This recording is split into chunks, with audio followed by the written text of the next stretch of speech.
Quest Audiobooks presents an unabridged recording of Saint Death by Mark Dawson, narrated by David Thorpe. Prologue.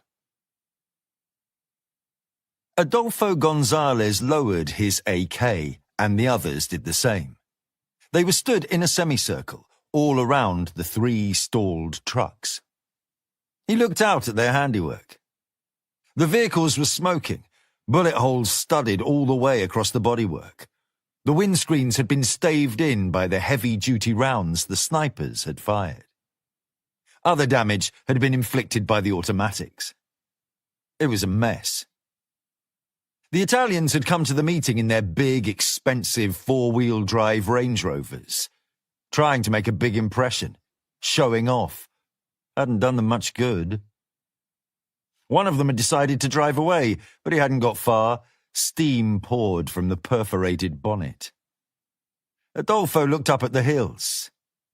He knew Samalayuca like the back of his hand. His family had been using this spot for years, perfect for dumping bodies, perfect for ambushes. He'd put 3 of his best snipers up on the ridge half a mile away. They had prepared covered trenches and hid overnight. He could see them coming down now. The sun shone against the dark metal of their long-barreled Barretts and reflected in flickers from the glass of the sights. He approached the nearest Range Rover, his automatic ready. He thought they were dead, but you never knew. Things happened. Miracles.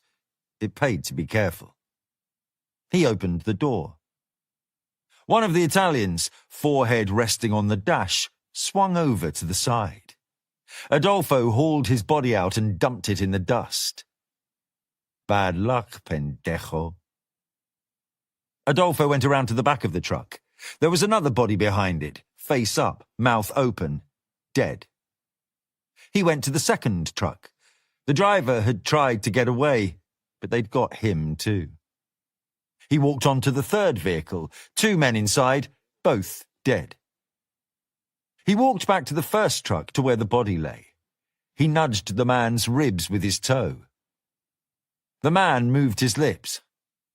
"What?" The man wheezed something at him. Adolfo knelt down. "I can't hear you." "Basta," the man wheezed. "Verma." "Stop, cabron," Adolfo said. "Too late for that. You should have thought of that before."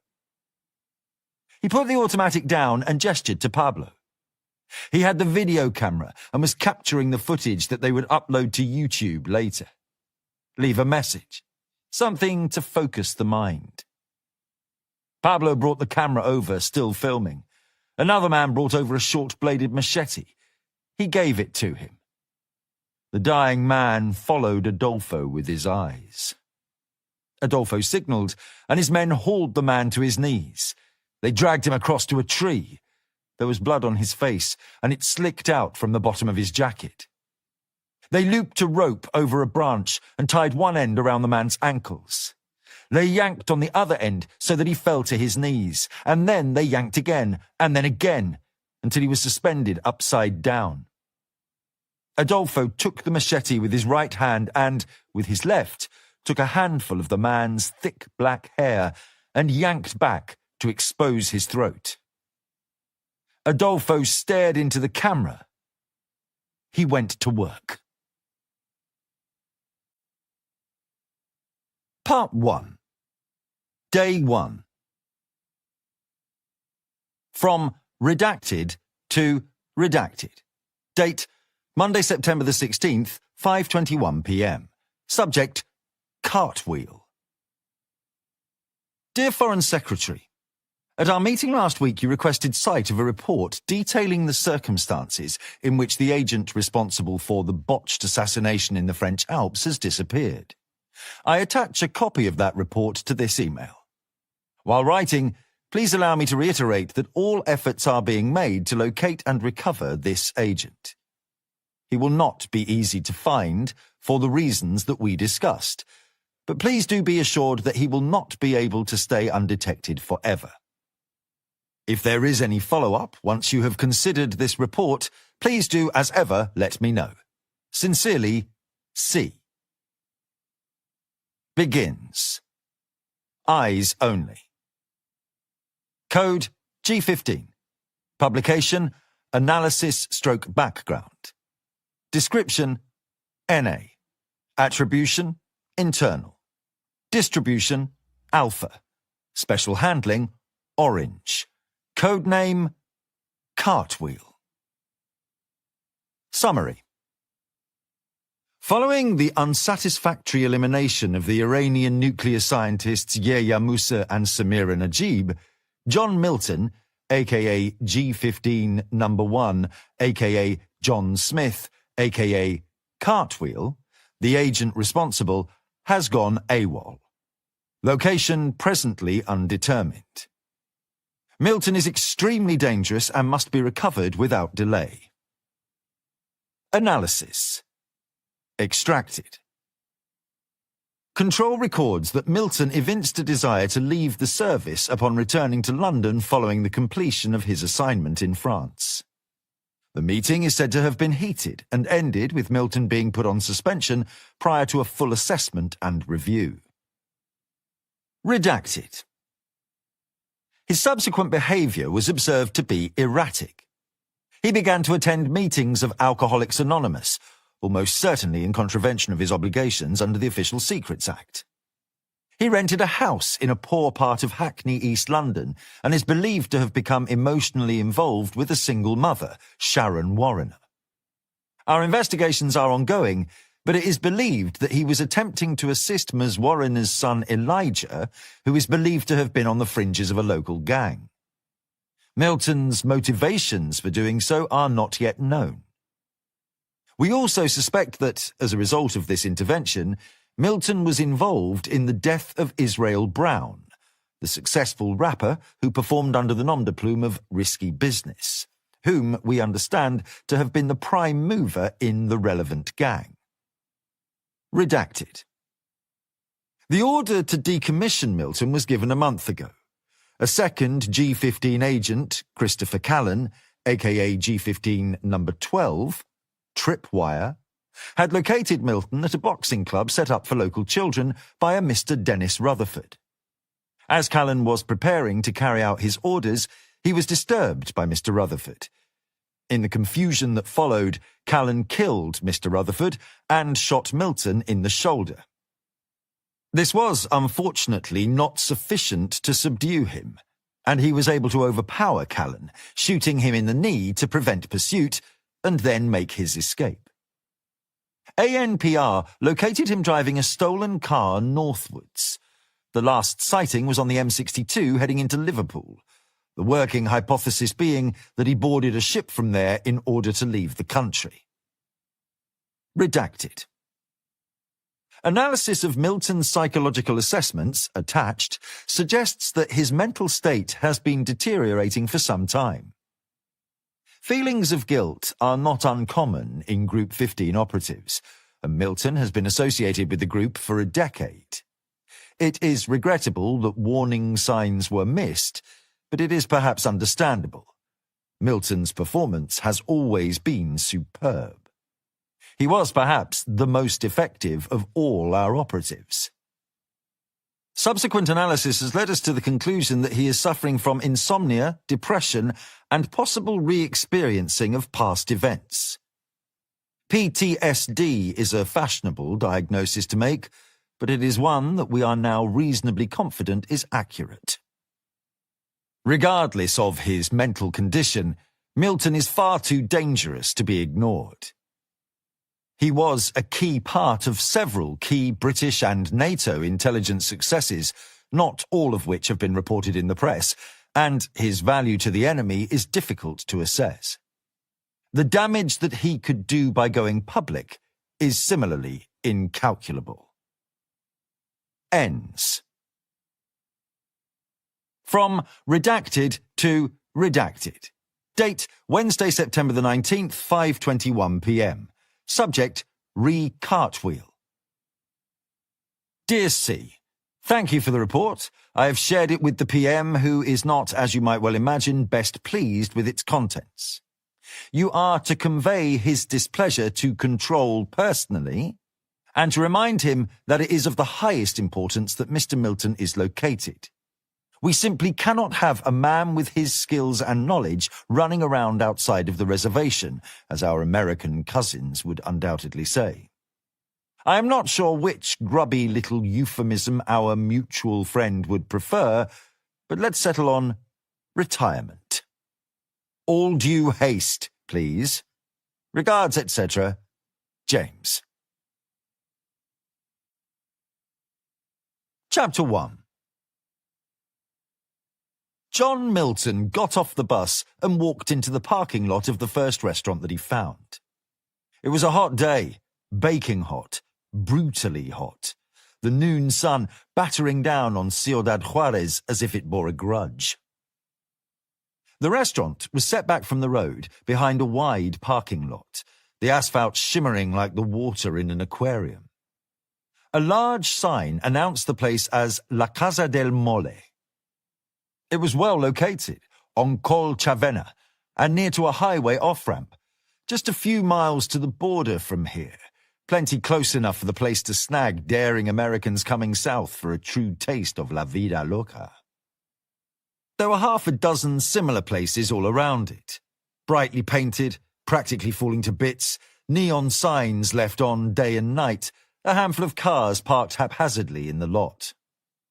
Awful places, dreadful food, and not the sort of establishment that Milton would have chosen to visit, but they churned through staff so fast that they were always looking for replacements, and they didn't tend to be too picky about who they hired.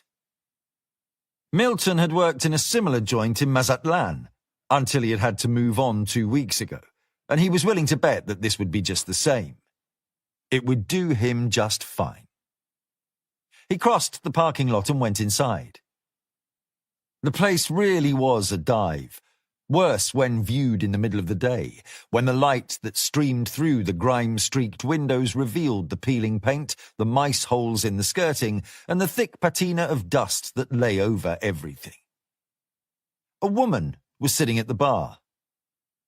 "Hello?" She nodded in response, neither friendly nor hostile. "Do you work here?" "I ain't here for the good of my health, baby. What you want?" "Came in to see if you were hiring." "Depends what you do." "I cook." "Don't take this wrong way, honey, but you don't look like no cook." "I'm not bad. Give me a chance and I'll show you." "Ain't me you're gonna have to show." She turned to the wide-open emptiness of the restaurant and hollered, "Gomez!" Milton watched as a man came out of the back.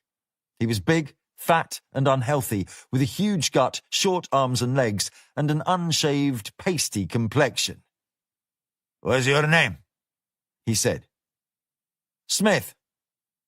"Looking for work?" "That's right. I've been travelling up the coast. Ensenada, Mazatlan, Acapulco." "And then Juarez, no Tijuana."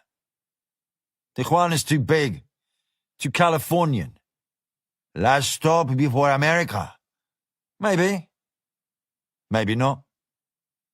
"Are you the owner?" "Near enough for you, cabron." "That accent. What is it? Australian?" "English." Gomez took a beer from the fridge and cracked it open. "Want a beer, English?" "No thanks, I don't drink."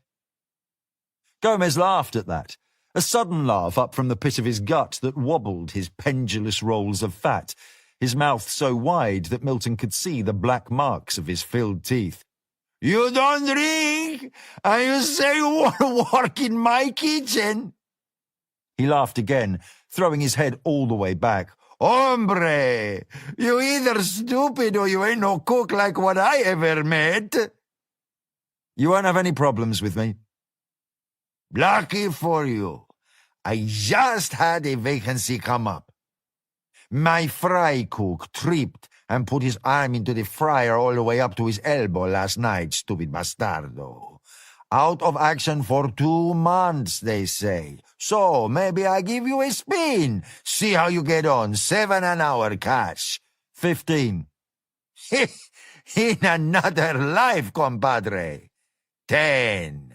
And another 10 says you won't still be here tomorrow. Milton knew that 10 was the going rate and that he wouldn't be able to advance it. Deal. When can you start? Tonight. Chapter 2. Milton had asked Gomez to recommend a place to stay, and the man's suggestion had come with a smirk. Milton quickly saw why. It was a hovel. 12 men packed into a hostel that would have been barely big enough for half of them. He tossed his bag down on the filthy cot that he was assigned and showered in the foul, stained cubicle. He looked at his reflection in the cracked mirror. His beard was thick and full, the black silvered with flecks of white, and his skin had been tanned the kind of colour that 6 months on the road in South America would guarantee. The ink of the tattooed angel wings across his shoulders and down his back had faded a little, sunk down into the fresh, nutty brown. He went out again. He didn't care that he was leaving his things behind. He knew that the bag would be rifled for anything worth stealing, but that was fine. He had nothing of value, just a change of clothes and a couple of paper bags. He travelled light. His passport was in his pocket, a couple of $1,000 pressed between its pages. He took out a scrap of paper he'd been given in Acapulco by an American lawyer who had washed up on the shores of the Pacific. The man used to live in New Mexico and had visited Juarez for work. He had been to meetings here and had written down the details. Milton asked a passerby for directions and was told it was a 20-minute walk. He had time to kill. Time enough to orient himself properly. He set off. Chapter 3. Milton knew about Juarez. He knew it was the perfect place for him. It was battered and bloodied, somewhere where he could sink beneath the surface and disappear. Another traveller had left a lonely planet on the seat of the bus from Chihuahua, and Milton had read it cover to cover. The town had been busy and industrious once, home to a vibrant tourist industry. Things were different now. The one-time flood of visitors had dwindled to a trickle. That was what the reputation of being the most murderous place on the planet would do to a place's attractiveness. The town was full of the signs of a crippled and floundering economy. Milton passed half-built buildings and buildings that were falling down. There were wrecked cars along the streets, many with bullet holes studding their bodywork and their windscreens shot out. Everything sweated under the desert sun. Downtown El Paso, just over the border, was a cruel reminder of how close the town was to real prosperity. He reached the church in 30 minutes. It was surrounded by a high wire fence. The sign hanging from the mesh was the same as the one Milton had seen around the world. 2 capitalized letter A's within a white triangle, itself within a blue circle. His first meeting in London seemed a lifetime ago now. He had been worried sick then, the threat of breaching the Official Secrets Act, the fear of the unknown and more, the fact that he would have to admit that he had a problem he couldn't solve on his own. He had dawdled for an hour before finding the guts to go inside, but that was more than 2 years ago now, and times had changed. He went inside. The room where the meeting was being held was basic, a table at the front with folding chairs arranged around it. Posters proclaimed the benefits of sobriety and how the 12 steps could get you there. It had already started. 12 men sat quietly drinking coffee from plastic mugs and listening to the speaker as he told his story. Milton took an empty seat near the back and listened. When the man had finished, the floor was opened for people to share their own stories. Milton waited for a pause and then said in Spanish, "My name is John, and I'm an alcoholic." The others welcomed him and waited for him to speak. It's been 890 days since my last drink. Applause. Why can't we drink like normal people? That's the question. It's guilt for me. That's not original, I know that, but that's why I drink. Some days, when I remember the things I used to drink to forget, it's all I can do to keep away from the bottle. I spent 8 years doing a job where I did things that I'm not proud of, bad things. Everyone I knew then used to drink. It was part of the culture. Eventually I realized why. We all felt guilty. I was ashamed, and I hated what I'd become. So I came to these rooms, and I worked through the steps like we all have. And when I got to step 4, make a searching and fearless moral inventory, that was the hardest part. I didn't have enough paper to write down all the things that I've done. And then step 8, making amends to those people that you've harmed. Well, that's not always possible for me. Some of those people aren't around for me to apologize to. So what I decided to do instead was to help people, try to make a difference. People who get dealt a bad hand, problems they can't take care of on their own. I thought maybe I could help them. There was this young single mother. This was back in London before I came out here. She was struggling with her boy. He was young and headstrong, and on the cusp of doing something that would ruin the rest of his life.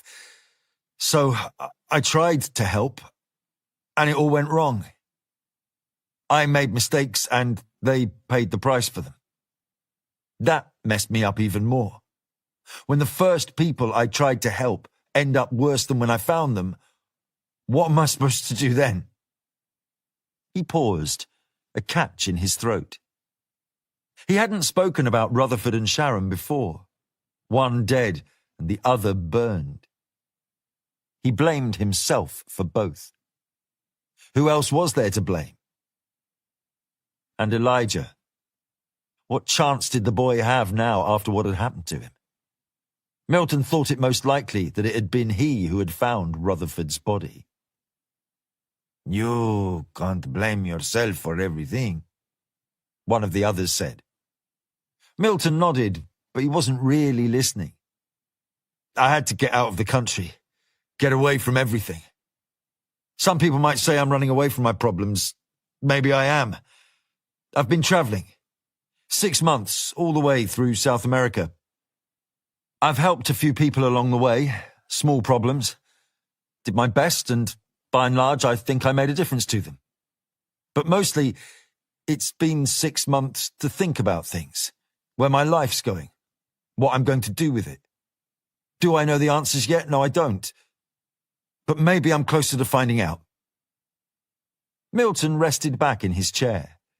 The others thanked him for his share. Another man started with his story. The meetings were meditative, a peaceful hour where he could just shut out the clamour of the world outside, ignore his memories, the blood on his hands. He closed his eyes and let the words wash across him. Chapter 4.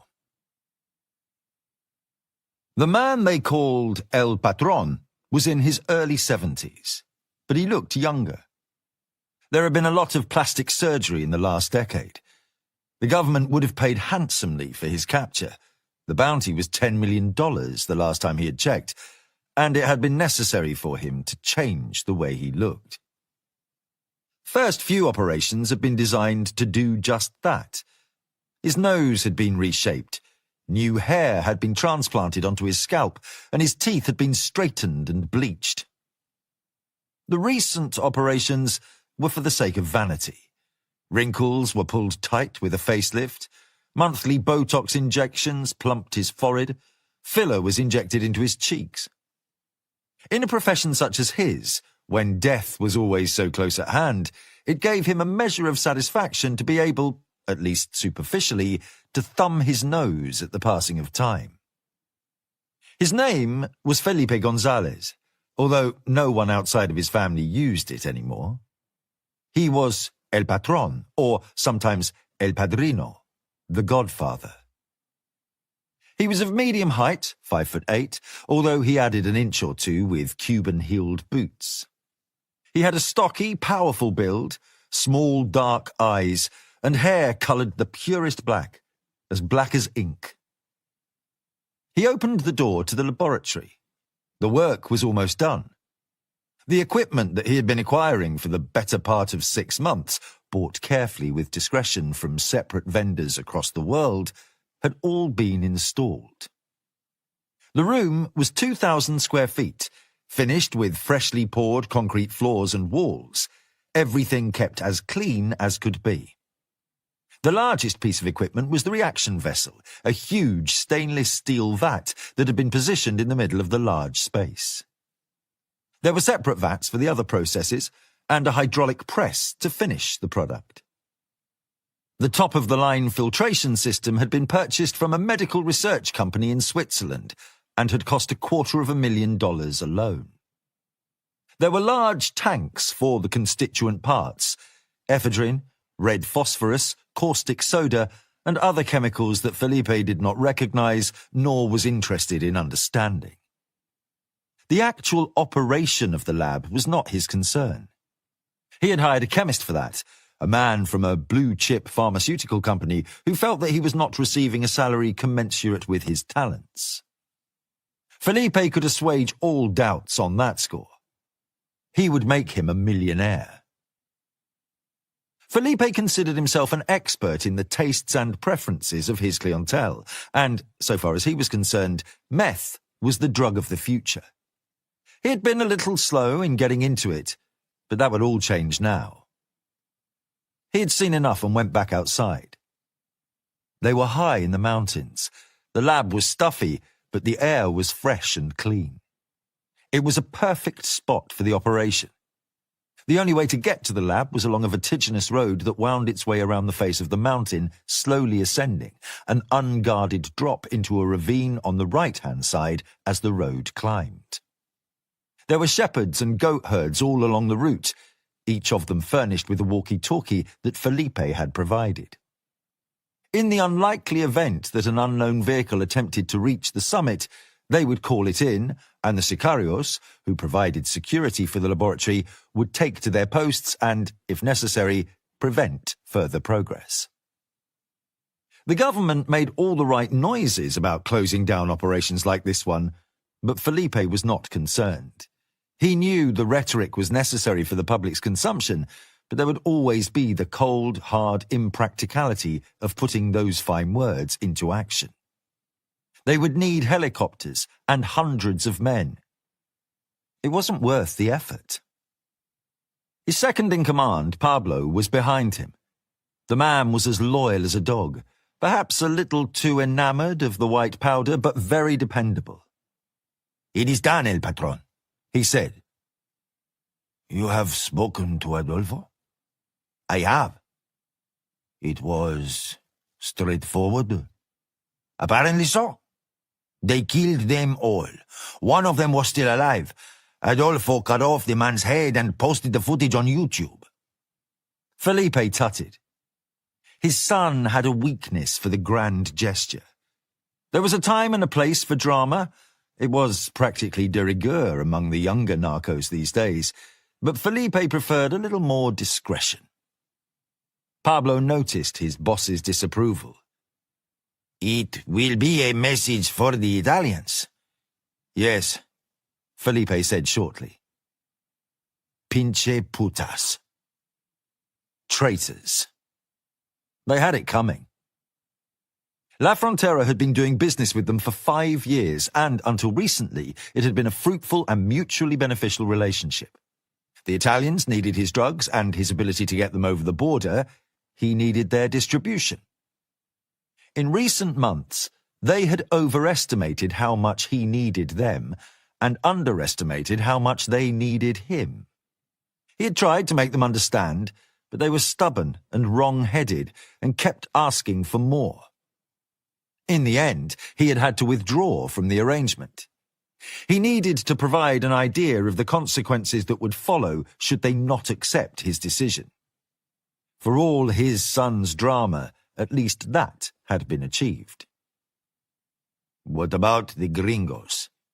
It is in hand, Pablo said. The plane will collect them tomorrow morning. They will be in Juarez by the evening. I thought you could conclude the business with them there and then fly them here to see all this. They will be impressed, yes? Of course, El Patron. How could they not be? Is there anything else? There is one other thing, El Patron. Your son says that they have located the journalists. Which? Remind me. The bloggers. Yes. He remembered. Those irritating articles. The ones that promised to cast light on their business. They had started to get noticed at home and abroad, and that was not something that Felipe could allow to continue. Who are they? A man and a woman. Young. We have located the man. Estupido. Take care of them, Pablo. It is in hand. Chapter 5. Caterina Moreno stared out into the desert, the wind whipping grit into her face. It was just past dawn, and she was on the outskirts of the shanty of Lomas de Poleo in the hinterland of Ciudad Juarez. She was standing with a group of 40 others, mostly women. They were from an action group that had been established to search for the bodies of the girls who were disappearing from the streets of Juarez. She was young and pretty, with her finely boned face and long and lustrous jet-black hair, just like her mother's. Her eyes were large and green, capable of flashing with fire when her temper was roused. Her eyes were unfocused now. She was thinking about the story she was halfway through writing, lost deep within angles and follow-ups and consequences. She already had the title for the post. The City of Lost Girls. That was what some people were calling Juarez these days. People were dying in the drug wars every day, more than 700 this year already, and not a third of the way through. Caterina was obsessed with the drug wars. They were the bread and butter of Blog del Borderland, post after post about the dead, mutilated bodies dumped on the city's waste ground, drive-by shootings with SUVs peppered with hundreds of bullets, bodies strung up from bridges and lampposts, and all the awful videos posted to YouTube and Facebook showing torture and dismemberment, warnings from one cartel to another, messages to the government and uncorrupted police and to the people of Mexico.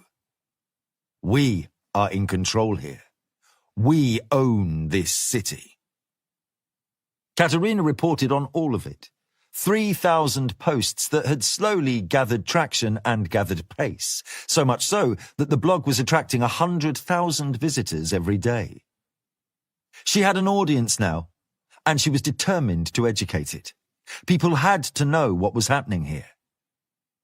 The City of Lost Girls. She kept coming back to it.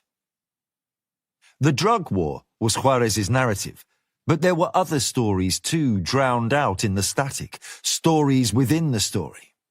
And the one Caterina had found was the most compelling of them all.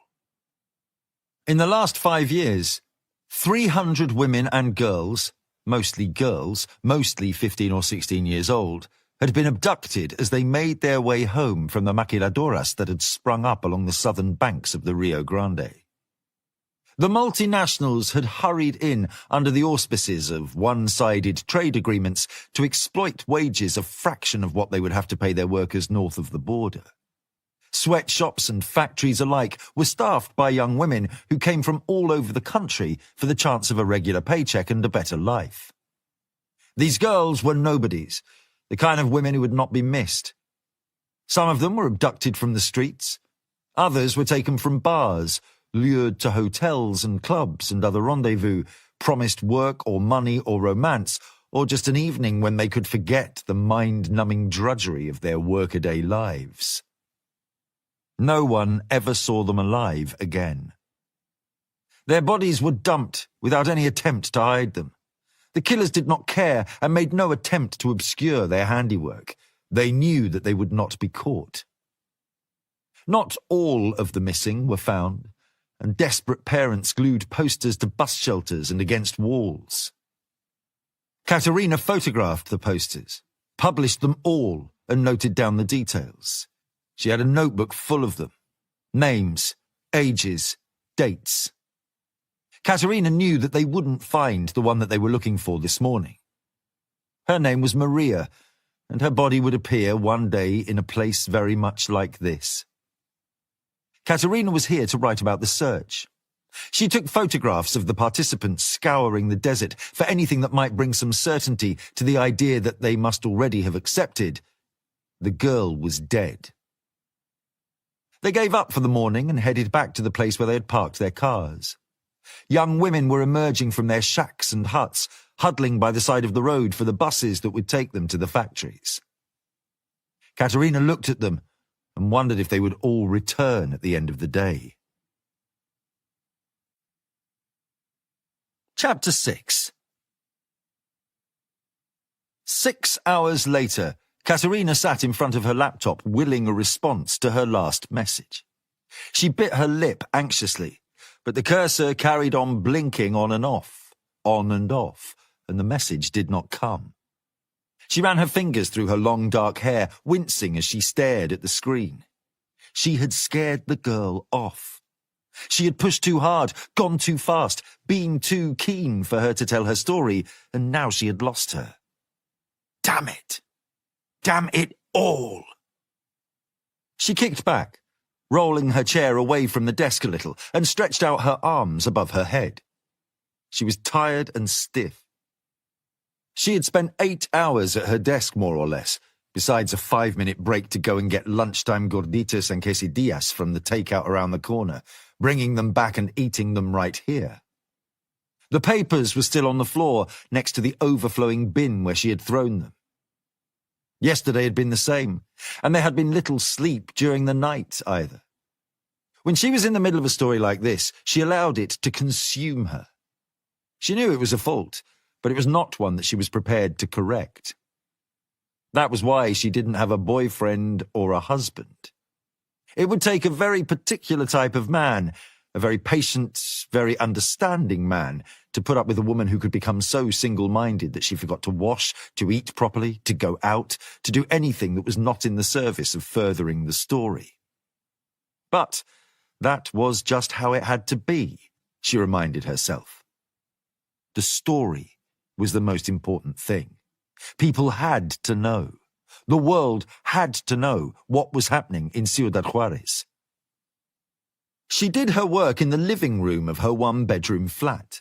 The walls had been hung with large sheets of paper, each bearing scribbled ideas for stories alongside diagrams that established the hierarchy of the cartels. One sheet was a list of 300 female names. There was a large map to the right of the desk, 300 pins stuck into the wall to mark where the bodies had been found. Katerina's second-hand MacBook sat amidst a whirlwind of papers, books, and scrawled notes. An old and unreliable Mac with an opened WordPress document displayed was perched on the corner of the desk. Minimized windows opened out onto search results pages and news stories, everything routed through the dark web to ensure that her presence was anonymous and could not be tracked. Katerina didn't know whether the cartels themselves were sophisticated enough to follow the digital footprints from the Blog del Borderland website back to this flat in the barrio. But the government was. And since most of the government was in the pocket of the cartels, it did not pay for her to be blasé. She was as sure as she could be. Nothing she wrote could be traced, and her anonymity, shielded behind a series of online pseudonyms, was secure. It was liaisons like this one, with a frightened girl somewhere in the city, that were truly dangerous. She would have to break cover to write it up, and all she had to go on with regard to the girl's probity was her gut. But the story was big. It was worth the risk. She checked the screen. Still nothing. She heard the sound of children playing outside. She got up and padded to the window. She was up high, on the 3rd floor, and she looked down onto the neighborhood. The kids were playing in front of the new church. The money to build it had come from the cartels. She pulled her chair back to the desk and stared absently at the computer. I am here. The cursor blinked at the end of the line. Katerina sat bolt upright, beginning and deleting responses until she knew what to say. I know you're scared. There was a pause, and then the letters tapped out one by one, slow and uncertain. How could you know? I've spoken to other girls, not many, but a few. You are not the first. Did they tell you they could describe them too? They couldn't. Then the stakes are much higher for me. I accept that. What would I have to do? Just talk. And my name? Everything is anonymous. I don't know. You're right to be scared. I'm scared too. These men are dangerous, but you can trust me. The cursor blinked on and off again. Katerina found she was holding her breath. If I come, it would just be to talk? It would be whatever you want it to be. But talking is fine. Who would be there? Me and my partner. He writes too. You can trust him. Another pause, and Katerina wondered whether she should have said that it would just be her alone. Leon was a good man, but how was she to know that? A fear of men whom she did not know would be reasonable enough after what Dolores had been through. The characters flickered across the screen again. I can choose where? Wherever you want, but somewhere public would be best, yes. La Casa del Mole. Do you know it? Katerina swept the papers from the IMAX keyboard and typed the name into Google. The restaurant on Colchavena. Yes, I know it. I could meet you there. I'll book a table. My name is Caterina Moreno. I will be there from 8 p.m., okay? There was no immediate reply. And then, after a pause, 3 letters. Yes. Chapter 7. Lieutenant Jesus Plato stopped at the door of his Dodge Charger police cruiser and turned back to his 3-bedroom house on the outskirts of Juarez. His pregnant wife Emilia was at the door with their youngest, Jesus Jr., in her arms. She was calling to him. What is it? Come here, she said. He tossed his shoulder holster, the Glock safely clipped within it, onto the passenger seat and went back to the house. What did I forget? Nothing, his wife said. I did. She stood on tiptoes, and he bent a little so that she could plant a long kiss on his lips. Be careful, Jesus. I don't want to hear about you taking any risks. Not this week. Lord knows you have done enough of that. I know, I won't. No risks. Everything is different next week. A different life. You got me and this one to think about. The girls and the one on the way. If you get into trouble on your last week, it's going to be much worse as soon as you get back, all right? And look at that lawn. That's your first job right there. First thing, you hear me? Yes, chica, he said with an indulgent grin.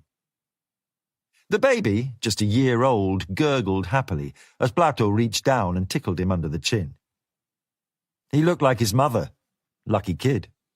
Those same big dark eyes that you could get lost in, the slender nose and the perfect buttery skin. He leant down again to kiss Emilia on the lips. I'll be late back tonight, remember? Alameda and Sanchez are taking me out for dinner. They're just making sure you're definitely leaving. Don't go getting so drunk you wake the baby. He grinned again. No, chica. He made his way back down the driveway, stopping where the boat he was restoring sat on its trailer. It was a standing joke between them. There he was, fixing up a boat 800 miles from the coast. But it had been his father's, and he wanted to honour the old man's memory by doing a good job. One day, when he was retired, maybe he'd get to use it. Jesus had been brought up on the coast, and he had always hoped he might be able to return there one day. There would be a fair amount of persuading to do with his wife, but when his job was finished, there would be little to hold them to Juarez. It was possible. He ran the tips of his fingers along the smooth wooden hull and thought of all the hours that he had spent replacing the panels, smoothing them, varnishing them. It had been his project for the last 6 months, and he was looking forward to being able to spend a little more time on it. Another week or two of good hard work, time he could dedicate to it without having to worry about his job, ought to be enough to get it finished. He returned to the cruiser and got inside. He pulled down the visor and looked at his reflection in the vanity mirror. He was on the wrong side of 50 now, and it showed. His skin was old and weathered, a collection of wrinkles gathered around the corners of his eyes. His hair was salt and pepper where it had once been jet black, and his moustache was almost entirely grey. Age, he thought, and doing the job he had been doing for 30 years. He could have made it easier on himself, taken the shortcuts that had been offered, made the struggle of paying the mortgage a little easier with the backhanders and bribes he could easily have taken. He could have avoided getting shot, avoided the dull, throbbing ache that he felt in his shoulder whenever the temperature dipped. But Jesus Plato wasn't made that way. Never had been, never would be. Honour and dignity were watchwords that had been driven into him by his father, a good man who had also worked for the police. Shot dead by a sicario around the time that it had all started to go to hell. The time that dentist was shot to death. The rise of El Patron and La Frontera. Plato had been a young cadet then, and while he had been green, he had not been blind. He could see that plenty of his colleagues had already been bought and sold by the narcos. But he vowed that he would never be the same as them, and 30 years later, he still wasn't. He looked down and saw that Amelia was laughing at him, watching him stare at his own reflection. He waved her away with an amused flick of his hand and gunned the Dodge's big engine. One more week, he thought, flipping the visor back against the roof. He reversed off the drive and onto the street, his eye drawn to the overgrown lawn, and wondered if he could justify buying that new sit-down mower he had seen in the Home Depot the last time he had crossed over the bridge into El Paso. A retirement present for himself. He deserved it. Just 5 more days, and then he could start to enjoy his life. Chapter 8. The call had come through as Plato was cruising down the Avenida, Juarez's main drag. The street had 2-story buildings on each side, their once garish colours bleached out by the sun, the brickwork crumbling, and broken windows sheltering behind boards that had themselves been daubed with graffiti. The shops that were still open catered to the baser instincts: gambling, liquor, whores. East of the main street was the red light district, a confusing warren of unlit streets where if the unwary escaped after being relieved just of their wallets, then they were lucky. Plato had seen plenty of dead bodies in those dirty, narrow streets and the rooms with single bare light bulbs where the hookers turned their tricks. But then he had seen plenty of dead bodies, period. The call had been a 415, just a disturbance, but Plato was only a couple of blocks away and he had called back to say that he would handle it. He knew that if he took it, there would be less chance he would be assigned one of the day's 187s or 207s. Those were the calls you didn't want to get. The murders and the kidnappings that always turned into murders. Apart from the risk that the killers were still around, first responders had been shot many times. They were depressing, soul-sickening cases that were never really resolved, and the idea of having one or two of them on his docket when he finally hung it up wasn't the way he wanted to go out. No, he reminded himself as he pulled the Dodge over to the curb. Taking this call wasn't cowardice. It was common sense, and besides, hadn't he had more than his fair share of those over the years? He had lost count, especially recently. The disturbance was on the street outside one of the strip clubs. Eduardo's. Plato knew it very well. 2 college boys were being restrained by the bouncers from the club. One of the boys had a bloody nose. Plato looked at the dash. Inside was 60 degrees. Outside was 110. He sighed and stepped out of the air-conditioned cool and onto the street. The heat hit him like a hammer. "What's going on?" Plato asked, pointedly addressing the nearest bouncer first. It was a man he knew, Tiny Garcia, a colleague from years ago who had been chased out of the force for taking cartel money. Plato abhorred graft and despised the weakness in the man, but he knew that treating him respectfully was more likely to get him back to the station with the information that he wanted with the minimum amount of fuss. "Teniente," the big man said. "How you doing?" "Not bad, Tiny. You still in?" "Only just. Coming to the end of the line. This time next week, and I'll have my pension, and I'm done." "Good for you, brother. Best thing I ever did getting out." Plato looked at him, his shabby dress and the depressing bleakness of the Avenida, and knew that that was his pride talking. "So, these 2 boys, what have we got?" "A little drunk, a little free with their hands with one of the girls, you know what I mean? Not like it's the first time. We ain't got many rules back in there, but that's one of them. No touching none of the girls and no time. She calls me over, and I say to them nice and polite, like you know I can be, I say to them that it's time to leave." The boys snorted with derision. "That's not what happened," one of them said. Plato nodded to the boy's bloodied face. "And his nose?"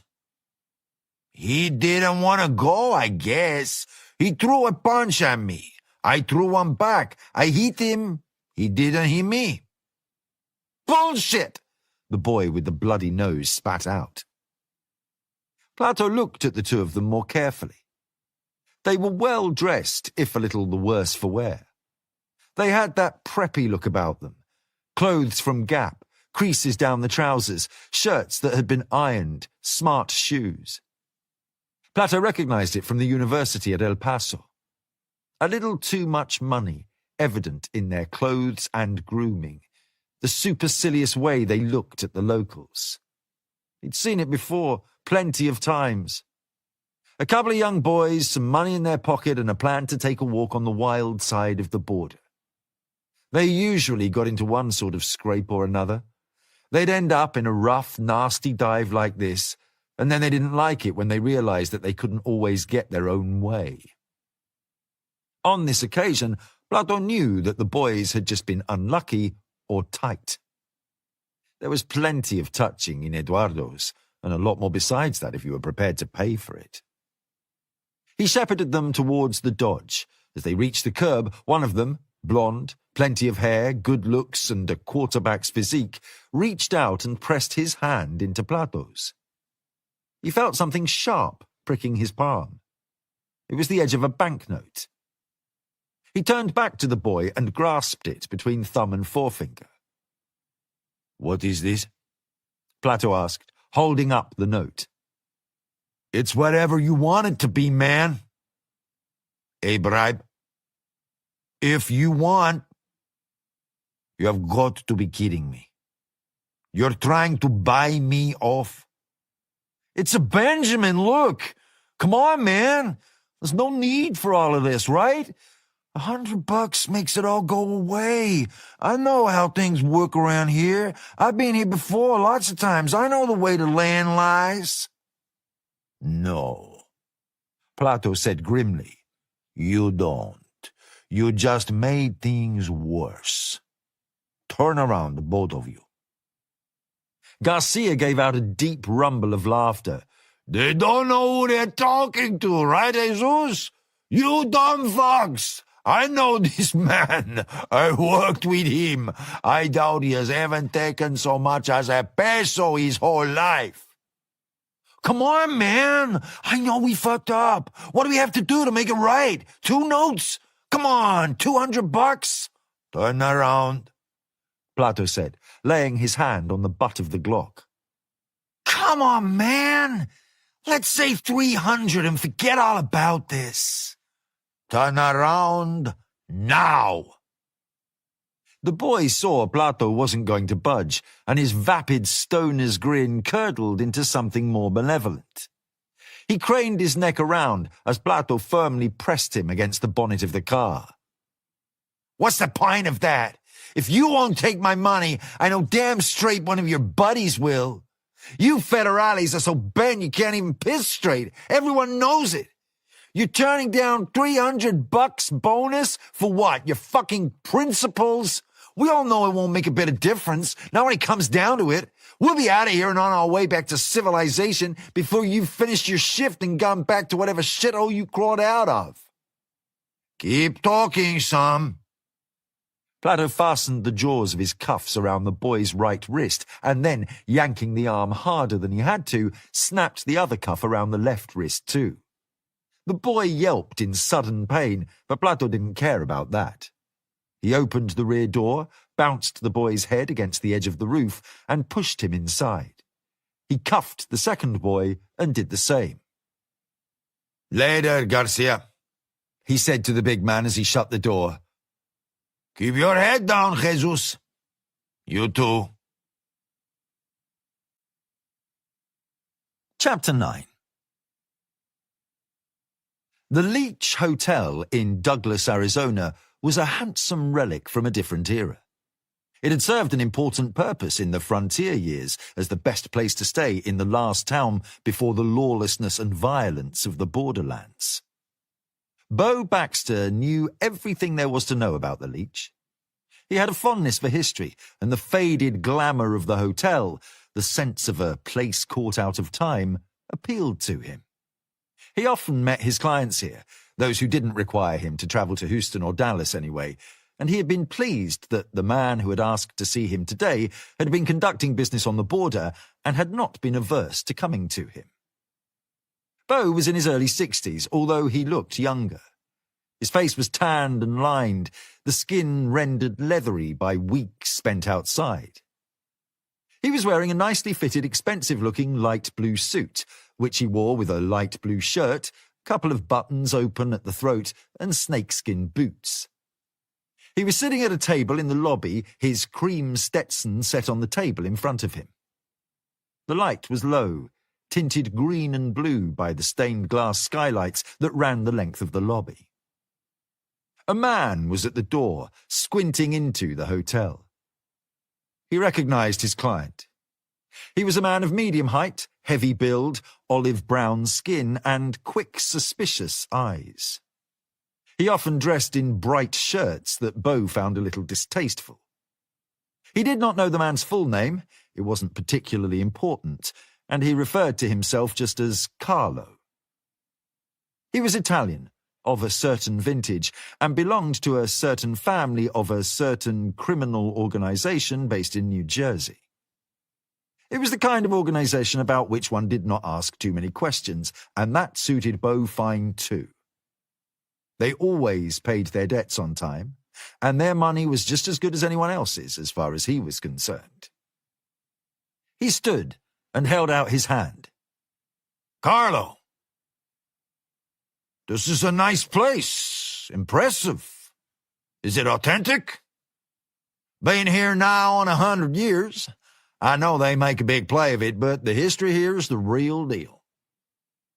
Can't believe all this time we've been working together, you've never once brought me here. Bo shrugged. Well, never had the opportunity, I guess. They sat on a sofa in the corner of the lobby, and the man took out a brown envelope and left it on the table. Good job. Bo took the envelope and opened it a little. He ran his finger against the thick bundle of notes inside. Thank you. He folded the envelope and slipped it into the inside pocket of his jacket. I hope you got what you wanted from our friend. We did. How did you find him? What difference does it make? I'm curious. You don't have to worry about that. That's why you pay me. A trade secret? Something like that. Bo smiled at him. All right, then. You said you had something else? Yes, but, it's not easy. Ain't never easy, else anyone could do it. Who is it? Carlo took out his phone and scrolled through his pictures to the one he wanted. He gave the phone to Bo. You know him? He whistled through his teeth. You ain't kidding. This ain't going to be easy. You know him? Unless I'm much mistaken, that's Adolfo Gonzalez, correct? Correct. Know him? I believe so. Have you come across him before? Now and again. Not directly. But you know his reputation. I do. Is that a problem? Not for me, but maybe for you. A man like that's gonna be mighty expensive. Go on. Bo sucked air through his teeth as he thought. Well, then, there's how difficult it'll be to get to him, and with the connections he has, I gotta set a price that takes into account how dangerous it'll be for me, both now and in the future, if they ever find out it was me who went after him. That being said, I'd say we're looking at an even 50 all in, half now, half later. Bo found his eye drawn to the scruffy bush of chest hair that escaped from between the buttons of Carlo's patterned shirt. 50. Plus expenses. Fine. As easy as that? You think you should have asked for more? The price is the price. You can have the first 25 by 2:30. You got a hurry up going on for this fellow then. How well do you know him? I knew him when he was younger. Busted him coming over the border this one time. And what do you think? If he was bad then, he's worse now. How bad? I'd say he's a mean psychopathic bastard. Want to tell me what he's done so that you want him so bad? We had an arrangement with his old man. The buying and selling of certain merchandise. But then we had a problem. He changed the terms, made it uneconomical. We went to discuss it, and Senor Gonzalez murdered 6 of my colleagues. Bo remembered. That thing down south of Juarez? Carlo spread his hands wide. Let's say we would like to discuss that with him. Alive, then? If you can. There'll be a bonus. Understood? Bo didn't need to inquire any more than that. He'd been working bounties long enough to reckon that revenge came in a lot of different flavors. Do you need anything else? No, sir, Bo said. That's plenty good enough. Then we're done. Bo followed him to his feet and collected his Stetson from the table. You know what they call our boy over the border? Carlo shook his head. Bo brushed the dust from his hat. Oh, yeah. This man, on account of his reputation, he has made quite the impression. Last time I heard anything about him, they were calling him Santa Muerte. What's your Spanish like? Pretty average. Saint Death, Bo said. The wetbacks are superstitious fucks. Maybe so. 50,000? For a man like that, my friend, I'd say you've got yourself a bargain. Chapter 10. The checkpoint was busy today in both directions. Trucks and cars and motorbikes heading south, and a longer, denser line coming north. Bo Baxter edged forward in the Cherokee. He looked at the trucks coming out of Juarez with a professional eye. How many of them were carrying drugs? Every 10th truck? Every 20th? Packets of cocaine dipped in chemicals to put the dogs off the scent. Packets stacked in secret cavities, stuffed in false bumpers, hidden amongst legitimate cargo. Billions of dollars. Bo regarded the high fence, the watchtowers, and the spotlights. It had changed a lot over the years. He had been working the border for all of his adult life.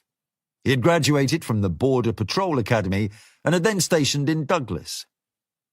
For 2 decades, he had been a customs special agent in this wild and untamed corner of the frontier, patrolling the border on horseback, a shotgun strapped onto his saddle. He looked out at the guards circulating between the cars and trucks. Those boys doing the job today would have thought he was an anachronism, relying on a horse when they could have one of the brand new Jeeps they were driving around in. But Bo was a realist too, and he knew that time had moved on. A man like him was from a different era. He'd fought regular battles with the narco-traffickers over the border. This area had never been great, and now it was in the shitter. Juarez was the worst of all. The dirty little border pueblo was a place where greed, corruption, and murder had flourished. Now, with the cartels as vast and organized as multinationals, with their killing put onto an industrial scale, and with the bloodshed soaking into the sand, Bo was glad to be out of it. In comparison to that line of work, hunting down bounties was a walk in the park. But perhaps not this one. His thoughts went to Adolfo Gonzalez. On reflection, 50 grand was probably a generous quote for a job that was fixing to be particularly difficult. He had heard about the 6 dead Italians on the news that morning. Ambushed in the desert, shot to shit, and left out for the vultures. He had seen the video on YouTube before it had been taken down. He recognized Adolfo's voice. The cartels were all bad news, but La Frontera was the worst. Animals. And Adolfo was the worst of all. Getting him back across the border wasn't going to be easy. He wondered whether he should have turned the job down. There were easier ways to make a living. He edged the Jeep forwards again and braked at the open window of the kiosk. $10, the attendant said. Bo handed it over. Welcome to Mexico. He drove south. Chapter 11. Milton paused in the restaurant's locker room to grab an apron and a chef's jacket. He sat down on the wooden bench and smoked a cigarette. He changed and went through into the kitchen. It was a big space, open to the restaurant on one side. The equipment was a mixture of old and new, but mostly old. Steamers, hobs, a charcoal grill, and a griddle. The fryer was where he would be working. And it was already hot. Gomez came in and immediately banged a wooden spoon against the pass. Pay attention, you sons of bitches. We've got a busy night coming up. No one gets paid unless I think they're pulling their weight. And if anyone faints, there's an immediate 20% deduction for every 10 minutes they're not on their feet. And on top of all that, we got ourselves a newbie to play with. Hands up, English. Milton did as he was told. The others looked at him with a mixture of ennui and hostility. A new cook, someone none of them had ever seen working before, with no one to vouch for him. What would happen if he wasn't cut out for it, if he passed out in the heat? He would leave them a man down, the rest hopelessly trying to keep pace as the orders piled up. Milton had already assessed them. A big Mexican, heavily muscled and covered in prison tattoos, a sous chef with an obvious drinking problem who lived in his car, a cook with needle scars on his arm, an American ex-soldier. Our man, English, says he's been working up and down the coast. Says he knows what he's doing. That right, English? That's right, We'll see about that, Gomez said with a self-satisfied smirk. Service got underway. Milton gritted his teeth, ready to dive into the middle of it all. The first time he had felt the anticipation was in a tiny, understaffed restaurant in Campo Bravo, Brazil. He needed a way to forget himself. That had been the thing that he had returned to over and over as he worked the boat coming over. The desire to erase his memories, even if it was only temporary. After 5 minutes in that first restaurant, he had known that it was as good a way as any. A busy kitchen was the best distraction he had ever found. Somewhere so busy, so hectic, so chaotic, somewhere where there was no time to think about anything other than the job at hand. The line cooks jostled for space at the burners. Milton was in the thick of it, juggling one ticket and then the next. The clang of pans, the sizzle of meat, the roar of the exhaust fan, all of it combined into a cacophony that drowned out the noise inside his own mind. It was a relentless, punishing pace that left no room for anything but the work. The first orders had barely been cleared before the next round had arrived, and they hadn't even started to prepare those before another set spewed out of the ticket machine, and then another, and another. They could easily look out into the restaurant from the kitchen, and they could see that the big room was packed out. Milton worked hard, concentrating on the tasks in front of him. Within minutes, he felt like he was baking, sweat pouring out into his whites, slicking the spaces beneath his arms, the small of his back, and his crotch. Everything was heightened. The sharp heat of the grill, the acrid sting of smoke, the tang of citrus cutting through the heaviness of meat. He stripped out of his chef coat and t-shirt and worked bare-chested. Everything that he was running away from became insignificant and, for that small parcel of a few hours at the end of a long day, for those few hours at least, it was all out of mind and almost forgotten. Chapter 12. Katerina sat on the bus and stared through the cracked window as they moved slowly through the city. It was getting late, 7 in the evening, yet the sun still baked at 70, and Juarez quivered under the withering blows of a storm threatening to blow in from the north, tempers running high. The constant drone of traffic drifted up from the interstate, and the hot breeze coming through the open windows carried the bitter tang of chemicals. Car exhaust, refinery smoke, fumes from the smelter across the border, and the stench of raw sewage leaking into the dying river.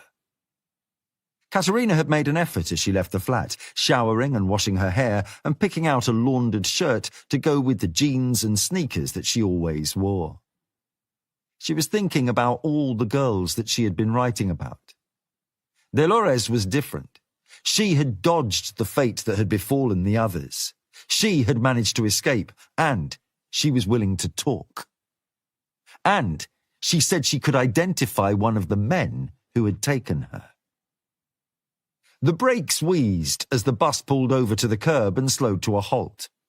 Katerina pulled herself upright, and with her laptop and her notes in the rucksack that she carried over her shoulder, she made her way down the gangway, stepping over the outstretched legs of the other passengers, and climbed down to the pavement.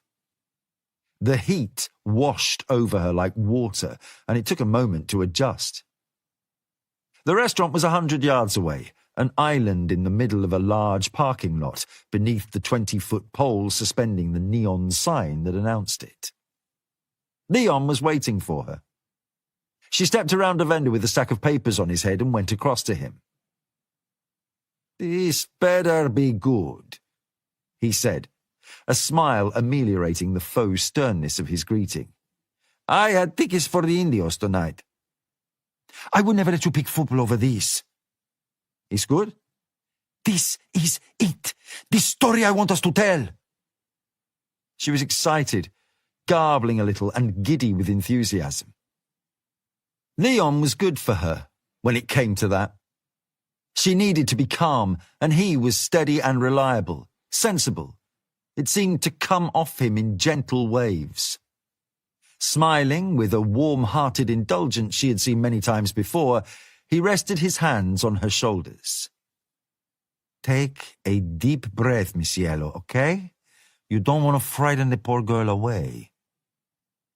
She allowed herself to relax and smiled into Leon's face. It was a kind face, his dark eyes full of humanity, and there was a wisdom there that made him older than his years. He was the only man she had ever met who could do that to her. He was able to cut through the noise and static of Juarez, her single-minded dedication to the blog and the need to tell the story of the city and its bloodied streets, and remind her that other things were important. They had dated for 6 months until they had both realized that their relationship would never be the most important thing in her life. They had cooled it before it could develop further, the emotional damage far less than it would have been if it had been allowed to follow its course. There were still nights when, after they had written stories into the small hours, he would stay with her rather than risk the dangerous journey home across the city, and on those nights they would make love with an appetite that had not been allowed to be blunted by familiarity. Being with Leon was the best way to forget about all the dead bodies in the ground, the dozens of missing women, the photos on the walls, and the forests of shrines. "Are you ready?" he asked her. "Let's go." Chapter 13. Dolores kept them waiting for 15 minutes, and when she eventually made her way across the busy restaurant to them, she did so with a crippling insecurity and a look of the sheerest fright on her face. She was a small, slight girl, surely much younger than the 20 years she had claimed when they were chatting earlier. Katerina would have guessed at 14 or 15. A waif. She was slender and flat-chested, florid acne marked her face, and she walked with a slight but discernible limp. She was dressed in a maquiladora uniform, cheap faded jeans that had been patched several times, a plain shirt, and a crucifix around her neck. Katerina smiled broadly as she neared, but the girl's face did not break free of its grim cast. "I'm Katerina," she said, getting up and holding out her hand. "Dolores?" she said quietly. Her grip was limp and damp. "This is my colleague Leon." Leon shook her hand too, then pulled a chair out and pushed it gently back as Dolores rather reluctantly sat. "Can I order you a drink? A glass of water?" "No, thank you." She looked around the room, nervous, like a rabbit after it has sensed the approach of a hawk. "You weren't followed?" "No," Katerina said, smiling broadly, trying to reassure the girl. "And we'll be fine here. It's busy. 3 friends having a meal and a talk. All right?" "I'm sorry. But if you think a busy restaurant will stop them if they had a mind to kill you, then you are more naive than you think." "I'm sorry," Katerina said. "I didn't mean to be dismissive. You're right." "Katerina and I have been working to publicize the cartel's crimes for 2 years," Leon said. "We know what they are capable of. But you're safe with us tonight. They don't know our faces." Dolores flinched as the waiter came to take their orders. Katerina asked for 2 beers, a glass of orange juice, and a selection of appetizers, tostadas, cheese-stuffed jalapenos, enchilada meatballs, and nachos, and sent him away. She took out her notebook and scrabbled around in her handbag for a biro. She found one, and then her dictaphone. She took it out and laid it on the table between them. "Do you mind?" she asked. "It's good to have a record." Dolores shook her head. "But no photographs." "Of course not. Let's get started." Chapter 14. Plato decided that the two gringo college boys needed to cool their heels for the night. They were becoming boisterous and disruptive when he brought them back to the station to book them, and so, to make a point, he chose to delay the fine he had decided to give them until tomorrow. They could spend the night in the drunk tank with the junkies, the tweakers, and the boozers. He was confident that they would be suitably apologetic when he returned in the morning. And, besides, he did not particularly want to go to the effort of writing them up tonight. He was tired, and he had promised Alameda and Sanchez that he would go out with them for something to eat. The meal was a self-justifying camouflage, of course. The real purpose was to go out and get drunk, and he had no doubt that they would end up on the banks of the Rio Grande, drinking tins of Tecate and throwing the empties into what passed for the river around here. Plato had been on the dusty street all day, more or less. He certainly had a thirst. His shift had been straightforward after booking the two boys. He had pulled over a rental car driven by a fat American with a teen beauty in the seat next to him. A warning from Plato was all it took for him to reach over and open the door, banishing the girl as he cursed the end of the evening that he had planned. The girl swore at Plato, her promised $20 going up in smoke, but she had relented by the time he bought her a Happy Meal at the drive-thru on the way home.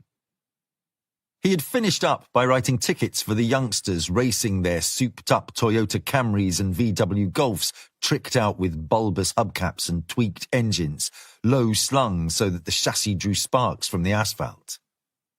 They, too, had cursed him, an obligatory response that he had ignored. They had spun their wheels as he drove off, melting the rubber into the road, and he had ignored that too. Captain Alameda waved him across to his office. "Your last week, compadre," he said. "Tell me about it. How was today?" "Quiet, for a change. Couple of drunk gringo kids thought a couple of $100 would persuade me to let them off. They picked the wrong man then. Where are they? In the cells? I'll see if they've found some manners tomorrow." "You heard about what happened at Samalayuca?" "Just what was put out over the radio. What was it?" 6 men. They didn't even bother to bury them. Shot them and left them out in the desert for the vultures. 6. Merda. We know who they are? American passports. The federales will look into it." Plato slumped into the seat opposite the desk. "Jesus? I'm fine." He sighed. "Just tired is all." "How is it here?" 28 no-shows today. Worst so far. 20 on long-term sick now. Stress. Another 15 won't go out on patrol. It's not safe, apparently. 10 men for the whole district, then. 9. Hijo de puta. Halfway to last year's murders, and we are only 2 months in. You're getting out at the right time, compadre. Feels like I'm abandoning you. Alameda chuckled. "You've done your time. If I see you here next week, I'll arrest you myself." "What about you?" "If a transfer came up, I'd probably take it. If not, what else can I do? Just keep my head down and hope for the best." Plato nodded. It was depressing. There was a lot of guilt, He couldn't deny that, but, not for the first time, he was grateful his time was up. "You ready for that beer?" Alameda asked. "Let me get changed. 10 minutes. I'll get Sanchez and see you outside." Plato went into the locker room and took off his uniform, tracing his finger across the stenciled Policia Municipal that denoted him as a member of the Municipio, the local police force that was, laughably he thought, charged with preventing crime. There was no time to be doing any of that. Not when there was always another murder to attend to, another abduction. And then the flotsam and jetsam like the two drunken college boys from this afternoon. Prevention. That was a fine word, but not one that he recognized anymore. He had once, perhaps, but not for many years. The cartels had seen to that. He clocked out, collected his leather jacket from the locker room, and followed Alameda and Sanchez to the restaurant. Chapter 15. The girl talked in a quiet voice, her hands fluttering in her lap, her eyes staring down at the table except when they nervously flicked up to the entrance. Katerina took notes. Leon sat and listened. "I moved to Juarez from Guadalajara for a job," she said. "It was in one of the maquiladoras by the river, assembling electrical components for an American company. I started working there a year ago, when I was 14. They pay me $60 a week, and I sent nearly all of it home to my parents. Sometimes I kept $1 or $2 to grab a soda or a bite to eat with my friends. The work was grueling. Long hours, no air conditioning, and by 9 or 10 in the morning the place was already sweltering. My shift started at 7 in the morning and didn't end until 8. They watched everything. Your speed, how long you took for lunch, even your bathroom breaks. If they thought you were taking too long, they'd dock your pay. None of us liked the job, but it was the best money we could get, so I worked hard. It wasn't just the work itself, though. There were problems with the bosses. There are more women than men in the factories, and the men think it is all right for them to hit on us, and that we should be flattered by it, give them what they want. The bosses have cars, and the women never do. Some girls go with the bosses so that they can get rides to work. It's safer than the bosses. I never did that. They hit on you? Of course. But you were 14. You think they care about that? Dolores smiled a bitter smile. I was old enough. She sipped at the glass of orange juice that Katerina had bought for her.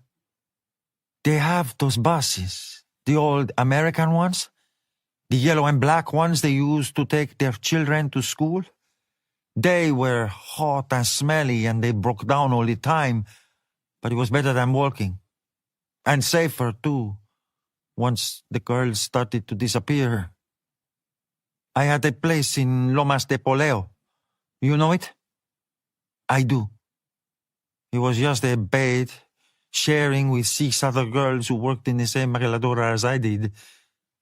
The bus picked us up at 6 in the morning and took us to the river. Then, when we were finished at 8 or 9, then they would take us back again. Katerina's pen flashed across her pad. She looked at the recorder, checking that it was working properly. What happened to you? This was a Friday. The other girls were going out, but I was tired and I had no money. So I told them I would go home.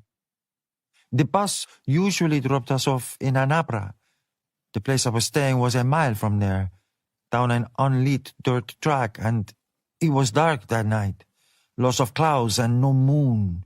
Darker than it usually was. I was always nervous, and there were usually 6 of us, but I was on my own and it was worse.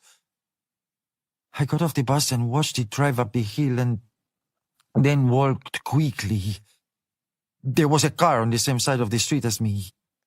I remember the lights were on and the engine was still running.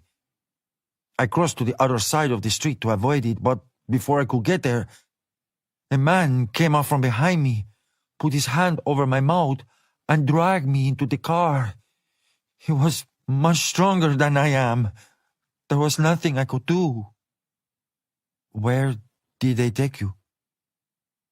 There's a bar in Alta Vista with a run-down hotel tucked behind it. The kind of place where men take the women they've paid for. They took me there. They shoved me into a small room, tied my hands and feet and left me on the bed. I wasn't alone.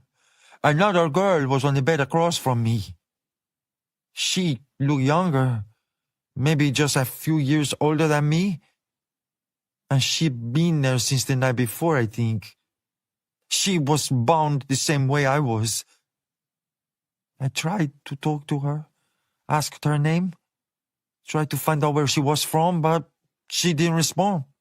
She just lay there. I screamed for help until my voice was hoarse, shouting until my throat burned, but no one came.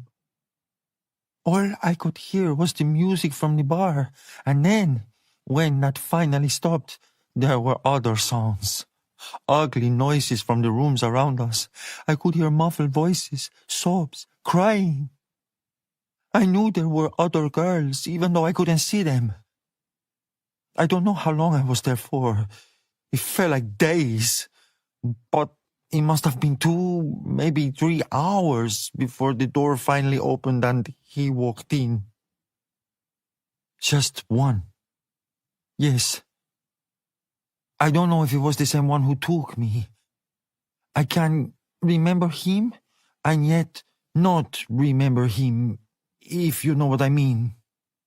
He was nothing special, by which I mean there was nothing about him that you would find particularly memorable. Neither tall nor short, neither fat nor thin. Normal looking, normal clothes. He reminded me of the father of a girl I went to school with when I was younger. He was a nice man, the father of my friend. I hoped that maybe this man would be nice too, or at least not as bad as I expected. But he was not like him at all. He was not nice. You don't have to tell me what happened. But she did. She drew a breath and explained, looking down at the table all the time. She was a little vague, relying on euphemism, but Katerina was able to complete the details that she left out. Dolores's bravery filled her with fury. She gripped her pen tighter and tighter until her knuckles were pale against the tanned skin on the back of her right hand. A 14-year-old girl. 14! She vowed for the 100th time, the 1,000th, that she would expose the men who were responsible for this. She did not care about her own safety. The only thing that mattered was that they were shamed and punished. Now that she had her blog and the thousands of readers who came to read about the disintegration of Juarez, now she was not just another protester. She had influence and power. People paid attention when she wrote things. This would be the biggest story yet. She would make them listen, and things would be done. How did you get away? He untied my hands while he, and then he did not tie them again when he went to use the bathroom. I suppose he was confident in himself and he had made it plain that they would kill me if I tried to run. I knew that my prayers had been answered then and that I had been given a chance to escape, but at first I did not think that my body would allow me to take advantage of it. It was as if all of the strength in my legs had been taken away. I think it was because I was frightened of what they would do to me if they caught me. I know that is not rational, and I know that they would have killed me if I had stayed. I knew about the missing girls, of course, like everyone does. but it was as much as I could do to take my clothes and get off the bed. But you did. Eventually, yes. I tried to get the other girl to get up too, but she told me to leave her alone. It was the first thing she has said to me in all that time. She looked at me as if I had done something terribly wrong. She was still tied too, and I am not sure I would have been able to free her, but it would not have mattered. She did not want to leave. I opened the door. He had not locked it, and I ran. I ran as fast as I could. I ran all the way to the Avenue Azucenas, and I found a policeman. I did not know if I could trust him, but I had no other choice. I was lucky. He was a good man, one of the few. He took me to the police station, away from there. Do you know his name? The policeman? Yes, it was Plato. I think his first name was Jesus. And the man in the hotel? I do not know his real name. But he liked to talk. All the time he would talk to me and the other girl. And this one time, just before I escaped, he told me about the things that he did for the cartels. He said his father was an important man in La Frontera, and that he was a killer for them, a sicario. But not just any sicario. He said that he was the best, the most dangerous man in all of Juarez. He said that he had killed 1,000 men, and now because he was so dangerous, the men who worked with him had given him a name. Santa Muerte. Katerina wrote that down in her notebook, underlining it 6 times. Santa Muerte. Holy Death. Saint Death. Chapter 16. So, old man, you gonna stay in Juarez? Plato looked at Alameda and then at Sanchez. They had been goofing around all evening, mostly at Plato's expense, about how it felt to be so old, and this felt like the first proper serious question. I don't know, he said after a moment. The girls are settled here. They got their friends. They're in a decent school. The little one's just been born. Do I want to put him through the hassle of moving? There's another one on the way. The wife was born here. Her old man's in a home 1/2 mile from the house. Come on, man, Sanchez said. Seriously? And Plato admitted to himself then that he had already decided.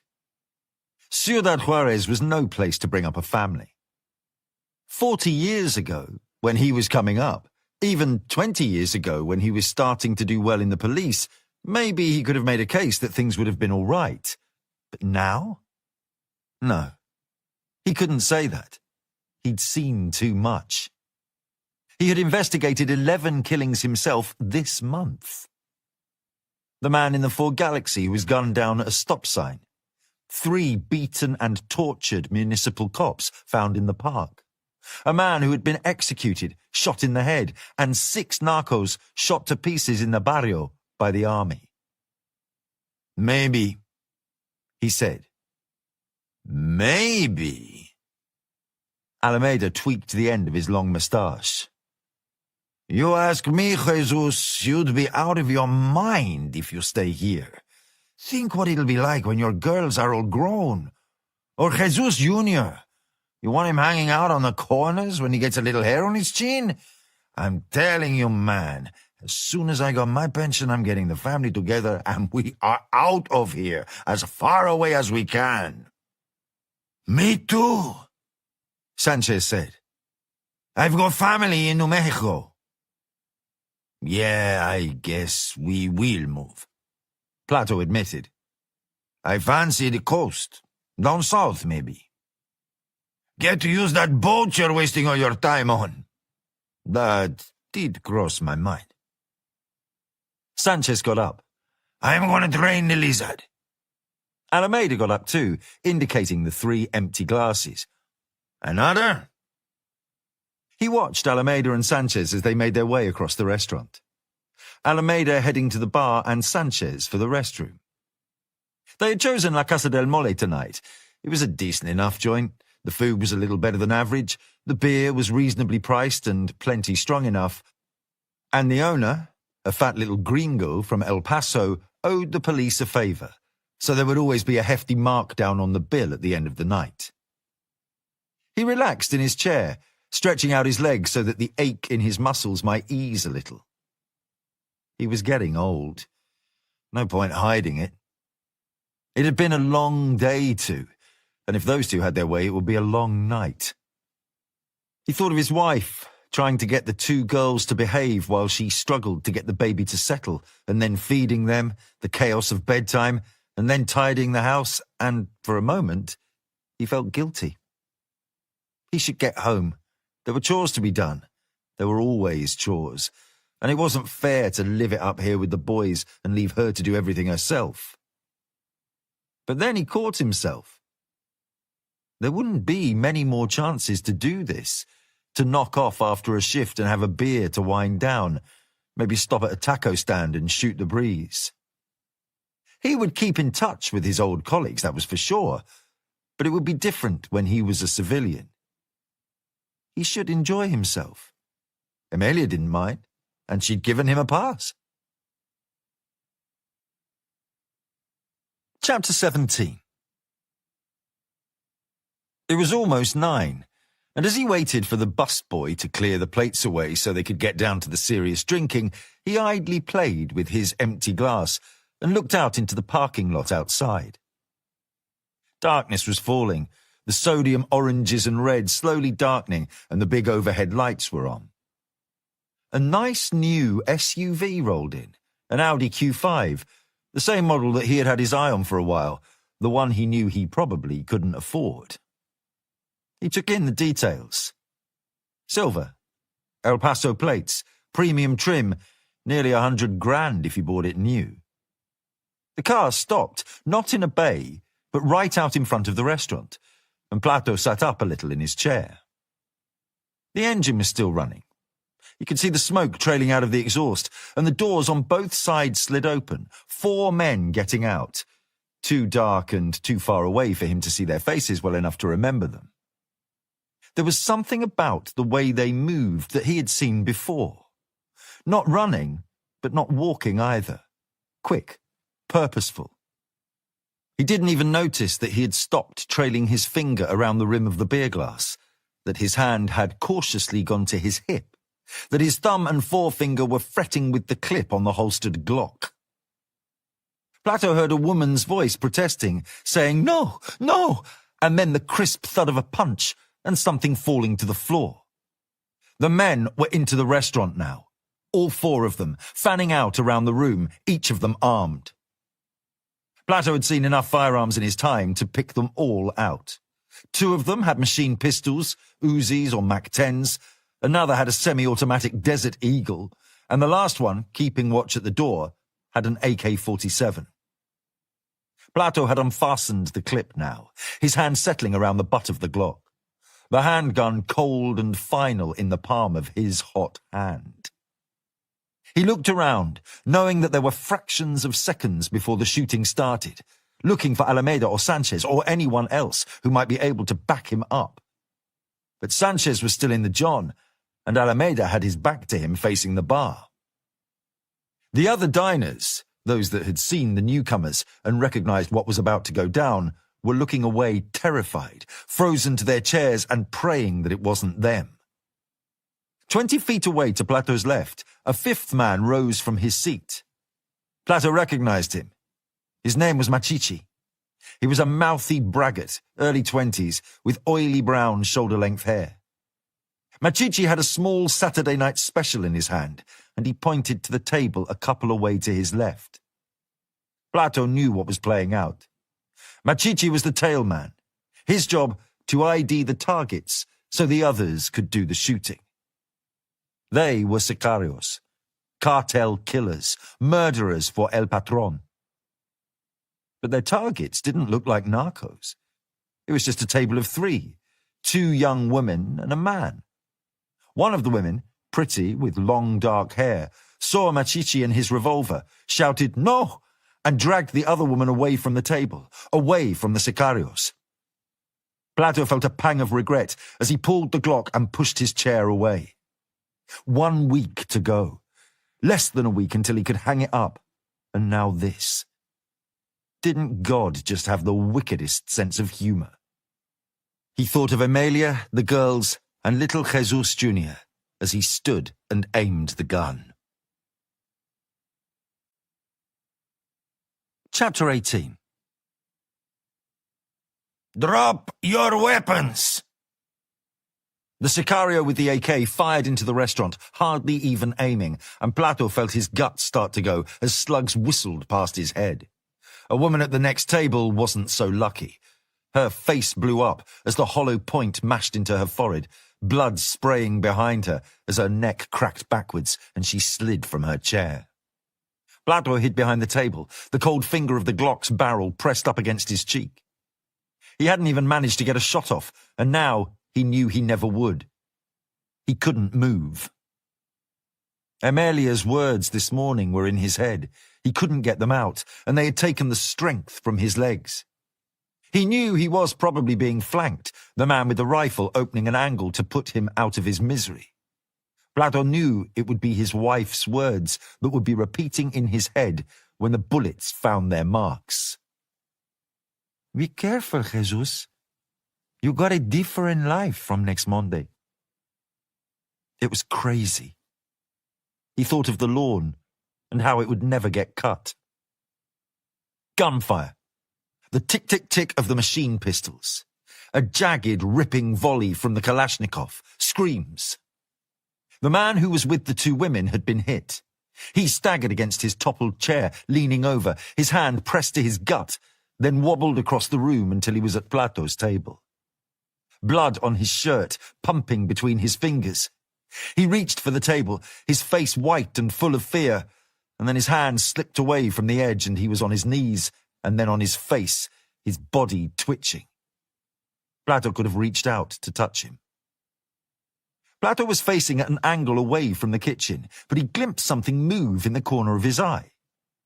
He cranked his head around in that direction and saw a cook, covered in sweat and shirtless, save for a dirty apron, vaulting quickly over the sill of the wide window that opened onto the restaurant.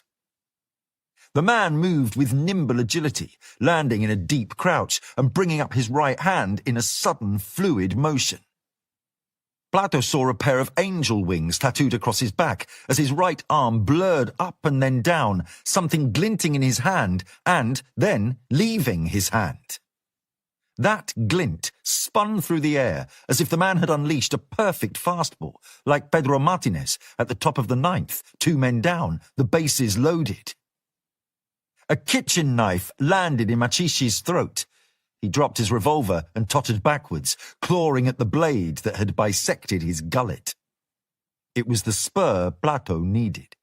He spun up and around, firing the Glock. The sicario with the Kalashnikov took a round in the shoulder and wheeled away, wild return fire going high and wide, stitching a jagged trail into the fishing net that was hanging from the ceiling. Sanchez appeared and fired from the doorway to the restroom. Alameda was nowhere to be seen. All the diners were on the floor now. The cook fast crawled on his belly between them, a beeline to the man with the Kalashnikov, and, with a butterfly knife that had appeared in his hand, he reached down and slit the man's throat from ear to ear. He picked up the AK. He popped out of cover, the muzzle flashing. Another of the sicarios was hit, his head jerking back. The cook was beneath the line of the tables, firing a quick burst that left most of the top of the man smeared across the carpet and the wall behind him. The remaining pair scrambled back to the door. Plato watched through the restaurant's large picture window as they hurried to the Q5. The cook stepped around to the window. The car was just 15 feet away outside. He raised the Kalashnikov, calm and easy, braced the stock expertly against his shoulder, and fired a concentrated volley straight through the window. The pane shattered in an avalanche of shards, the bullets puncturing the driver's side window, none going astray, all of them within a neat 10-inch circle. The car swerved out of control and hit another. The door swung open. The airbags had deployed. The driver fell out, his head a bloody mess. The passenger was hit too. Plato brought up his Glock and aimed at the cook. Police! Get down, senor! Down! On the floor! The man got to his knees, put the Kalashnikov on the carpet, and then lay down. Chapter 19. Milton had lost all track of time. Suddenly there had been sirens, police, ambulances. 6 men and 2 women were dead. It was obvious who the gunman had been after. 2 of the dead were from the same table. The police fussed around the bodies, taking photographs and judging trajectories, and then, when they were done, the paramedics were called over to lift the dead onto gurneys, covering their faces as they hauled them away. Milton was detained by the older, silver-haired municipal cop who had shot the gunman with the Kalashnikov. He was a little plump around the middle, the wrong side of 50, and he had the smell of alcohol on his breath. The man told him to get a shirt and that he was going to have to come back to the station with him to give a statement. Milton said that wasn't necessary. He could just do it there and then. But the cop had been insistent.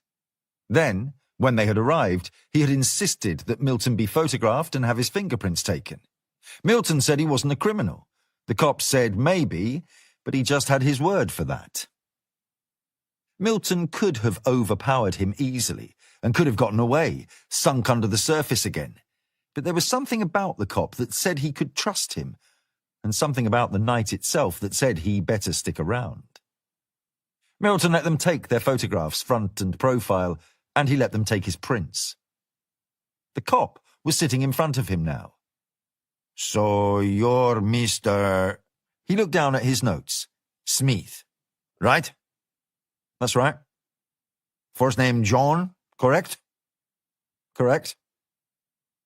All right then, Senor Smith. Sorry about bringing you down here. That's all right. Why don't you tell me what you want?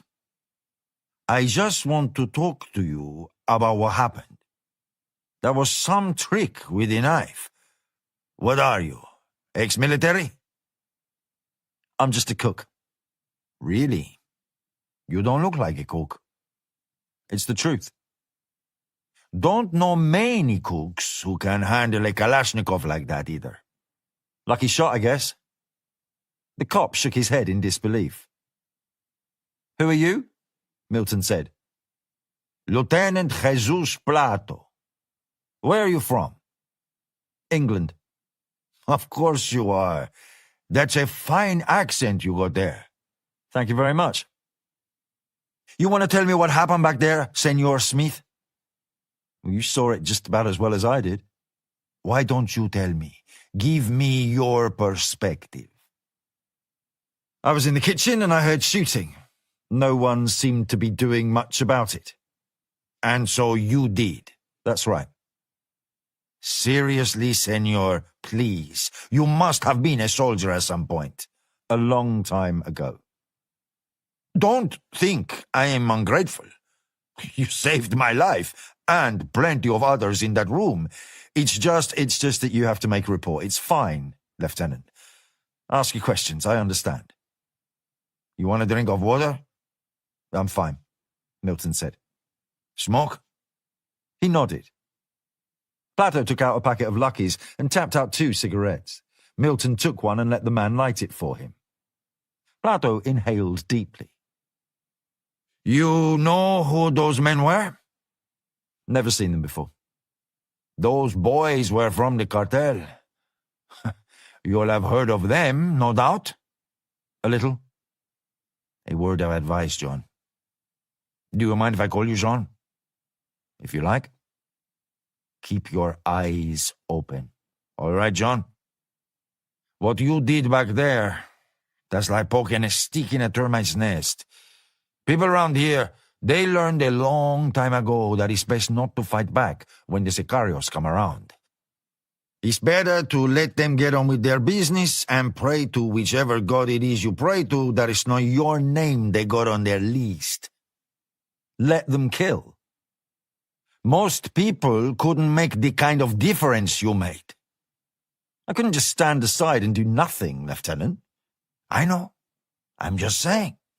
Be careful. Thanks. I'll bear that in mind. He drew down on the cigarette, the tobacco crackling. Who were they after? We're not sure yet. But you think it was the kids at the table? Most likely. They missed one of them, probably thanks to you. The girl? Yes. Was she hit? In the shoulder. She'll live. But she's not safe, is she? No. What's her name? You know I can't tell you that. Where is she? I can't tell you that either, Plato said. It's confidential.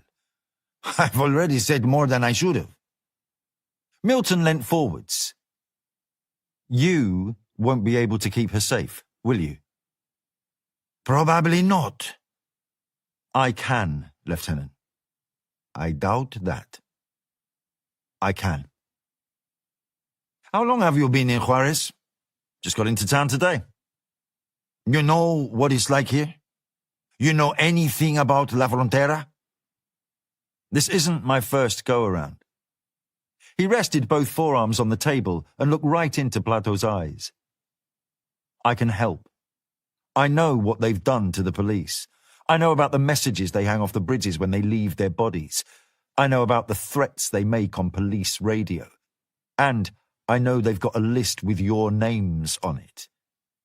I saw what that means tonight. There were 3 of you. Only you and one of your colleagues did anything at all. The other one was hiding behind the bar. This might not be your first go-around, John. But if you haven't been to Juarez before, I can guarantee you that you haven't seen anything like the cartels. As he spoke, he took out a notebook from his breast pocket and turned to a page near the back. He wrote quickly, then turned it upside down and left it on the table between them. You sure you don't want that drink of water?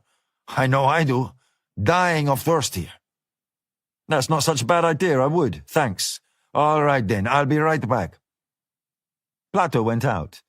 Milton took the notebook and turned it over. There were 2 lines of writing in Plato's untidy scrawl. Caterina Moreno, Hospital San Jose. Chapter 20. El Patron made it a habit to dress well, and this morning his tailor had presented him with a fine new suit. It was cut from the most luxurious fabric, slate grey with the faintest pinstripe running through it, and it had been fitted expertly, measured to fit his barrel-like frame. His snakeskin boots disturbed small clouds of dust as he disembarked from the armour-plated Bentley, nodding to his chauffeur and setting off for the restaurant. 6 of his bodyguards had already fanned out around the street, armed with a variety of automatic weapons. They would wait outside while he ate. No one else would be allowed to go inside. The place had been open for 6 months and was already the finest in Juarez. That was perhaps not the most impressive of accolades, since local restaurants did not tend to last very long before they were shot up or firebombed or the management was murdered, but that was all beside the point. It had a fine reputation for its cuisine. Felipe considered himself something of a gourmet, and it was his habit to try all of the best new places. Now, with business to attend to in the city, he had the perfect excuse. He did not often venture down from the 50,000 square miles of land he owned in the Sierra, not least because the vast space, the battery of gunmen, and the fealty of the locals made it an almost impregnable redoubt. But this business was important, and it needed his attention. The other members of his retinue had already been inside to inform the proprietor that El Patron would be dining with them tonight. They had collected the cell phones of the other customers and staff and told them that no one would be allowed to leave until El Patron had finished his meal. His son, Adolfo Gonzalez, was waiting for him at the table at the back. He rose, Padre. Adolfo. Felipe hugged him. Although impetuous and prone to dangerous predilections, he was still his son, and he loved him. There were other children, other brothers even, but Adolfo was his oldest still alive, and the only one who was born of his first wife. The boy reminded him of her often. She had been impetuous and wild too, a 17-year-old beauty from a village near to his in the heart of the Sierra. She had been the most beautiful girl he had ever laid eyes upon, and his wedding day had been the happiest of his life. That it did not last did not sour the affection he felt for her whenever he recalled her memory. She had eventually become a little too wild, a little too free with her affections and too loose with her tongue, and he had been left with no other option than to do away with her. They had dissolved her body in a vat of hydrochloric acid and poured her into the river. Adolfo and Raimondo had been twins. Raimondo was the oldest, and as such, he had been the real apple of his father's eye. He had arrived 10 minutes before his twin, a protracted delivery that was contrasted by the ease with which Adolfo had followed. Raimondo had been shot dead by the army 2 years ago. Felipe knew that the older boy had exercised a degree of control over his brother. Adolfo had reacted badly to his death, and that, combined with the sudden removal of his brother's restraint, had led to all this blessed nonsense with the girls. It is good to see you, Padre. Felipe sat and busied himself with the menu. Have you eaten here before? When it opened? What is good? The steak is excellent, and we should get some wine. They have a very well-stocked cellar. He summoned the waiter and ordered an especially fine Burgundy. The man offered to pour, but Felipe dismissed him. Adolfo. He began pouring for his son. There are things we need to discuss. Yes, Padre. The Italians? Pendejos. It was easy. No survivors. Good. Have they tried to contact you? No, Felipe said. and they won't. He looked at the boy. He was wide-eyed and avid, desperate for his approval. He wondered sometimes if that need was the reason for the way he was. You did well, Adolfo. I couldn't have asked for more. But tonight... Adolfo frowned. Yes, I know. What happened? I'm as unhappy as you, Padre.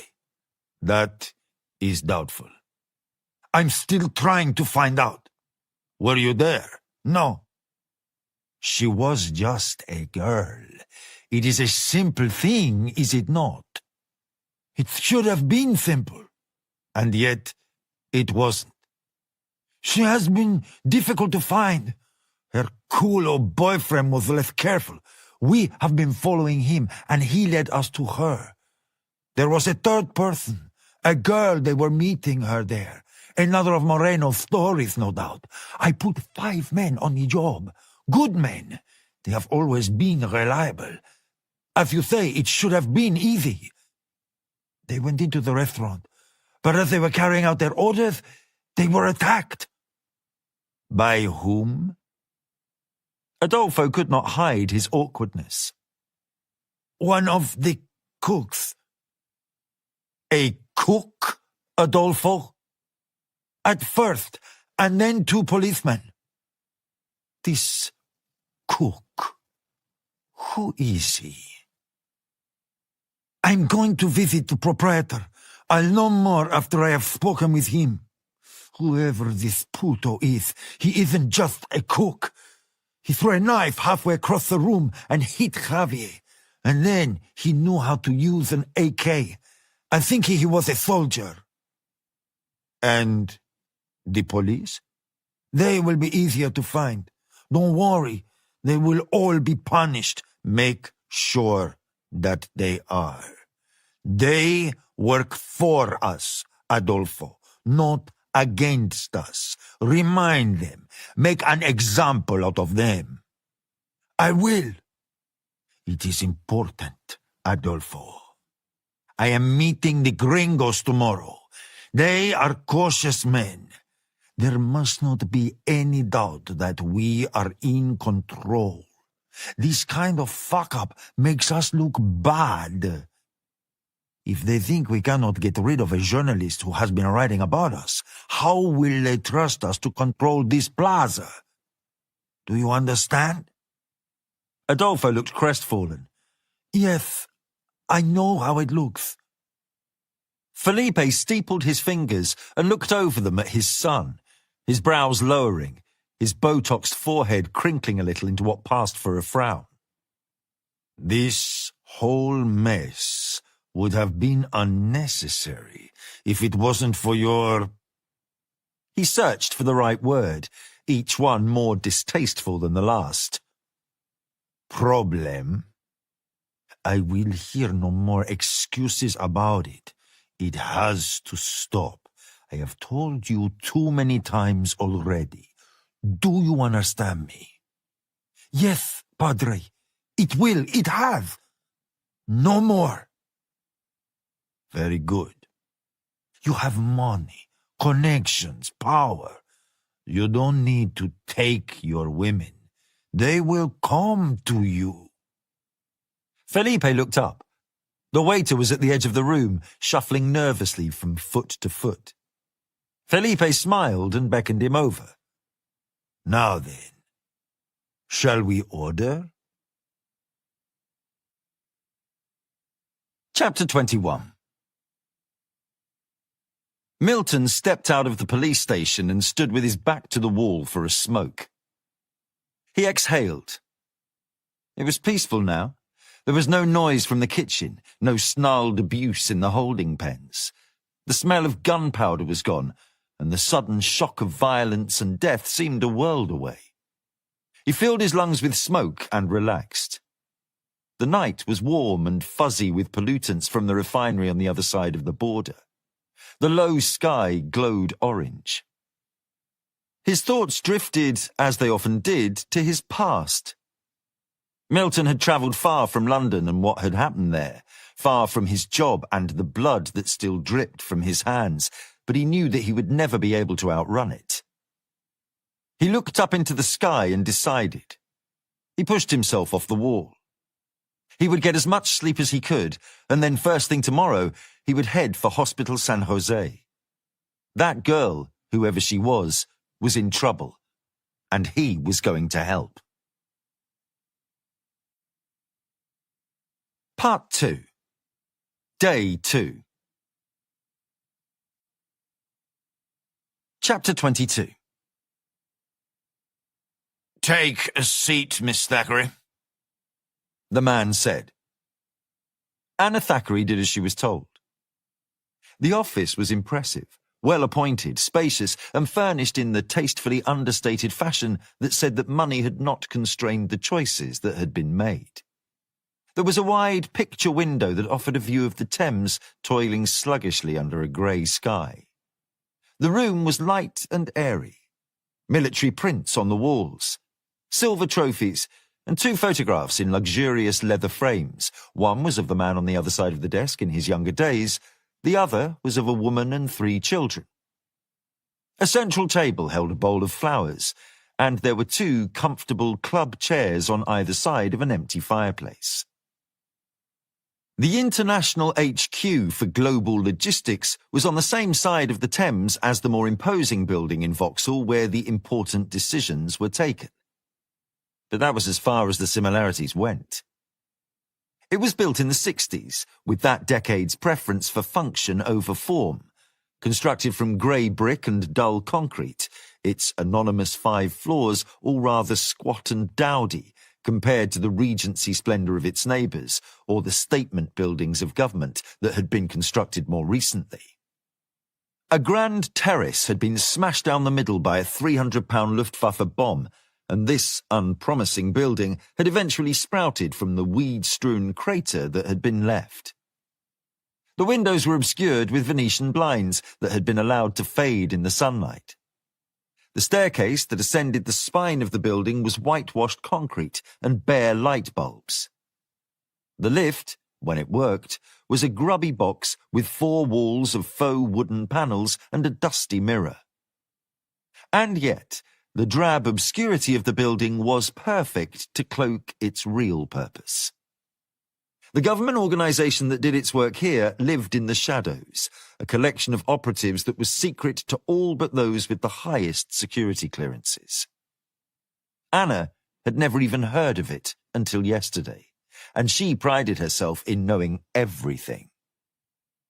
"You asked to see me, sir." His code name was Control.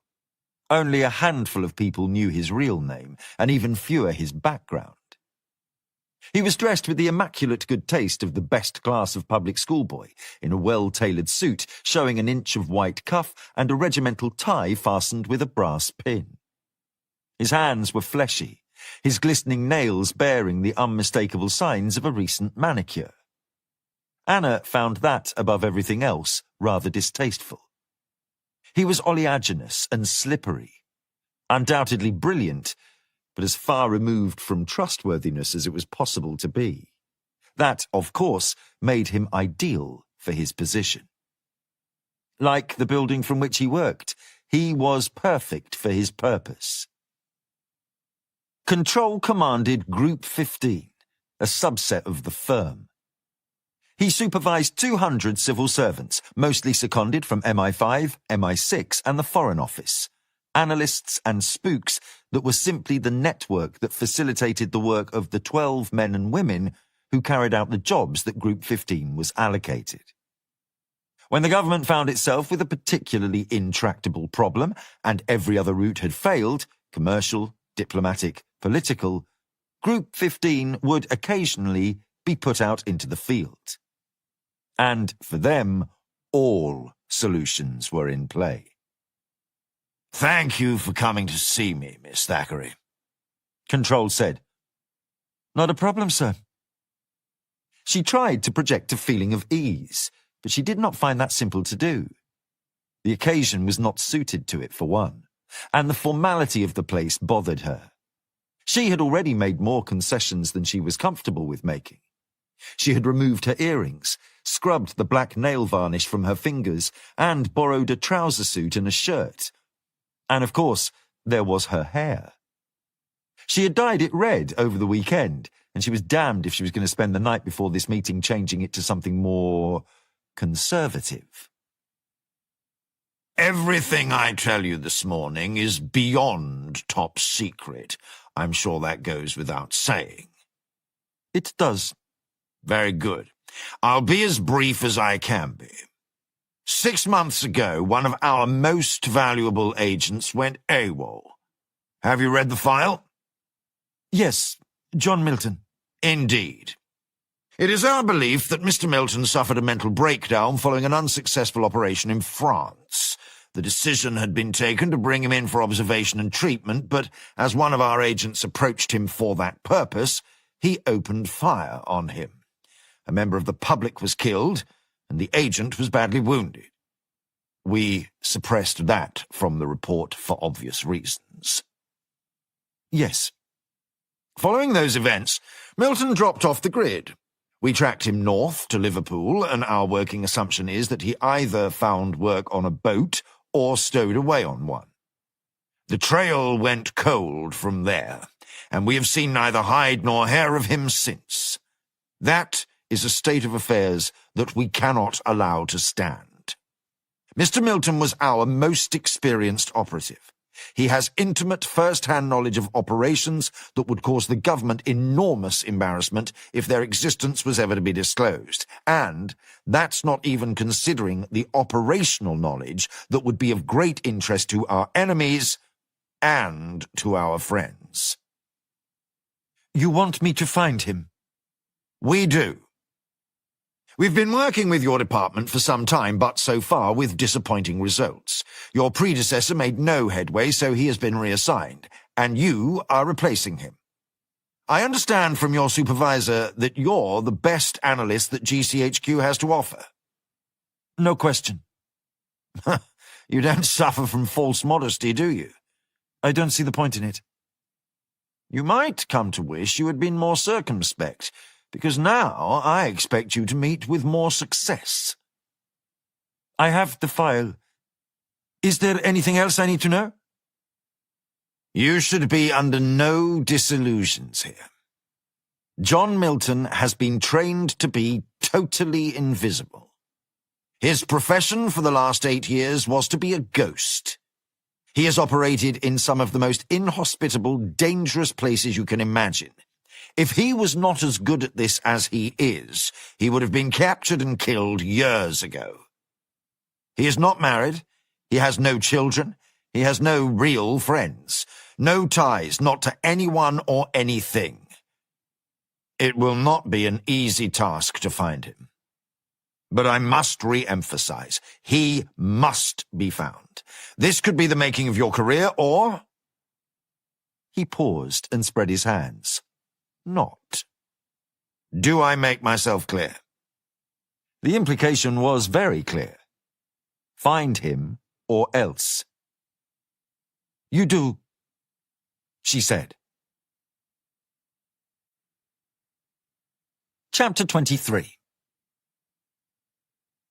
It was early the next day when Anna stooped to position her eye over the iris scanner, the laser combing up and down and left to right before her identity was confirmed and the gate opened to allow her inside. The guard, his SA-80 assault rifle slung loose across his shoulder, smiled a greeting as she passed him. GCHQ had the feeling of a bustling modern mall, with open-plan offices leading off a thoroughfare known as the street. Anna walked to the on-site store and bought a copy of the Times and a large skinny latte with an extra shot of espresso. Most of the staff were dressed conservatively. The squares on their morning commute might have mistaken them for workers on their way into the office. Suits and blouses, all very proper. But they would not have mistaken Anna like that. She wasn't interested in conformity, and since she was not ambitious and didn't care whether she impressed anyone or not, she wore whatever made her comfortable. She was wearing a grey ministry t-shirt, a black skirt, a battered black leather jacket, ripped Converse All-Stars, and red tights. She cocked an eyebrow at the attendant working at the X-ray portal. The man, beyond the point of being exasperated with her after the last 6 months, readied his wand and waved her through. She smiled at him, and when he smiled back, she winked. She followed the thoroughfare to the junction, and after another 5 minutes, she arrived at the first-floor Sig Int Ops Centre. The open-plan space hummed with activity. Mathematicians, linguists, and analysts all focused on their screens. They sifted through the endless data streams, searching for intel on everything from terrorism and nuclear proliferation to energy security, organized crime, and counter-espionage. Each desk focused on a different region, piecing together a tapestry of threats, all analyzed and broken down from this single room. Computer engineers and software developers helped make it possible. The Tempora program alone, responsible for fiber optic interceptors attached to subsurface internet cabling, siphoned off 10 gigabits of information every second. 21 petabytes a day. The PRISM and Boundless Informant programs added petabytes more. That huge, amorphous mass of data needed to be sorted and arranged. There were hackers here too, a small team of them, including Anna. Most of them had never considered a career in intelligence. Anna had wanted the job, a specific job. They had instructed her to get it.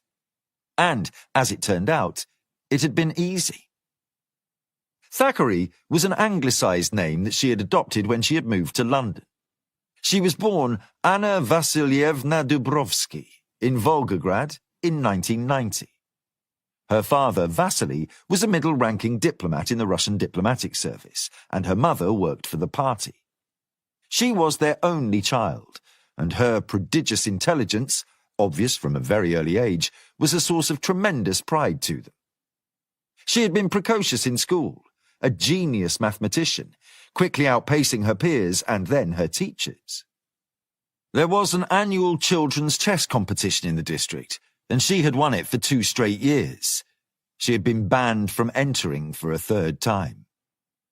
She had been inculcated in data and analysis almost before she could read.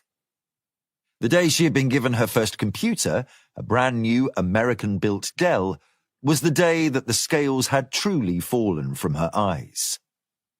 She was taught everything there was to know about it. Then, once again, she outpaced her teachers. Volgograd was a dreary backwater, and the internet spread out like a vast open vista, a frontier of unlimited possibility where you could do anything and be anyone. She was taught how to live online. It became her second life. She became addicted to hacking forums, the bazaars where information was exchanged, complex techniques developed, and audacious hacks lauded. It became difficult to distinguish between her real self and solo, as she soon preferred to be called. Her instructors were pleased with her. The family travelled with Vasily when he was assigned to the Russian embassy in London. Her hacking continued. Questions of legality were easily ignored. She set up dummy accounts and pilfered Amazon for whatever she fancied. A PayPal hack allowed her to transfer money she did not have. She bought and sold credit card information. She joined collectives that vandalized the pages of corporations with whose politics, and often their very existence, she disagreed. After 6 months, they told her to draw attention to herself. She left bigger and bigger clues, not so big as to have been left obviously, or to have been the mark of an obvious amateur, which would have disqualified her from her designated future just as completely, but obvious enough to be visible to a vigilant watcher. She was just 22 when, from the bedroom of her boyfriend's house, she had hacked computers in the Pentagon and NASA. She was downloading a grainy black and white photograph of what she thought was an alien spacecraft from a NASA server at the Johnson Space Center in Houston when she was caught. They tracked her down and charged her with espionage. The Americans threatened extradition, life imprisonment. The British pretended to cooperate, but then, at the last minute, they countered with a proposal of their own. Come and work for us. She appeared to be all out of options. That was what she had wanted them to think. She had accepted. Anna sat down at her desk. It was, as usual, a dreadful mess. The cubicle's flimsy walls were covered with geek bric-a-brac, a sign warning, "Do not feed the zombies," a clock designed to look like an oversized wristwatch, replicas of the Enterprise and the TARDIS, a Pac-Man stress ball, complete with felt ghosts, a Spider-Man action figure. A rear-view mirror stuck to the edge of a monitor made sure it was impossible to approach without her knowledge. She took a good slug of her coffee and fired up both of her computers, high-performance Macs with the large cinema screens. On the screen to her right, she double-clicked on Milton's file. Her credentials were checked, and the classified file, marked Eyes Only, was opened. A series of pictures were available taken at various points throughout his life. There were pictures of him dressed in cross-country gear and with mud slathered up and down his legs. Long, shaggy hair, lively eyes. A handsome boy, she caught herself thinking, attractive. A picture of him in a tuxedo, some university ball perhaps, a pretty but ditzy-looking redhead hanging off his arm. A series of him taken at the time that he had enlisted. A blank, vaguely hostile glare into the camera when he signed his papers. A press shot of him on patrol in Derry, wearing camouflage gear, his rifle pointed down, the stock pressed to his chest. A shot of him in ceremonial dress accepting a medal. Maybe a dozen pictures from that part of his life? There were just 2 from his time in the SAS. A group shot with his unit hanging out of the side of a UH-60 Black Hawk, and another, the most recent, a head and shoulders shot. His face was smothered with camouflage cream, black war paint, his eyes unsmiling. The relaxed, fresh-faced youngster was a distant memory. In those pictures, he was coldly and efficiently handsome. Anna turned to the data. There were 8 gigabytes of material. She ran another of her homebrew algorithms to disqualify the extraneous material. She would return to review the chaff later while she was running the first sweep, reducing it to a more manageable 3 gigs. Now, she read carefully, cutting and pasting key information into a document she had opened on the screen to her left. When she had finished, 3 hours later, she had a comprehensive sketch of Milton's background. She went through her notes more carefully, highlighting the most useful components. Milton was an orphan. His parents killed in an autobahn smash when he was 12, so there would be no communications to be had with them. There had been a nomadic childhood before that, trailing his father around the Middle East as he followed a career in petrochemicals. There were no siblings, and the aunt and uncle who had raised him had died 10 years earlier. Married once, divorced, no kids. It appeared that he had no friends either, or at least none that were obviously apparent. Milton, she thought to herself as she dragged the cursor down 2 lines, highlighting them in yellow. You must be a very lonely man. David McClellan, the analyst who worked next to her, kicked away from his desk and rolled his chair in her direction. What are you working on? You know better than to ask that. McClellan had worked opposite Anna for the last 3 months. He'd been square, for a hacker at least, but he had started to make changes in the last few weeks. He'd stopped wearing a tie. He occasionally came in wearing jeans and a t-shirt, although the t-shirts were so crisp and new that Anna knew he had just bought them, probably on the site that she used after she had recommended it to him. It was obvious that he had a thing for her. He was a nice guy, brain as big as a planet, a little dull, and he tried too hard. Come on, throw me a bone. Above your clearance, she said with an indulgent grin. McClellan returned her smile, faltered a little when he realized that she wasn't joking, but then looked set to continue the conversation until she took up her noise-cancelling headphones, slipped them over her ears, and tapped them with a shrug. Sorry, she mouthed. Can't hear you. She turned back to her screens. She watched in the mirror as McClellan rolled back towards her again. Coffee? He mouthed. Anna nodded, if only to get him out of the way. Milton's army career had been spectacular. Special Forces, Air Troop B Squadron 22 SAS, for whom he had served all around the world. She filleted the names of the soldiers who had served with him. Emails, telephone numbers, everything she could find. McClellan returned with her coffee. She mouthed thanks, but he did not leave. He said something but she couldn't hear. With a tight smile, she pushed one of the headphones further up her head. Thanks, she repeated. You having trouble? Why? You're frowning. She shrugged. Seriously, David? Enough. I am not going to tell you. He gave up. She pulled the headphones down again and turned back to her notes. Her reading resumed with Milton's brief stint assigned to the Revolutionary Warfare Wing, where he assisted the security services with covert military action, although very few specifics were documented. Beyond that, Anna drew a blank. The next 8 years, the time Milton had spent in the group, were redacted. Classified. Damn it! She exclaimed under her breath. She couldn't get into the contemporaneous stuff. They were tying both hands behind her back. It was impossible. She watched McClellan scrubbing a pencil against his scalp and corrected herself. Impossible for most people. Hard for her, not impossible. Anna picked up the fresh coffee and looked at her précis for clues. Where should she start looking? Nothing stood out. Control had been right about Milton. There was no one that she could monitor for signs of contact. She clicked over into the data management system and calibrated a new set of selectors, filters that would be applied to internet traffic and telephony in order to trigger flags. She started with his name, the nub of information around which everything else would be woven. She added his age, 5 years either way, and then the names of his parents, his aunt and uncle.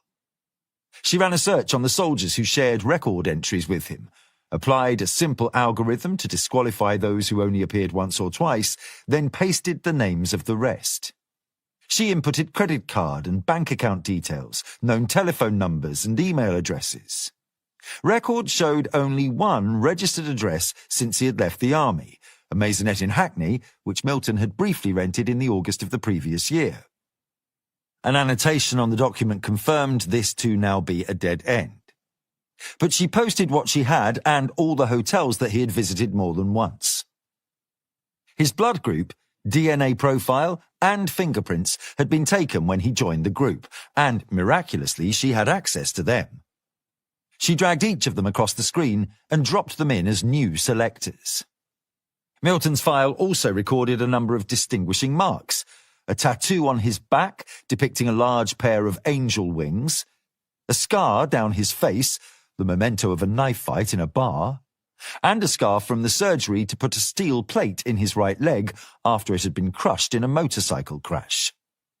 Each piece of data and metadata narrowed the focus, disambiguating huge amounts of information held on the servers in the data room in the basement. She spun her web around that central fact of his name, adding and deleting strands until she had a sturdy and reliable net of information with which she could start filtering. She just needed something to come back that caught in the net. The Holy Grail, a fingerprint, a DNA match, well, that happened with amateurs, but not with a man like this. That wasn't a break she was going to catch.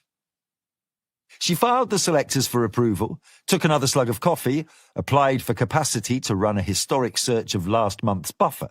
She guessed it would take half a day, even with the petaflops of processing power that could be applied to the search, and then leant back in her chair, lacing her fingers behind her head and staring at the screens. Control was right. Milton was a ghost, and finding him through a digital footprint was going to be a very long shot. GCHQ was collecting a vast haystack of data, and she was looking for the tiniest, most insignificant needle. Control must have known that. If Milton was as good as he seemed to be, he would know how to stay off the grid. The only way that he would surface was if he chose to, or if he slipped up. She stood, eyes closed, stretched out her arms and rolled her shoulders. Anna doubted John Milton was the kind of man who was prone to mistakes.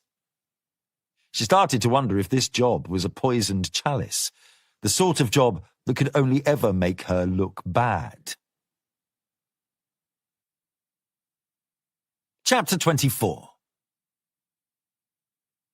5 in the morning. Plato looked at the icon of Jesus Christ that he had fixed to the dashboard of his Dodge. Feeling a little self-conscious, he touched it and closed his eyes. 4 days. He prayed. Please, God, keep me safe for 4 days. Plato was not usually a prayerful man, but today he felt that it was worth a try. He had been unable to sleep all night, the worry running around in his mind, lurid dreams of what the cartel would do to him and his family, impossible to quash. In the end, with the red digits on the clock radio by his bed showing 3, he had risen quietly from bed so as not to disturb Emilia and had gone to check on each of his children.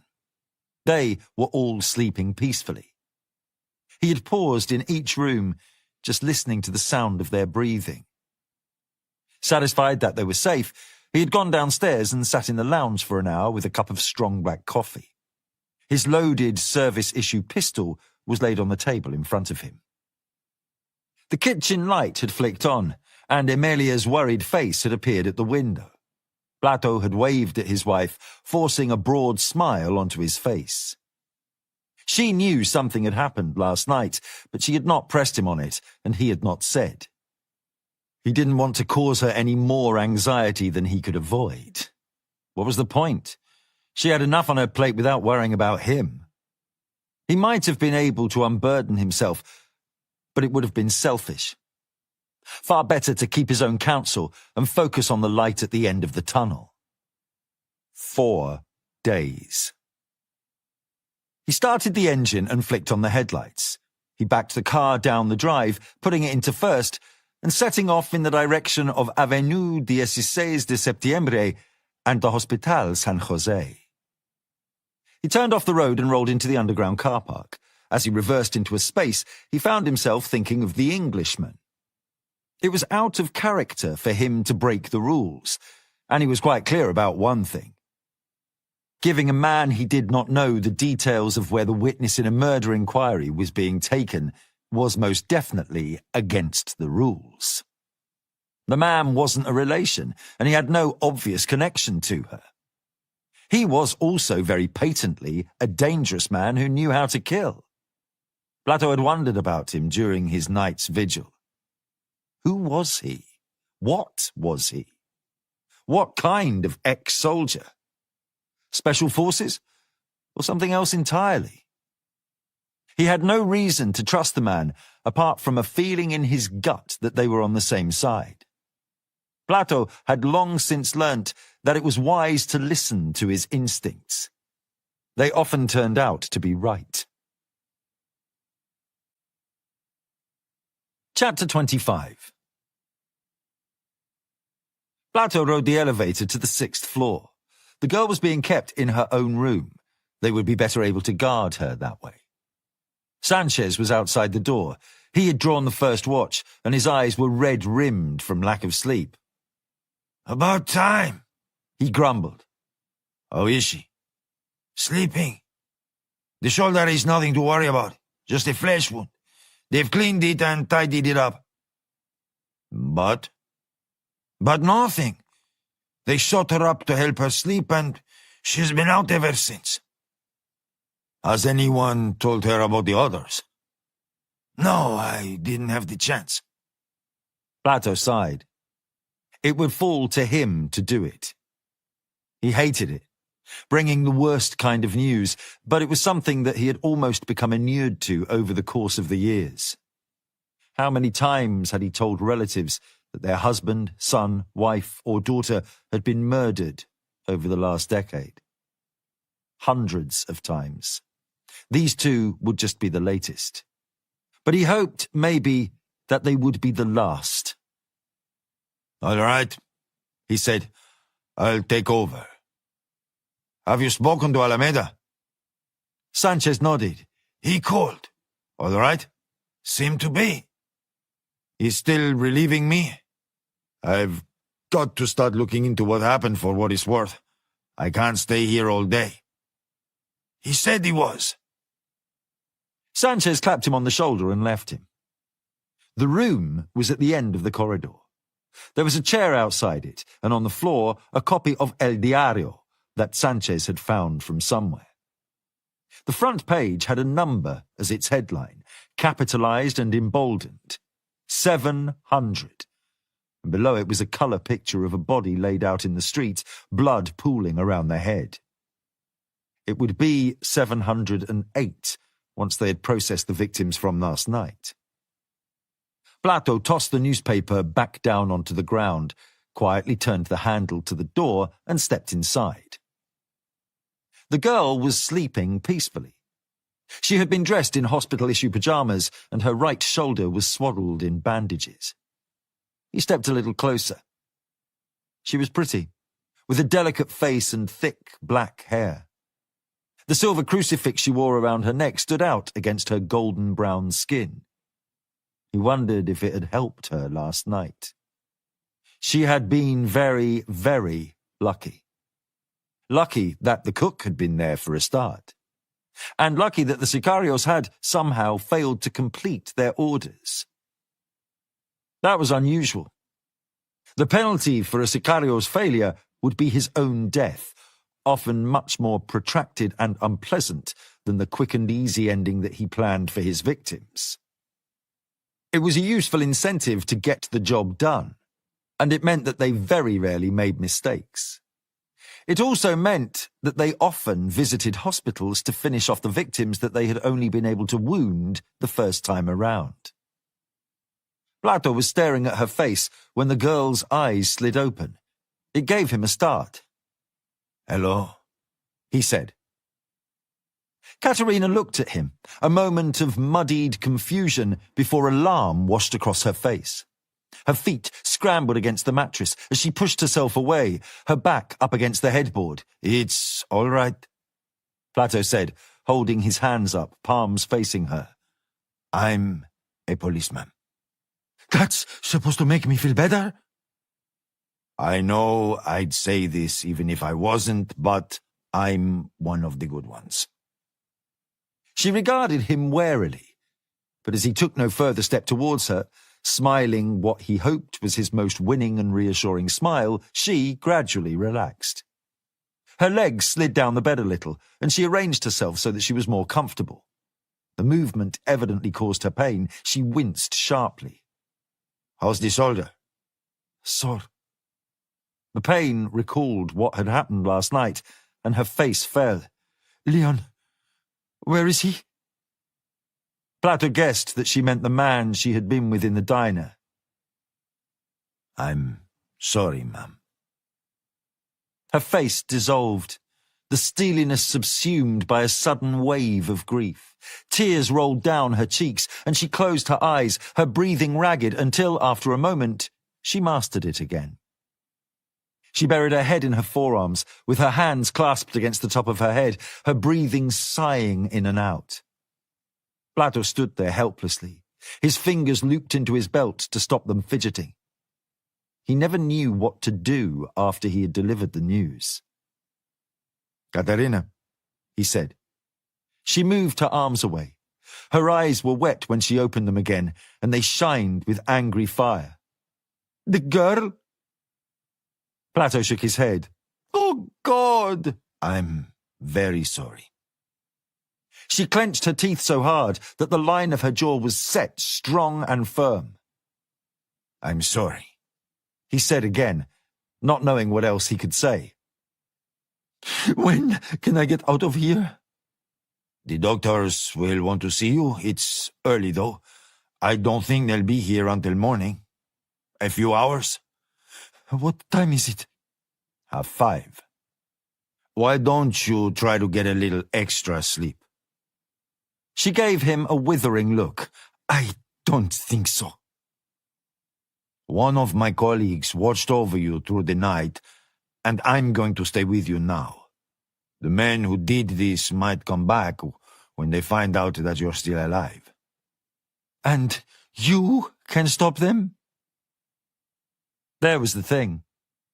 Plato knew he would have no chance at all if they came back, and the girl looked like she was smart enough to know that too. I'll do my best, he told her. Chapter 26. Plato spoke to the girl for an hour.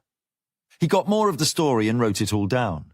Eventually, her eyelids started to fall, and as dawn broke outside, she was asleep again. Plato covered her with the coarse hospital blanket and picked up her chart from the end of the bed. They had given her a mild dose of secobarbital, and he guessed that there was still enough of it in her system to make her drowsy. It was for the best. She would need all her strength about her when she was discharged. He wasn't sure how best to go about that. There was no question that she was in a perilous situation. The cartels wanted her dead, and his experience suggested that they wouldn't stop until that had happened or until she was put out of reach. There was no easy way for him to help her with that. Once she was out of the hospital, she was on her own. He looked down at his notebook. Her name was Caterina Moreno, she was 25, and she was a journalist writing for the Blog del Borderland. He wasn't as savvy with computers as some of his colleagues, but even he had heard of it. It was generating a lot of interest, and the cartels had already murdered several of its contributors. The dead man was another of the blog's writers, and the dead girl was a source who was to be interviewed for a story Moreno was writing. He sat down on the chair outside the room, his pistol in his lap. He watched as the hospital switched gears from night to day. Nurses were relieved as they went off shift. The doctors began to do their rounds. Porters pushed their trolleys with their changes of linen, medicines, and breakfasts. Plato watched all of them, looking for signs of incongruity, his mind prickling with the anticipation of sudden violence, his fingers never more than a few inches from his pistol. They might come in disguise or in force. They might come knowing that the power of their reputation was enough to grant them unhindered passage. The girl was helpless. Plato resolved to do his best to slow them down. His vigil was uninterrupted until Alameda arrived at 9. Captain, Plato said. How is she? not so good. How much does she know? I told her enough. Alameda scrubbed his eyes. Stupid kids. That's harsh. Pretending to be journalists. They'd say they were journalists. Hardly, Jesus. We're out of touch. Writing about the cartels, por Dios, man. How stupid can you get? They got what's coming to them. Plato did not reply. He stood and stretched out his aching muscles. How did she take it? Alameda asked, looking into Katerina's room. She's tough.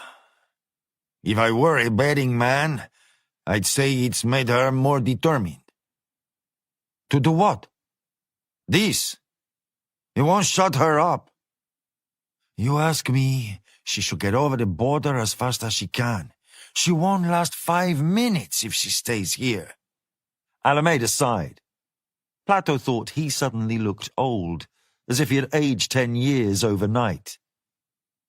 Diablo, Jesus. What are we going to do? Plato holstered his pistol. We're gonna stand guard here until she's discharged, which I guess will be when the doctor comes to see her this morning. We'll make sure she's safe getting to where she wants to go. And then, it's up to her. He put a hand on Alameda's shoulder. Are you all right? Not really. Couldn't sleep. Me neither.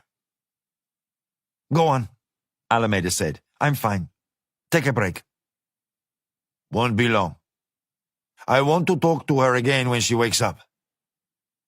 Plato said he would take 20 minutes to get them both some breakfast from the canteen, and when Alameda lowered himself into the chair, his hand on the butt of his pistol, he quickly made for the elevator. He did not mean to be very long. Chapter 27. Milton changed into his jeans and a reasonably clean shirt and walked to the hospital. He stopped in the coffee shop for an espresso and a copy of the morning paper. He scanned it quickly as he waited in line. There'd been nothing about the shooting at the restaurant yet. Instead, he saw a picture of some sort of memorial, a stone cross with a wreath propped up against it and a notice fixed up with wire. When he got to the checkout, he asked the girl what time they got the afternoon edition. I don't know, she said. I don't read it. He handed her a $10 bill. I'm looking for a friend, he said. Young girl, brought in last night, gunshot wound. You know where they would have taken her? Try up on the 6th floor, she advised. Milton told her to keep the change and followed her directions. There was a triage area and then a corridor with separate rooms running off it. He went down the corridor looking into each room, looking for the girl. There was an empty chair at the door to the last room from the end. He walked quietly to the door and looked inside. The girl was there, asleep, her chest rising and falling gently beneath a single white bedsheet. A man in a white doctor's coat was leaning over her. A loose pillow was lying across the girl's legs.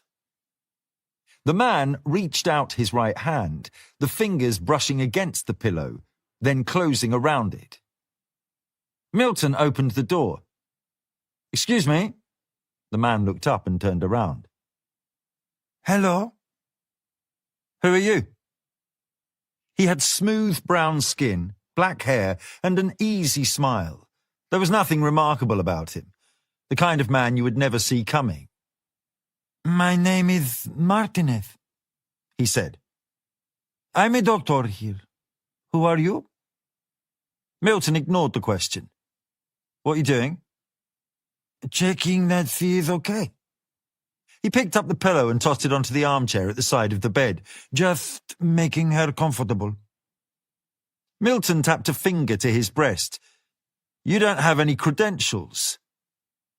The man looked down at his white medical jacket, shrugging with a self-deprecating smile. I've just come on shift. Must have left it in my locker. Thanks. "You're welcome." Do you know her? "I'm a friend." The doctor looked over Milton's shoulder, and for a tiny moment, a flicker of something, irritation perhaps, or frustration, fell across his face. He replaced it with a warm, friendly smile. Nice to meet you, Senor Smith. The man smiled again, stepped around him, and left the room. Milton turned to watch him go, just as the policeman from last night, Lieutenant Plato, came in the other direction. The two met in the corridor, Plato stepping to the side to let the other man pass. Plato was carrying 2 wrapped burritos. He didn't look surprised to see him. Who was that? Said he was a doctor, but there was something about him. Seen him before? No. Milton started to move. Was there anyone else here? Plato asked. There should have been. No one else. Plato's face twisted with anxiety. Is she all right? You better check. Milton walked quickly and then broke into a jog, passing through the busying triage area to the lobby beyond. The elevator was on the first floor, so he couldn't have taken that. He pushed the bar to open the door to the stairs and looked up and then down. There was no sign of Martinez anywhere. He quickly climbed to the 7th floor, but as he opened the door onto the pediatrics ward, he couldn't see him. He went back down, then descended further to the 5th, but there was still no sign of him. The man had disappeared. Chapter 28. Plato sat on the chair, and Milton stood with his back to the wall. They ate the breakfast burritos that Plato had purchased in the canteen.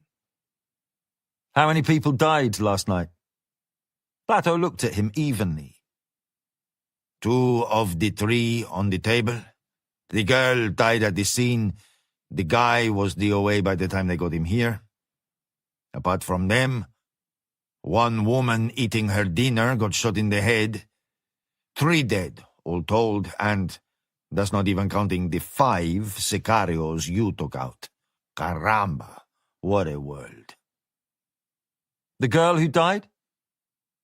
That's the coincidental part. Her name was Dolores. Poor little thing. I knew I recognized her when they were wheeling her out. I found her a month ago on Avenue Azucenas, half undressed and beside herself with panic. She was a worker in the maquiladoras. She'd been abducted and raped, but she managed to get away. You think that had something to do with it? He shrugged. Looks to me like she was there to talk to Carolina. Tell her story, maybe. I don't know. Maybe that's why they got shot. Why would Katerina want to talk to her? Milton knew that the information was confidential, but after just a moment of reluctance, Plato shrugged and said, She's a journalist. This isn't a safe place to write about the news. The cartels don't like to read about themselves. The dead guy was another writer. Newspaper? No, Plato said, shaking his head. They're online. They call it Blog del Borderland. It started to become a pretty big deal, not just here, but over the border, too. There was a piece in the El Paso Times just last week all about them, and someone told me they have got a book coming out, too. The cartels are all they write about. The shootings, the abductions, it's like an obsession. Most papers won't touch that stuff, or if they do, they don't write about it truthfully. It's all under control. There's nothing to worry about. You know the sort of thing? These kids are different. They've had writers go missing and get murdered before, but it hasn't stopped them yet. This time, though, I don't know. Maybe they'll listen now. What would you do if you were her? I'd try to get over the border, but that won't be easy. As far as I can make out, she doesn't have any family here, no ties. All she has is the blog. She's not the kind of person who gets a visa. As far as I know, no journalist has ever been given one. And I doubt she'd even get a border crossing card. They'll say the chances of her staying over there illegally are too great. So, join the dots. If she's going to get across, she'll have to do it the other way. Milton finished the burrito, screwed up the wrapper, and dropped it into the bin. That doctor? Who knows? My guess? He was someone they sent to finish her off, and you got here just in time. You didn't recognize him? No. No reason why I would. Why was she unguarded? Plato frowned. You'd have to ask my captain that. But you're still here. How can I leave her on her own? He said helplessly. I've got daughters. I'll stay with her. Plato finished his burrito and wiped his hands with a napkin. Why would you want to do a thing like that? Like you say, how can we leave her on her own? I'm guessing you boys will have to leave her as soon as they discharge her, right? Right. And how long do you reckon she'll last without any protection at all? Christ, they almost got her when she was supposed to be guarded. She won't last 5 minutes, and you know it. Plato exhaled wearily. What's your story? Really? You don't want to know. You need to give me a reason to let you stay. I can help. Come on, you know I can. You saw what I can do. You know I could be useful. That's why you told me where to find her. Maybe it was, and maybe I shouldn't have done that, putting you in harm's way as well as her. I can look after myself. They'll come back again. What makes you think you can stop them?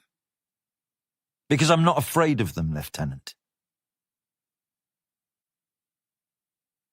Chapter 29. The girl was awake.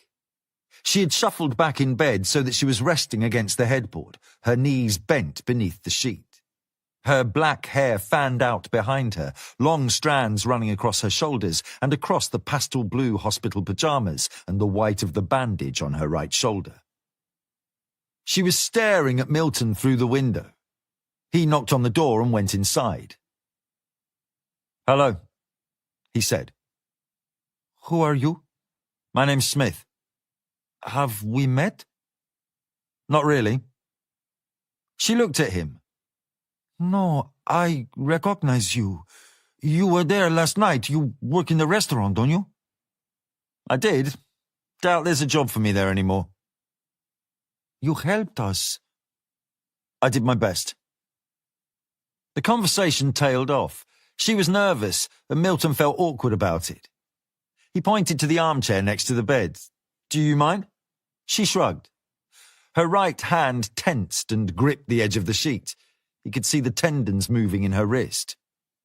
He moved the pillow out of the way and sat down. How are you feeling? Like I just got shot in the shoulder? You were lucky. It could have been much worse. A bitter laugh. Lucky? I wouldn't call that luck. And my friends... Yes, they were very unlucky. I'm sorry about them. Her chin quivered a little. She controlled it, a frown furrowing her brow. He turned his head and looked at her. She was slender and well put together. He saw that her nails were trimmed and painted. She had an intelligent face, sensitive, but her jade-green eyes looked weary. Do you have any next of kin I could call? He said. No. My parents are dead. I had a brother, but he's dead too. Husband? Boyfriend? Her lip quivered again. I'm not married. And my boyfriend got shot last night. She went quiet again. Milton found that he was holding his breath. He didn't know what he would do if she started to cry. He wasn't particularly good with things like that. I spoke to Lieutenant Plateau, he said. Does he think I killed her? Who? Dolores, the girl. It's my fault she's dead. How could it be your fault? She was safe as long as she kept out of the way. Of course it isn't your fault. I persuaded her to come and talk to me. I went on and on and on at her because of that. Now she's dead. Milton didn't know what to say to that. He started to mumble something that he hoped might be reassuring, but she cut him off. Why are you here? Because you're not safe. I can look after myself, she said, her eyes shining fiercely. They came back this morning, a man pretending to be a doctor. I saw him off, but it'll get worse as soon as they discharge you. Then I'll hide, she said angrily. I've managed until now. I'm sure you have. He watched her. She was pretty, and her fieriness made her even more attractive. Katerina, I want to help. You're wasting your time. I don't have any money, and even if I did, I wouldn't give it to you. I don't want money. Then what? I help people who need it. Like some sort of charity? I wouldn't put it like that. And I do? Need help? The odds are against you. I can even the odds. That's what I do. You know what the cartel is capable of. You saw it. Last night was just them being playful. If they really want to come after me, there won't be anything that anyone can do about it. I am sorry, Senor Smith. It's not that I don't appreciate the offer, and I don't want to be rude, but at the end of the day, you work in a kitchen. He let that settle for a moment, and then he said, staring at her evenly, I did other things before that. Chapter 30. Beau's snakeskin cowboy boots echoed as he stepped out of the red Jeep Cherokee and strode across the pavement into the hospital. The florist store in the reception was pitiful. Wilted flowers, most half dead under the early morning heat. Still, he managed to find a halfway decent bunch of bougainvillea, then stopped by the shop to grab a bag of shriveled, flavorless grapes. At the desk, he flashed his friendliest smile and said he was there to see his niece, the girl who survived the restaurant shooting last night. The nurse glanced at the bouquet, its bright colours contrasting against his blue suit, then back at his warm smile. She bought it without a second thought, telling him the girl was on the 6th floor towards the back and wished him a nice day. Beau thanked her kindly and headed for the elevator. He got in and pressed the button for the 2nd floor. The doors closed and the elevator ascended. The lights for each passing floor glowed on the display until the elevator reached the 6th. The doors opened. He reached inside his jacket, his fingers brushing against the inlaid handle of the revolver that was holstered to his belt. and stepped out. The girl was in a room at the end of a corridor. Beau walked easily down towards it, his heels striking the floor noisily. As he approached, a man who had been leaning against the door jamb just out of sight peeled off the wall and stepped out into the corridor. He took a step forwards and blocked the way. "Who are you?" the man said. "Beau Baxter. Who are you?" "Smith." Beau grinned. "Mr. Smith?" The man smiled, or at least his taut, thin lips rose a little at the edges. "John Smith." "What do you do, Mr. Baxter?" Beau looked him over. Not much to him, really, at least on the surface. A little taller than average, a little slimmer than average for someone his size, running 190, maybe 200. Caucasian. A nasty scar on his face. Salt and pepper hair. Heavy, untidy beard. Around 40, maybe? The kind of man who'd be swallowed up by the crowd. He knew that sort. He was anonymous, at least until you looked a little harder. His eyes were different. Icy blue and cold. Enough to give a man a moment of reflection, a chance to think about things. Beau shrugged. "I'm thinking you know what I do. Me and you, I'm guessing we're in the same line of work." "I doubt that." "Let me put it a different way. What are you doing here?" He held up the wilting bouquet. "I brought the girl some flowers. She doesn't want them. I want to speak to her." "I don't think so. Not while I'm here." They both looked through the dirty window into the room. Katerina was sitting up in bed as a doctor examined the wound on her shoulder. "You're the cook, right? I heard what you did." "And how would you know about that?" "My line of business, it pays me to know people who know things." "Police?" "Sure. Among others." "What do you want?" "She had any visitors? Unexpected ones?" The man looked at him. He didn't answer. "Let me describe him for you. Tell me how close I am." "He's in his 40s. His hair is perfectly black, plain skin, smiles a lot, but there's something going on beneath the smile that you don't feel too comfortable about. How am I doing?" "Close enough. Thought so. Can we talk about him?" "Talk then. When was it?" "An hour ago. And what happened?" "I scared him off." "I doubt that. He's a bad man." "There are a lot of bad men." "Not like him. He's one of a kind." "I wouldn't be so sure about that." "I can get him out of the way." "You think I can't do that myself?" "I doubt it."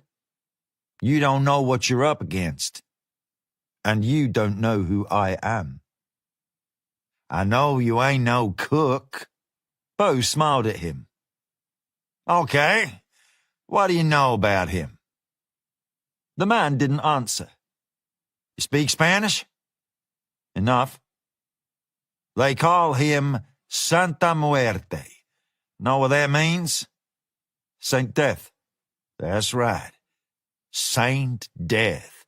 Bit grandiose, I'll give you that, but believe me, this dude, my word, he backs it up. This is not a man you want to know. These people he takes a personal interest in, they tend not to be around for long after he's introduced himself. You know what I mean? I've met people like that before. I'm still here." He held Beau's gaze without flinching. It was rare to meet a man like this. It didn't look as if he had an ounce of fright in him. He was either brave or he had no idea what he was dealing with. "You're a long way from home, bro. That accent English, right? Well done." "All right then, partner. Let me just lay it out for you. This man, Santa Muerte, Even in a place as fucked up as this, he's the worst of the worst. Top of the food chain. And you have his attention now, undivided, all of it. I know what you did in the restaurant. Just now, you got in his way again. And now, he is not going to stop. Men like him, they survive because of their reputations. People start to think he's lost his edge. Maybe they start getting brave. Maybe someone who bears a grudge decides now's the time to get their revenge and stamp his ticket for him. Reputation, man. He has to kill you now. And there's nothing you can do to stop him short of putting a bullet in his head. What does this have to do with you? I can help you. My line of work, I find people, I settle accounts, I solve problems. And my employers, this group of Italians, not men you'd want to cross, these men, well, see, they have good reason to speak to him. They had a business arrangement with the organization he works for. Didn't go to plan. He sent them a video. One of theirs hung upside down from a tree while he sawed off his head with a machete. They're paying me to bring him back to the States. They'd prefer him alive, but that don't really matter, not really. They'll take him dead if that's the only way I can get him to them, and I will get him eventually. The only question is whether it's after he's killed you and your friend in there or before. I don't have any reason to protect you, but I will if you help me out. I'll take my chances. Bo stood up and straightened out the fall of his trousers. I don't know why, but he wants the girl. He'll drop out of sight now. You won't be able to find him. He'll bide his time, and then he'll come after her. And that's when you'll need me. He took a pen from his pocket and, tearing off a square of the brown paper sheaf that was wrapped around the flowers, he wrote down a number. He handed it to the man. This is me. When you're ready to start thinking about how to get her out of the almighty motherfucking mess she's got herself into, you give me a call, all right? What's his name? His real name? I've heard lots of possibilities, but I don't know for sure. You're sure I can't find him? Have you been listening to me? You don't find him, man. He finds you. Chapter 31. Katerina was discharged a little before midday. The doctor said that she would be fine. There were no vascular injuries, no bones had been clipped, it was all just flesh. They had performed a quick fasciotomy while she was out cold and had cleared away the fabric from her shirt that had been sucked into the wound and removed the dead tissue. The doctor checked the sutures while holding, gave her a tetanus shot, told her to take it easy, and sent her on her way. Milton led her to the elevator, shielding her as they stepped out into the lobby downstairs. Lieutenant Plateau was waiting for them. How are you feeling? He asked her. Better now, thank you. Do you know where you're going? A hotel. I was going to ask you, Milton said to him. What would be a good hotel? Plateau chuckled. You know, all the hotels get booked. By who? The narcos on them, Katerina answered. They book the room, but no one ever stays. Perfect way to launder all their money. There is a place, Plateau said. La Playa Consulado. Up by the border. You should be able to get in there. Thanks. And then? New Mexico. Senor Smith says he's going to help me. Doesn't seem I have much choice in the matter. All right then. You keep your head down. If I need to speak to you about what happened, the investigation, I'll be in touch. He reached out a hand and she took it. Good luck, Katerina. Milton led Katerina out of the hospital. The midday heat was like a furnace.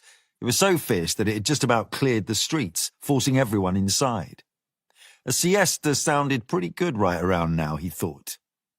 Those people who were out looked punch-drunk and listless.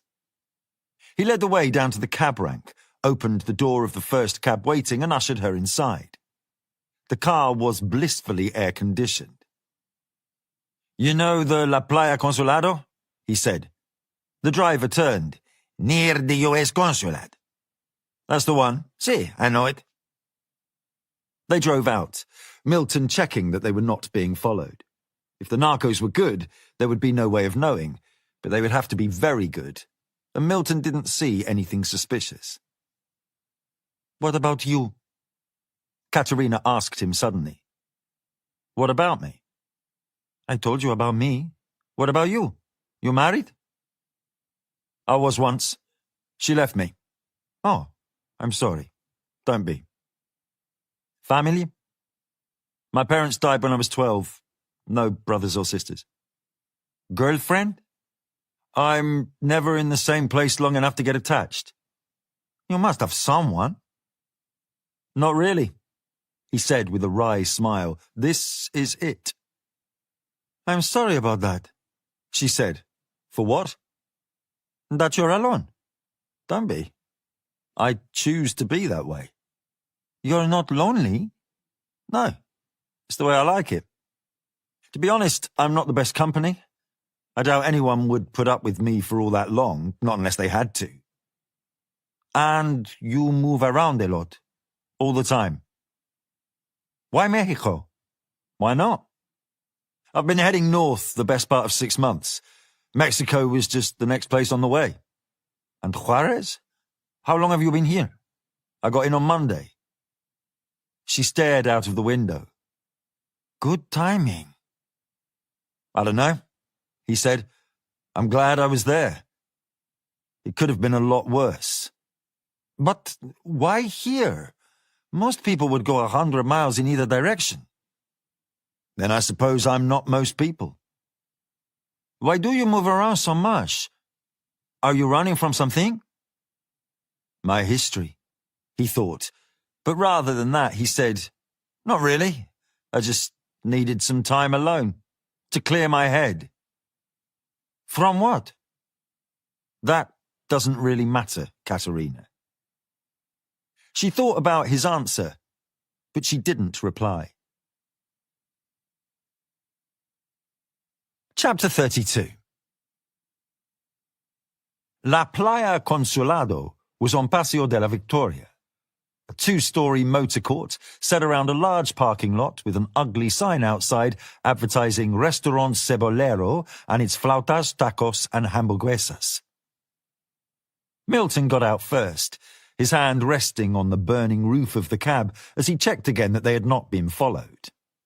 Satisfied, he stepped aside so that Katerina could get out, paid the driver, and went into the reception. Net curtains, wood panels, decor from deep into the 80s. The clerk was sitting watching TV. "We need 2 rooms, one next to the other." I can do that? She said. "How many nights?" "I don't know. Let's say a week." Weekly rates $45 per night. That's $680.50. Cash or card? Milton took out a roll of notes from his pocket and peeled off $700 bills. He gave them to the woman. "If anyone asks, we're not here. No visitors, no messages. No one cleans the rooms." He peeled off another note and laid it on the desk. "Is that going to be all right?" Absolutely fine, sir. Milton took the 2 keys and led the way outside again, following a scrappy path around the parking lot to the row of rooms. He opened the door to the first room, number 11, and went inside. He waited until Katerina had followed, shut the door again and closed the curtains. He checked the room. A queen-sized bed with a heavy wooden headboard and a garish quilt cover, purple carpets stained in places, an R-texed ceiling, a print of a vase of flowers on the wall, and a bathroom with a shower. Light from outside came in through the net curtains, Milton switched on the overhead light. Katerina sat down heavily on the bed. Milton stood at the window, parted the curtains a little and looked outside. A few cars, lots of empty spaces, plastic rubbish and newspaper snagged in the branches of creosote bushes. He ran things over in his mind. Halfway there. Katerina slumped back on the bed. This is crazy. I can't hide here forever. Just for a few days. So you can do what? I know someone who'll be able to help you get across the border. In exchange for what? I told you I don't have any money. He has a problem I can help him with. And there's no harm in you staying here until I can do that, is there? She shook her head and stared straight up at the stippled ceiling. I don't suppose so. I know I can't go home. Is there anything you need? Nothing we can't get in New Mexico. Sure. There is something. We've got another couple of writers. I have to get word to them. Call them? Their details are on my laptop. I need that, then I can mail them. Where is it? In my apartment. All right, I'll get it. Write down your address. She did, writing it on a page that she tore from the Gideon's Bible in the drawer. Milton closed the curtains. You're not just a cook, are you? No. You were a soldier? Yes. What kind of soldier? He thought about what to say. He had a sudden urge to be completely truthful, but he knew that might not be the best policy with her. Good for him, bad for her, so he evaded the question a little. I was in the Special Forces for a while, and then I was transferred to work for a special detail. I can't really tell you very much about that. You were good at it? Very good, he said. Have you killed people before? I have. She fell silent. He found the TV remote and tossed it across to the bed. Try to get some sleep, he said. And I know you're not stupid, but lock and chain the door and don't open it to anybody but me, all right? You're going now? There are some things I need to get to. I might be back late. Maybe this evening. All right. She said that she was. Don't open the door. Chapter 33. Milton took a taxi to the border, but once he reached the edge of the city, he got out and continued on foot. The Paso del Norte bridge arched over the Rio Grande, and he joined the slow-moving line of people waiting to cross. When he reached the kiosk, he paid the 3 pesos and pushed through the turnstile, the metal clanking behind him. It was a short walk, just a couple of hundred steps, until he reached the midpoint of the bridge, the invisible line where Mexico ended and the United States began. He paused, resting his hands on the rail, and looked down. Below him, the river had been reduced to a meagre stream, barely more than a trickle. The floodplain stretched out in both directions, barren and lifeless. Chain-link fences stretched as far as he could see on either side, topped with barbed wire. Guard towers loomed over the landscape, manned by sentries with rifles. The bright glow of spotlights and the unblinking eyes of CCTV cameras watched everything. Milton continued toward the American gatepost, slipping into the line that had formed. Well-dressed housewives chatted animatedly, their conversations drifting toward the latest shopping plans and deals they intended to snag. Restless children darted around their legs, chasing each other in circles, their boredom palpable. Vendors wove through the crowd, shouting their offerings, greasy hamburgers wrapped in foil, paper cones filled with fried nuts, and bottles of water sweating in the heat. Nearby, a woman in a simple white dress strummed a guitar, her voice carrying the melody of an old folk song. A cardboard box lay at her feet, a scattering of coins serving as the audience's appreciation.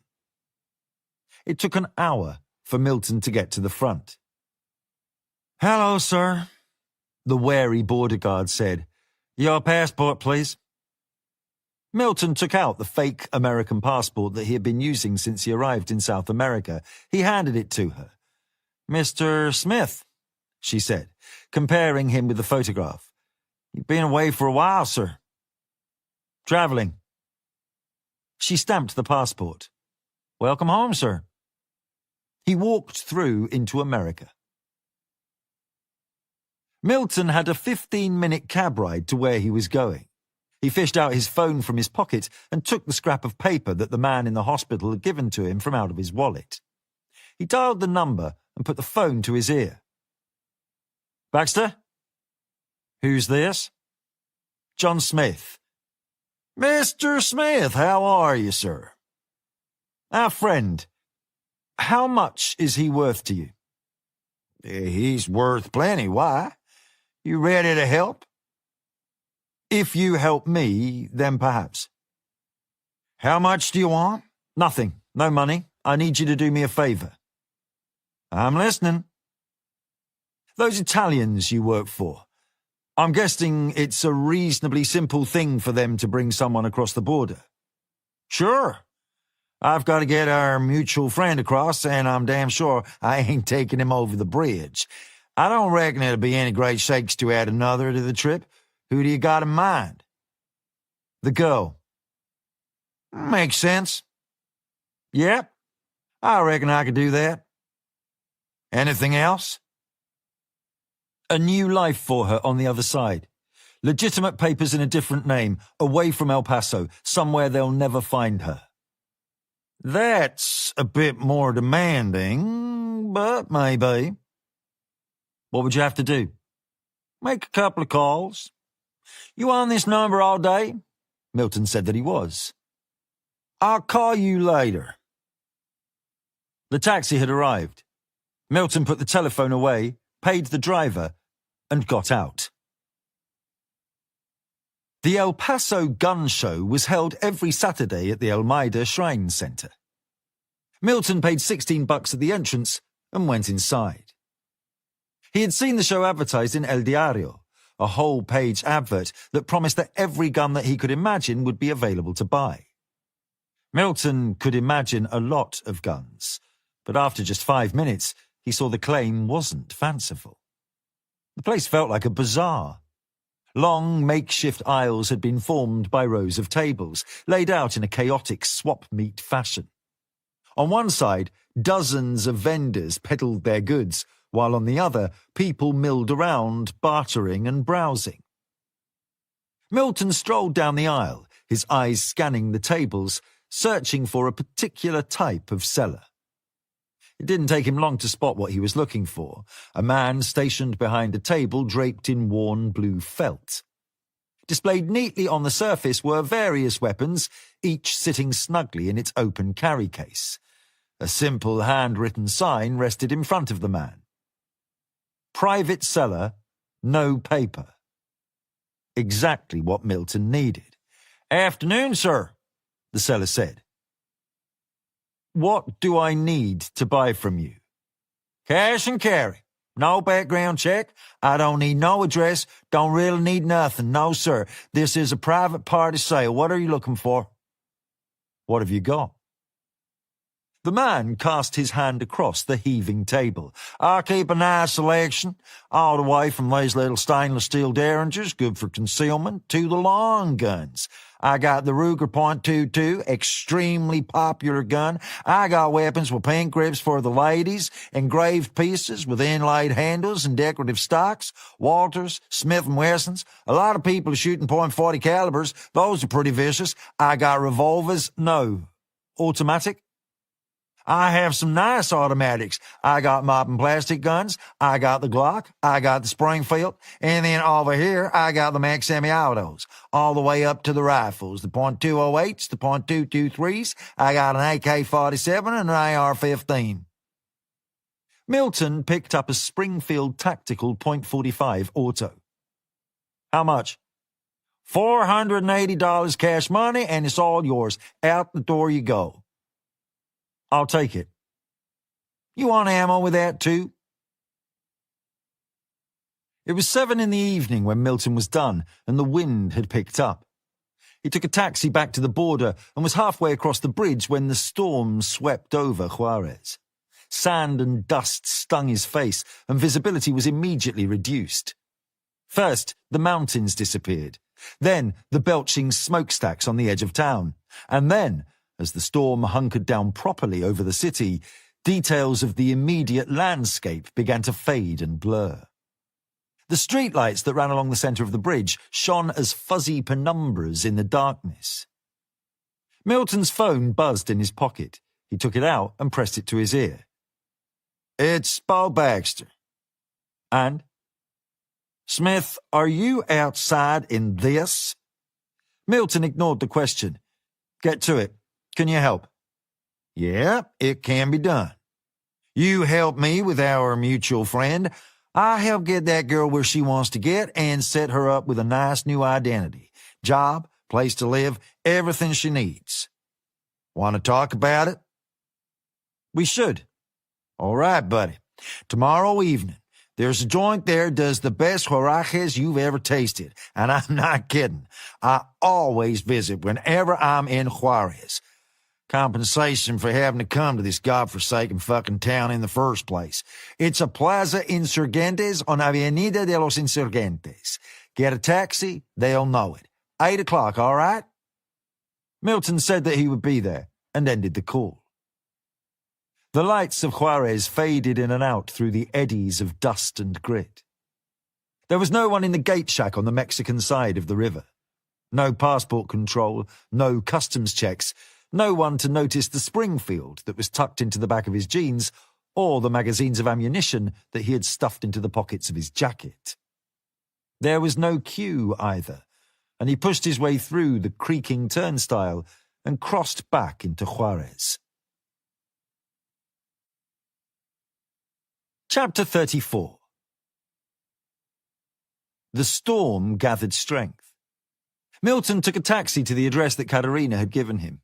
He told the driver to stop 2 blocks earlier and, paying him with a $20 bill, told him to stay and wait if he wanted another. He got out, the sand and grit swirling around him, lashing against his exposed skin, and walked the rest of the way. It was a cheap, dingy area, rows of houses that had been sliced up to make apartments. As he passed one house, the road outside was filled with SUVs with tinted windows. The cars were occupied, the open door of one revealing a thick-set man in the uniform of the Federales. The man turned as Milton passed, cupping his hand around a match as he lit a cigarette, the glow of the flame flickering in unfriendly eyes. Milton kept going. Katerina's apartment was just a few doors down the street. Milton felt eyes on his back and turned. 2 of the SUVs were parked alongside one another, their headlights burrowing a golden trough through the snarling, swirling dust. He turned back to the house, walking slowly so that he could squint through the sand at the 3rd floor. There was light in one of the windows. A shadow passed across it, a quick, fleeting silhouette, barely visible through the darkness and the grit in the air. Her window? He wasn't sure. A narrow alleyway cut through the terrace between one address and its neighbour, and Milton turned into it, gambling that there was another way inside around the back. The roiling abated as he stepped inside the passageway, but it wasn't lit, the darkness deepening until he could barely see the way ahead.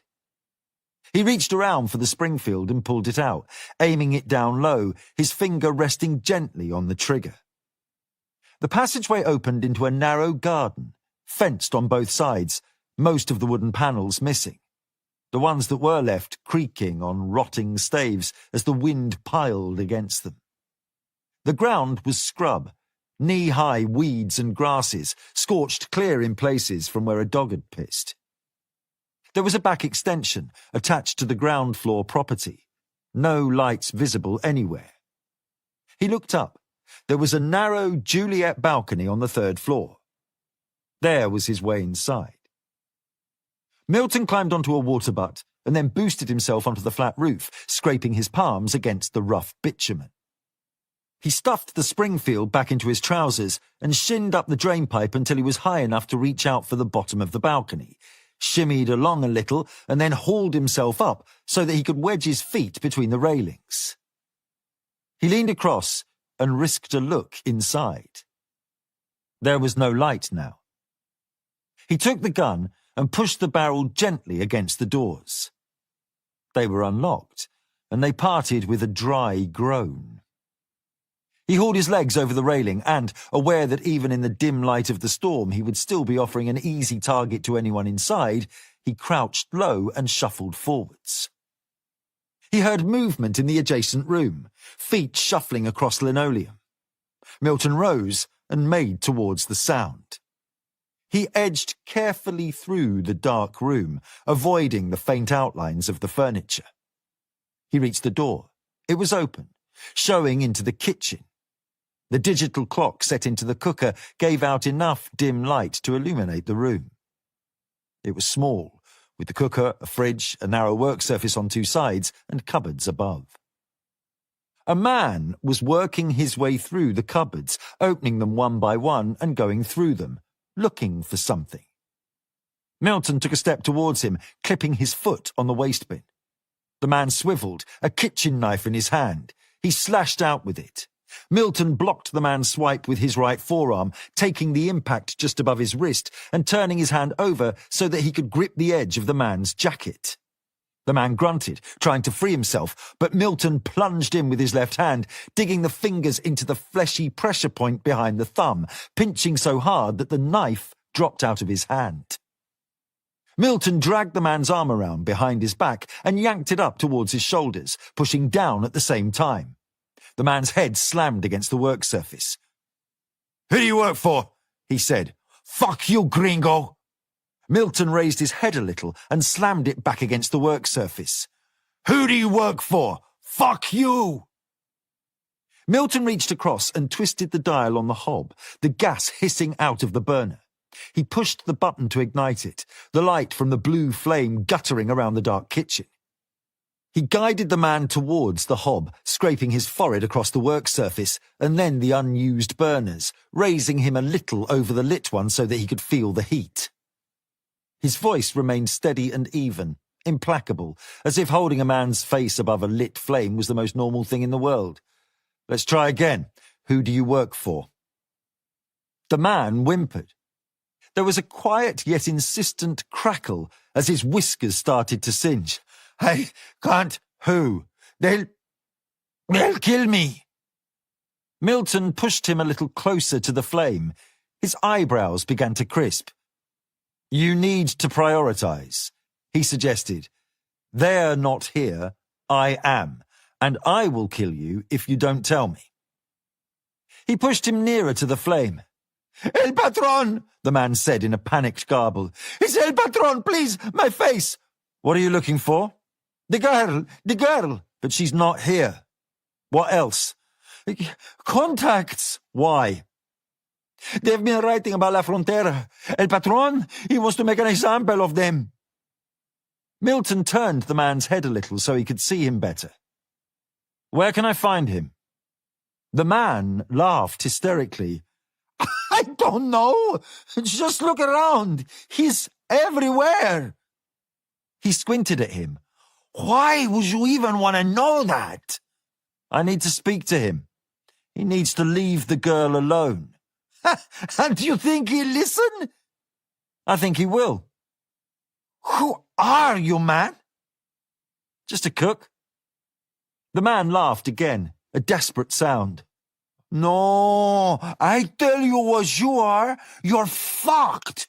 What are you gonna do now? Call the federales? How you think that's gonna go down, eh? You stupid gringo. El Patron, he owns the cops." "I won't need the cops." Milton worked his right arm around the man's throat and started to squeeze. The man struggled, Milton stumbled backwards, and they fell atop one another. Milton squeezed the man's throat in the nook of his arm. He braced his left arm vertically against his right hand clasped around his left bicep, and he pulled back with that too, tightening his grip all the time. The man panicked, his struggle becoming more and more desperate. But then he fell still. Milton got up and flexed his aching arm. He looked down at the dead man, early 20s with a cruel face even in death. His eyes bulged and his tongue lolled out of blue-tinged lips. Milton crouched down next to the body, frisking it quickly. A mobile phone, a wallet with $300, a small transparent bag of cocaine. Milton took the money and the phone, discarding the wallet and the drugs, and then took a dishcloth and a bottle of disinfectant he found under the sink and cleaned down anything that he might have touched. He wiped the glass and put it back in the cupboard. He wiped the tap. He wiped the hob. Milton took the man's torch and went into the bedroom. The laptop, covered in stickers and decals, WikiLeaks, DuckDuckGo, Mega Upload, was under the mattress, where Katerina had said it would be. He slipped it into a black rucksack he found in the closet and dropped the Springfield and the ammunition in after it. He climbed down from the balcony and followed the passageway back to the front of the house. The storm had still not passed. Visibility was poor. Milton walked back in the same direction from which he had arrived. He passed the parked SUVs, ignoring the man smoking a cigarette in the open door, his eyes fixed straight ahead. He found the taxi again and got in. La Playa Consulado, he said. Chapter 35. He bought cheeseburgers, fries, and big gulps from the takeout next to the hotel. He could hear the sound of the television as he approached the door to Katerina's room. The curtains were drawn, but light flickered against the edges. Milton stopped in his room first, taking out the handgun and ammunition and the things that he had taken from the dead man, hiding them under the sheet. He locked the door behind him and knocked for Katerina. "Who is it?" "It's John." He heard the bed springs as she got to her feet and then her footsteps as she crossed the room. The lock turned and the door opened. Milton went inside. "You were ours." "I'm sorry. It took longer than I thought. Is everything all right?" "The cleaner tried to come in, but I sent her away." "Nothing else?" "No. I've been watching TV all day." She looked tired, and despite the permanent glare of defiance, her red-rimmed eyes said that she had been weeping. "Here." Milton put the wrapped meals on the bed. Katerina was hungry, and so was he. He realized that he hadn't had anything to eat since breakfast that morning. The meat in the cheeseburgers was poor, but they both finished quickly, moving on to the little cardboard sheaths of greasy fries. Milton watched the TV as he put the food away. Katerina had tuned it to a channel from El Paso showing news about local Little League sports and a fun run to raise money for cancer research, the pieces linked by glossy presenters with white teeth and bright eyes. It was a different world north of the river, he thought. They had no idea what it was like down here. Milton put the rucksack on the bed and took out the laptop. "Is this what you wanted?" "Perfect. Thank you," she said. Did you have any trouble getting it?" "No trouble at all." Chapter 36. 3 more days. Jesus Plato reminded himself again and again as he stared up at the bridge. It was Wednesday. Just 3 more days and then an end to all this. The morning air was crisp, the cool breeze a welcome change after the storm that had torn through the night. Plato stood beneath the concrete overpass. It had been dawn when the call came in about the bodies. They were strung up, ropes looped under their armpits and secured to the guardrail, then tossed over the edge. Now they hung there, swaying in midair, ropes creaking as they gently swung in the breeze 20 feet above the traffic below. A small crowd had gathered at the scene, staring up at the gruesome sight while a fire truck moved into position. The ladder extended slowly, reaching toward the bodies. Workers from across the border, packed into old, repurposed school buses, were stuck in the traffic jam that snaked back from the intersection. The buses had crammed in tightly, their exhausts puffing dark smoke as frustrated drivers leaned on their horns. Behind them, a line of impatient commuters fumed in their cars, angrily sounding their own horns, as though that would change anything. No one from Juarez would have looked twice. This was routine. Just another day in a city accustomed to death. Another murder, another morning. No one was shocked. No one looked away in horror. This was life here. An inconvenience more than a tragedy. And that, Plato thought grimly, was the most damning part of all. He could see that the bodies had both been decapitated. Hands had been tied behind their backs and their feet flapped in the wind. He hadn't had a proper breakfast yet, just a Pop-Tart as he left the house, and he was glad. The bodies revolved clockwise and then counterclockwise, bumping up against each other, a grotesque and hideous display. They were suspended between advertising hoardings for local businesses, and the sicarios had left their own message alongside their prey. A bedsheet was tied to the guardrail, and painted on it was a warning. Freedom of the press, and then, Atención, la frontera.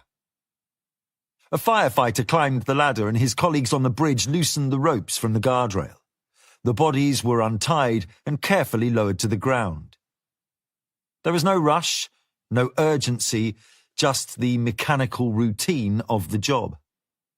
Once on the pavement, the bodies were sealed in bags and hefted into a waiting vehicle, bound for the morgue, where they would be catalogued and forgotten like so many others before them. Plato was about to head back to the station when he saw John Milton and Caterina Moreno. The girl was crouched down, leaning her back against the side of his Dodge, hugging her knees tight against her chest. Her face was pale, and on the ground next to her there was a puddle of drying vomit. Milton was leaning against the bonnet, his face impassive and his arms folded across his chest. What are you doing here? Plato asked him. She knows who they are. Who? Up there. He pointed. She knows them. Even without their, without their heads? They used to write for her blog. Shit. I know. Milton pushed himself away from the car and led Plato out of the girl's earshot. She wanted to see them before I get her over the border. Warn them that they should get out too. We went to their address, but, well, we were too late, obviously. The place had been turned over. We saw the bodies from the taxis we were driving back to the hotel. Went right underneath them. They were husband and wife. Daniel and Susana Ortega. This is what happens if you get on the wrong side of the cartels. There's nothing anyone can do about it. He pointed to the bridge. That wasn't a 5-minute job. There must have been witnesses. Passing traffic? They don't care. No one's going to say anything. Plato nodded to Caterina. And it'll happen to her too. They won't stop. When are you taking her across? I'm working on that. The white morgue van backed up and drove away. The fire truck was lowering its ladder. Work faster. Chapter 37. Felipe watched from the car as the Cessna 210 touched down on the rough gravel runway that had been constructed right down the middle of the arid field. It was one of several planes that he owned. He had sent it north this morning, touching down in a similar field in New Mexico to collect its passengers and refuel before returning to deliver them to him here. He stepped out of the Jeep. Adolfo had already disembarked and was leaning against the bonnet, watching as the plane taxied across the field, dust kicking up from the oversized tires. Felipe shielded his eyes against the sun and waited for the plane to come to a halt. Wait here, he said to his son. Padre? Stay here. Adolfo stared at him sourly. Yes, Padre. Felipe and Pablo crossed the desert to the plane.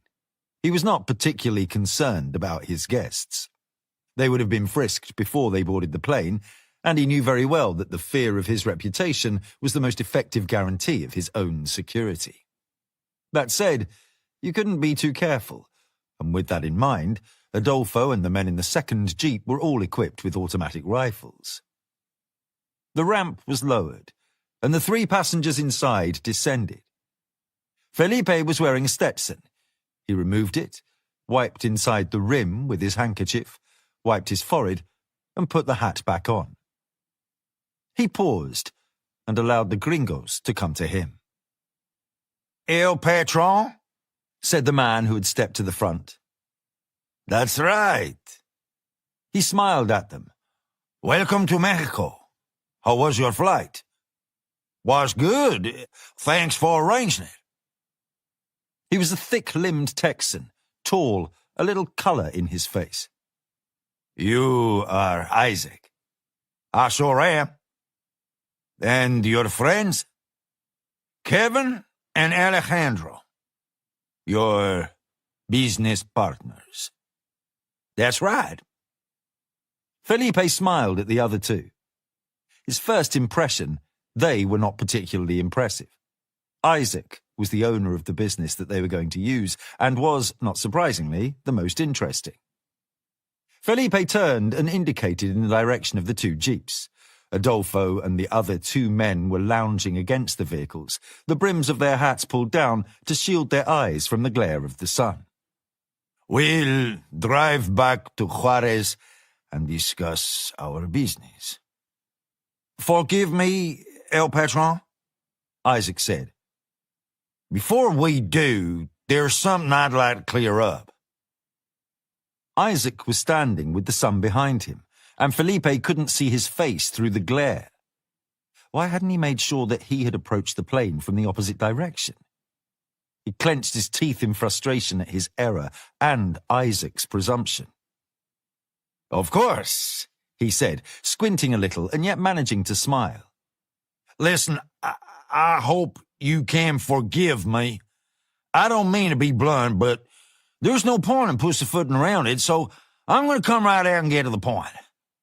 I'm sure you know all about this, but there's a whole lot of coverage about the girls that are going missing over here.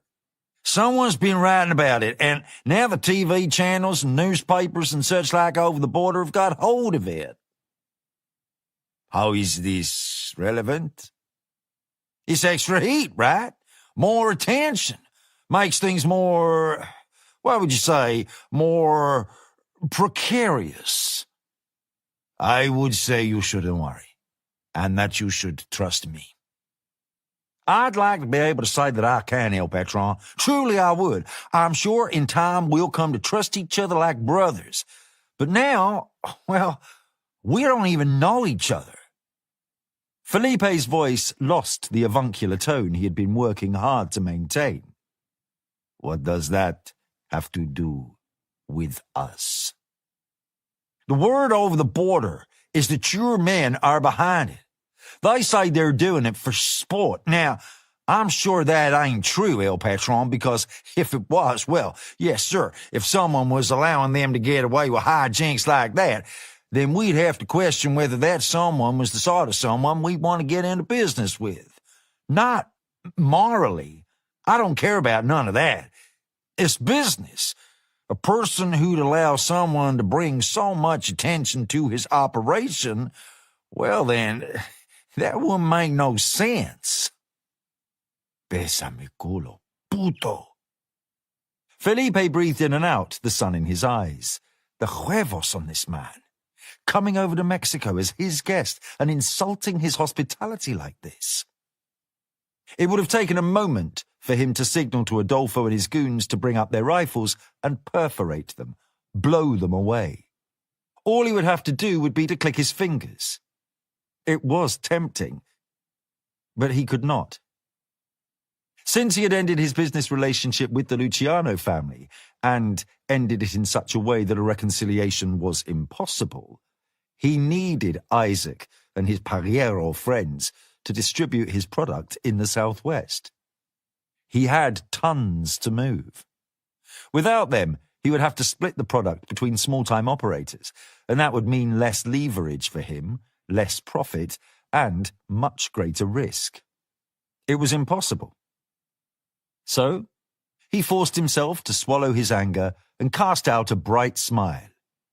I know the stories, Isaac, and I can assure you they are nothing to do with La Frontera.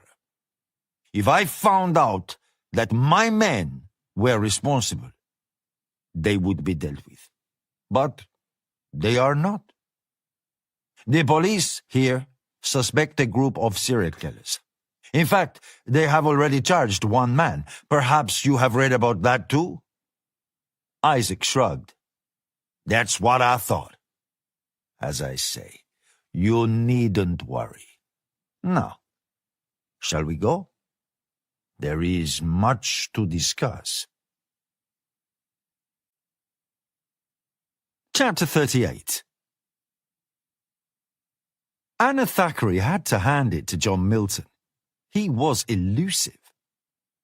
The results of the first sweep had come back negative, and so had the second, and then the third. She had tried everything she could think of trying, feeding every combination of selectors through every megabit of data that they had.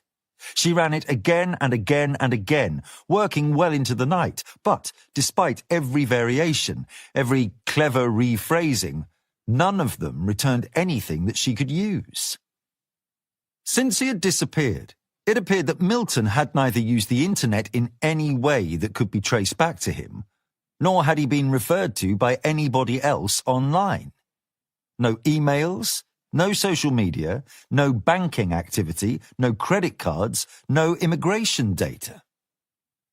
Anna had been warned that Milton would be good at avoiding detection, and she had not doubted it, but she had not expected him to be this good. Control had been right. It was as if he had sunk beneath the surface of the world, leaving not even a ripple behind him. "What are you missing?" she said aloud. "I don't know. What?" David McClellan said. "Excuse me?" "Talking to yourself again." "Sorry," she said, managing a laugh. "Just frustrated." "Going to tell me what about?" "Not really. It's classified," he finished for her. "I don't know. All this computing power, all this information, but if you really want to drop out of sight, if you can drop everything and get off the grid, all of this is useless. You can still do it. I keep thinking I'll think of something different, anything, that'll change the results, but I know that's not going to happen. This guy is either a hermit living in some jungle somewhere, or he's dead. If I was going to find anything at all, I'd have found it long before now." But she couldn't give up. So she thought it through again. Eventually, she knew they would have to go out into the field. The realistic plan was to confirm her assumption that nothing concerning John Milton existed in any data that GCHQ or the NSA held. After that, she would appeal to Control to broaden the scope of the exercise. Interviews with victims, witnesses, reporting parties, informants, anything that might buy her more information, more selectors to add to the sweep. She knew from unredacted excerpts from Milton's file that he had been in contact with people in East London before he had disappeared. Elijah and Sharon Warrener. That would be a good place to start. "Coffee?" McClellan said. "Look at you. You need caffeine. Fancy it?" She stood and stretched, working the kinks out of her stiff muscles. "Sorry, David, I would, but I'm meeting someone tonight." He looked almost comically crestfallen. "A boyfriend?" "A friend," she said. She logged off and collected her leather jacket from the back of the chair. I'll see you tomorrow. Chapter 39. The rendezvous had been arranged the day before and was to take place in the Beehive, a pub 2 miles away in the centre of town. Anna made her way into the car park where she had left her motorbike. It was her one concession to luxury in an otherwise ascetic life. It was a Triumph Thruxton, an authentic 60s cafe racer in Brooklands Green. It was a beautiful machine and she loved it. She lowered her helmet over her head, straddled the bike and gunned the engine. David was coming down the steps into the car park as she pulled away. He looked flustered, the wind billowing his open coat around him. He started as she twisted the throttle and revved the big engine. The cloud cover overhead was low and leaden, and the wind was cold. She was thankful for her leathers as she hurried along the A40. She arrived at the pub 10 minutes later, parked the bike, and went inside to her usual table before the fireplace. A man was waiting for her. She didn't recognize him, and that made her nervous. "Haven't I seen you before?" she said as she paused beside him. "Waterloo Station." He was plain, early middle age, with a receding hairline, nondescript, just like they all were. "I think it was Liverpool Street," he corrected, completing the introduction. Satisfied, she sat down. "Where is Alexei?" she said curtly. The man spoke in quiet Russian. "He has gone home. Don't worry about him.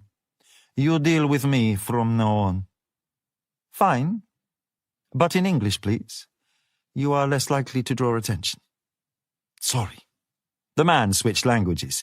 "Yes, of course." "Have you done this before?" "No. You are my first." She sighed. "Wonderful. Why couldn't this wait until Saturday as normal?" "Your last report has been passed to the highest levels. There are some questions." "A little more information about you before we can talk, please." "Very well. I work in the same department as you, but I work in the consulate. My name is Roman.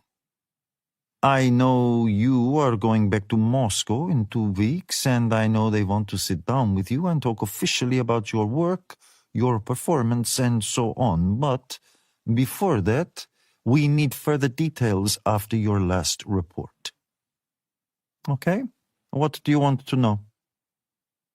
"The English spy. Are you any nearer to finding his location?" "Not yet, and I'm not sure that I'll be able to. He's good." "Too good for you?" "Probably not. But they are withholding information from me. It makes it very much harder." "Have you seen Control again?" "Daily progress reports. It's all one way, though. I get nothing back." "Do you know why they're looking for him?" "He tried to resign. They wouldn't tell me why, but they're not happy." "The fuss with the other agent? In London? Classified? Like almost everything else, but obviously connected." "What about him?" "Milton? He knows how to drop out of sight. But they value him?"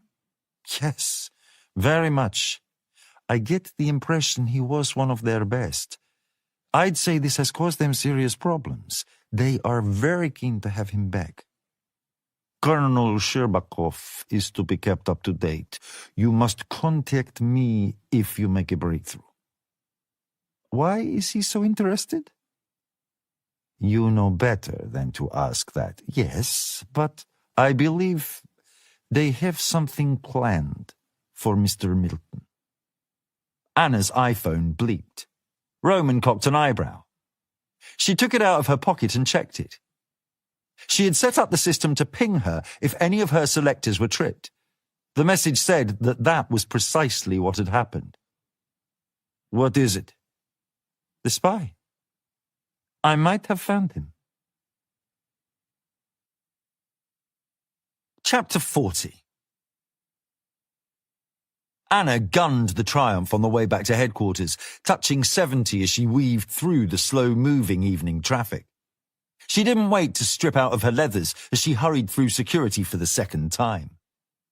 The report that the system had emailed to her indicated that the selector that had been triggered was for fingerprints. A fingerprint? Seriously? She jogged to her desk and sat down. And there it was. A scanned PDF of a row of fingerprints inked onto a strip of paper with instructions in Spanish printed alongside in green ink. The strip had, at some point, been scanned and dumped into a database. The NSA's X-Keyscore program had picked it up in transit. No fucking way. She sat down and fumbled for her mouse, scrolling through the metadata. Name, John Smith. Alias, none. Date of birth, unspecified. Sex, male. Race, white Caucasian. Height, 182 centimeters. Weight, 80 kilograms. Eye color blue, hair color black. Scars, tattoos. Scar on face, tattoo, angel wings on back. Residence, none. Occupation, cook. Social security number, unspecified. State ID number, foreign.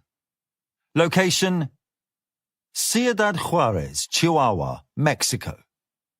Originating agency, Juarez Municipal Police, District 12. Official taking prints, Lieutenant Jesus R. Plato. Fuck, she said. The probability matrix was off the charts. The name, personal statistics, identifying features, the metadata all ringing back super strong hits. But the prints themselves were the thing. The system had matched them with the positive set that she had taken from Milton's SAS file, and they were unquestionably the same. The loops and ridges, whorls and arches, delta points and type lines. One set fitted snugly over the other when they were overlaid. That kind of thing couldn't be a mistake or a coincidence. It was him. There was no doubt about it. She moused over to the second data packet that had been marked for her and opened it. She nearly fell off her chair. Pictures too? There were two, front and profile. In the first, Milton stared out into the camera. His eyes were the iciest blue and his expression implacable. He had a full beard and his hair was unkempt. The second offered a clear angle of the scar that traced from his nose along the width of his cheek. He was holding a chalkboard with his name and a reference number. Again, the board was written in Spanish. It was marked Ciudad Juarez. Hello, Milton, she said. I found you, you sneaky ублюдок. I found you. Part 3. Day 3. Chapter 41. Adolfo Gonzalez slammed the door of the hotel behind him and stalked to his car. He had been furious, and the girls had borne the brunt of his temper.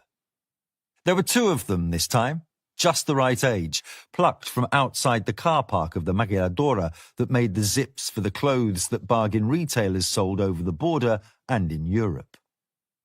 His men had called him and told him that the two were waiting for him in the usual place. He had bought the hotel a year ago just for this purpose, and it had earned back the $100,000 he had paid for it. Earned it back and then some. Esmeralda and Ava. They had struggled a little, more than usual anyway. He preferred it like that. He'd leave the clean-up to the others. He took off his bloodied latex gloves and dropped them into the trash. He opened the door of his car and slipped into the front seat. His ride was a 1968 Impala Caprice, Viva la Raza, written across the bonnet in flaming cursive. He took off his dirty shirt, took a replacement from the pile on the rear seat, tore off its plastic wrapping and put it on. He opened the glove compartment, took out a packet of baby wipes and cleaned his face. He pulled a fresh wipe to mop the moisture from his brow, tossed the shirt and the wipes into the trash, took a bottle of cologne and sprayed it on each side of his throat, then quickly worked a toothpick around his teeth. Better. Once he was finished, he enjoyed his breakfast. A generous blast up each nostril from the cocaine-filled bullet that he carried in the right-hand hip pocket of his jeans. The cocaine was unadulterated, fresh from the plane that had brought it up from Colombia. It was excellent, and he had another couple of blasts. He hadn't slept for 2 straight nights. He needed something to keep him alert. Adolfo was always angry, but last night had been unusually intense. His father had been the cause of it. The old man had castigated him as they drove back to Juarez yesterday evening. The gringo bastardos had angered him, so he had taken out that anger on his son. He had ordered him, to find the journalist and the cook. They were to be found and killed without delay. Fine. With pleasure. He started the car and crossed town, the traffic slowing him up, cars jamming behind the big buses that took the women to and from the factories. The buses stirred up layers of grey dust that drifted into the sky and rendered the sun hazy. When he pulled into the vast car park that surrounded La Casa del Mole, he was hot and irritated. He shut off the engine and did another couple of blasts of coke before getting out. He took a pistol from the trunk, slotted home a fresh magazine, pushed it into his waistband, pulled his shirt over it, and walked across the asphalt. He climbed the steps and knocked on the glass door. Nothing. He turned to look out at the city, the smokestacks, the traffic spilling by on the freeway on the other side of the border, the heat haze. He turned again and tried the handle. It was locked. He took a step back and kicked the glass. It took another kick to crack it, and a third to stave it all the way through. He reached through the broken glass, unlocked the door from the inside, and stepped into the lobby. He paused, listening. He sniffed the air. He heard someone in the other room hurrying in his direction. "What the fuck you doing?" He was a fat man, his belly straining against a dirty t-shirt. "You in charge here?" "What the fuck you doing, man? Breaking the fucking door like that? Are you in charge?" "Who's asking?" "Better just answer the question." "All right, yeah, sure. As far as you're concerned, I'm in charge. And unless you tell me what the fuck you think you're doing, busting the door like that, I'm gonna call the cops." Adolfo pulled back his jacket to show a holstered Glock. "Wouldn't do that." "Oh, Jesus, I'm sorry. I didn't mean to cause offense. You didn't?" "No, sir, I'm sorry if I did. I've had a hell of a couple of days." "What's your name?" "Gomez." "Well then, Gomez, I'm looking for one of your cooks." Gomez looked at him anxiously. "I don't ever get to know them that good. We get a high turnover here, in and out all the time. There's always someone new practically every day. But you know the one I want to find? The Englishman." "English? Sounded like it, the accent." "What else?" "That's all I got. What does he look like?" Gomez thought. 6 foot tall, black hair, scruffy, had a beard, and cold eyes, no light in them. "What else?" "He just started Monday. He was pretty good on a fryer, but Adolfo let his jacket swing open again. "Come on, Gomez," he said. "This is poor. Really very, very poor." The man turned away and scrubbed his fist against his head. "Oh, shit, wait. There is something. He asked if I could recommend a place to stay, so I told him about that place on Calle Venezuela. Shitty place, bums and drunks, just a flop house, really. I could give you the address if you want. I know where it is. Gomez spread his flabby arms. That's it. I ain't got no more. That's it. I don't know what else I can tell you. A toilet flushed somewhere. Who's that? Maria, front of house. Tell her to come through. The man called out. Jesus, Gomez, it's dark in here. A woman stood in the doorway. Her hand drifted slowly away from the switch as she saw him. I knew this wasn't done with. He wants to know about the cook, the Englishman. Did you speak to him? Only when he came in. Not really. Adolfo pulled the pistol from the holster and shot both of them once each through the head, one after the other. He walked back out to his car and got in, started it, and backed around. He drove out onto the busy road and back towards the middle of town. Chapter 42. Adolfo wound the window down as he drove through the city, an old Guns N' Roses CD playing loud, his arm out of the window, drumming the beat with his fingers. Welcome to the jungle. That was just about right. Welcome to the fucking jungle. He turned off the road and onto the forecourt of the hostel and reverse parked. He took out the bullet and did another couple of blasts of cocaine. He went through to the office. The office was hot. No AC. A television tuned to Telemundo was on in the back showing a football match. The heat made it all woozy. A dazed fly was on its back on the desk, legs twitching. The woman behind the desk was dripping with sweat.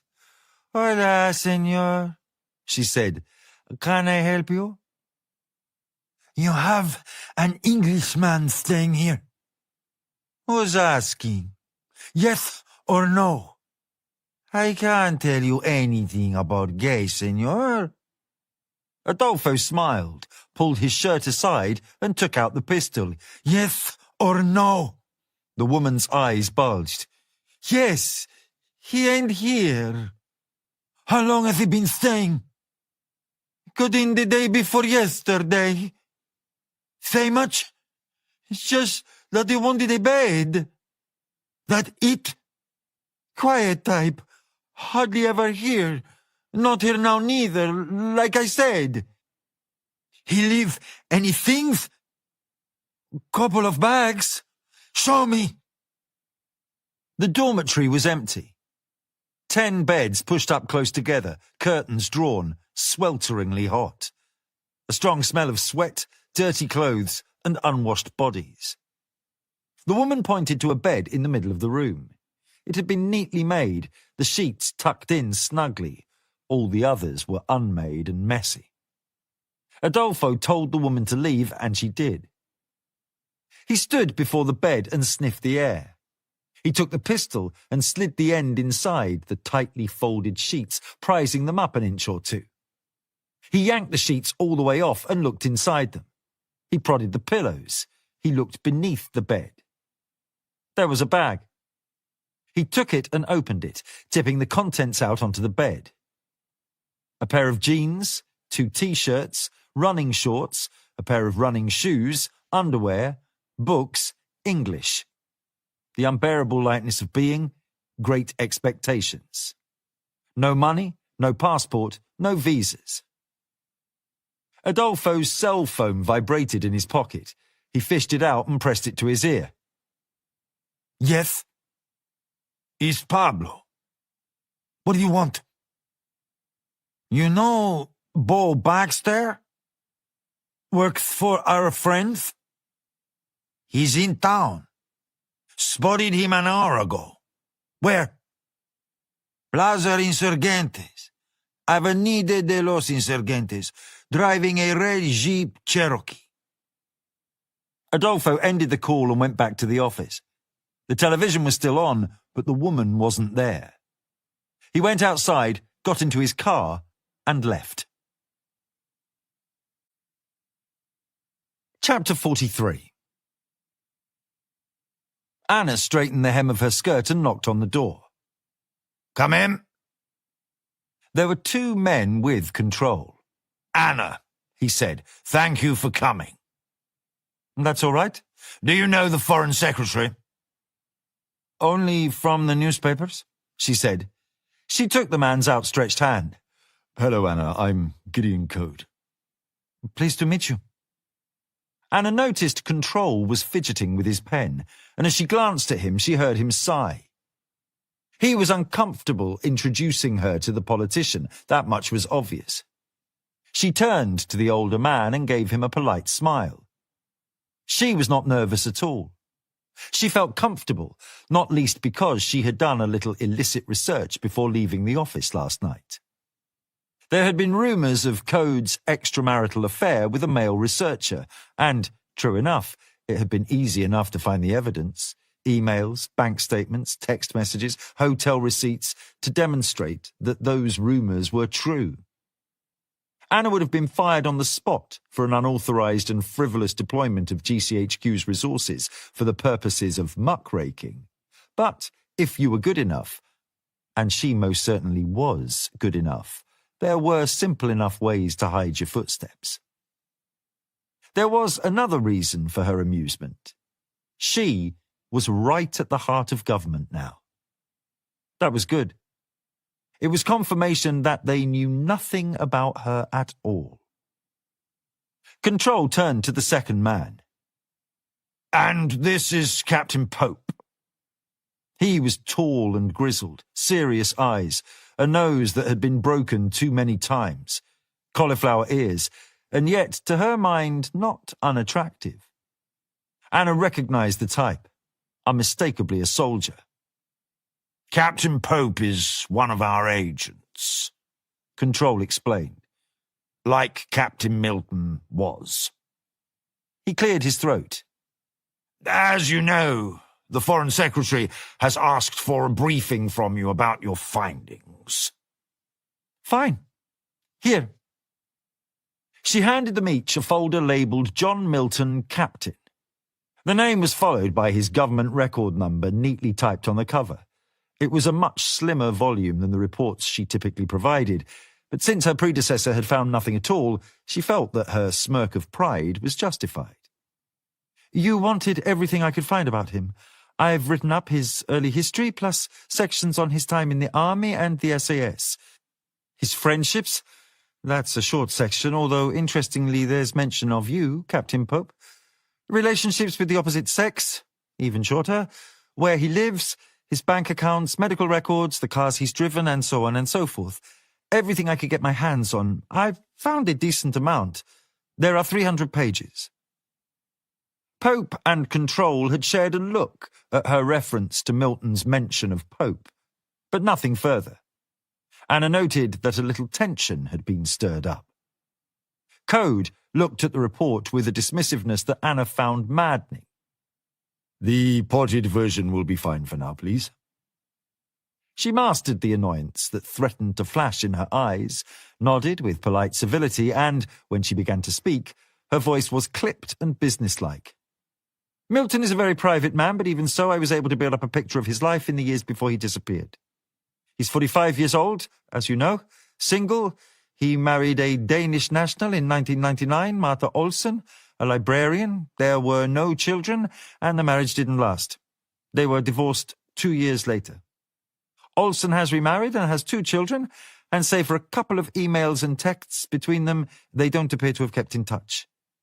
There have been affairs with other women. A businesswoman in Chelsea, a Swiss lawyer in Basel, a tourist in Mauritius. Nothing serious, though. Milton's not marriage material, Pope said. My main task was to find Mr. Milton's current location. That was not a simple assignment. He is evidently an expert in going off the grid, and it would appear that he has an unusual dedication to doing that. This is not the sort of man who makes silly mistakes. The task was made considerably more complicated by the fact that all the information after he started to work for you, she nodded at Control, remained classified. That was like having one hand tied behind my back. She didn't try to hide the note of reproach.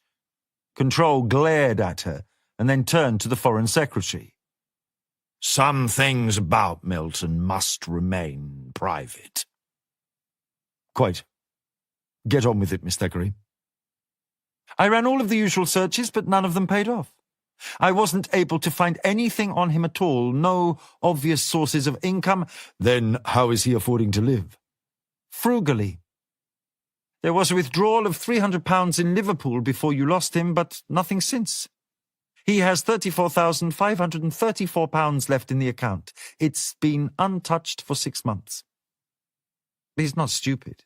He knows that's the first place a decent analyst would look.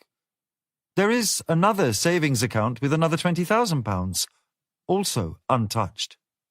No pension. Pope laughed. He wouldn't have anticipated retirement. Not that sort of job.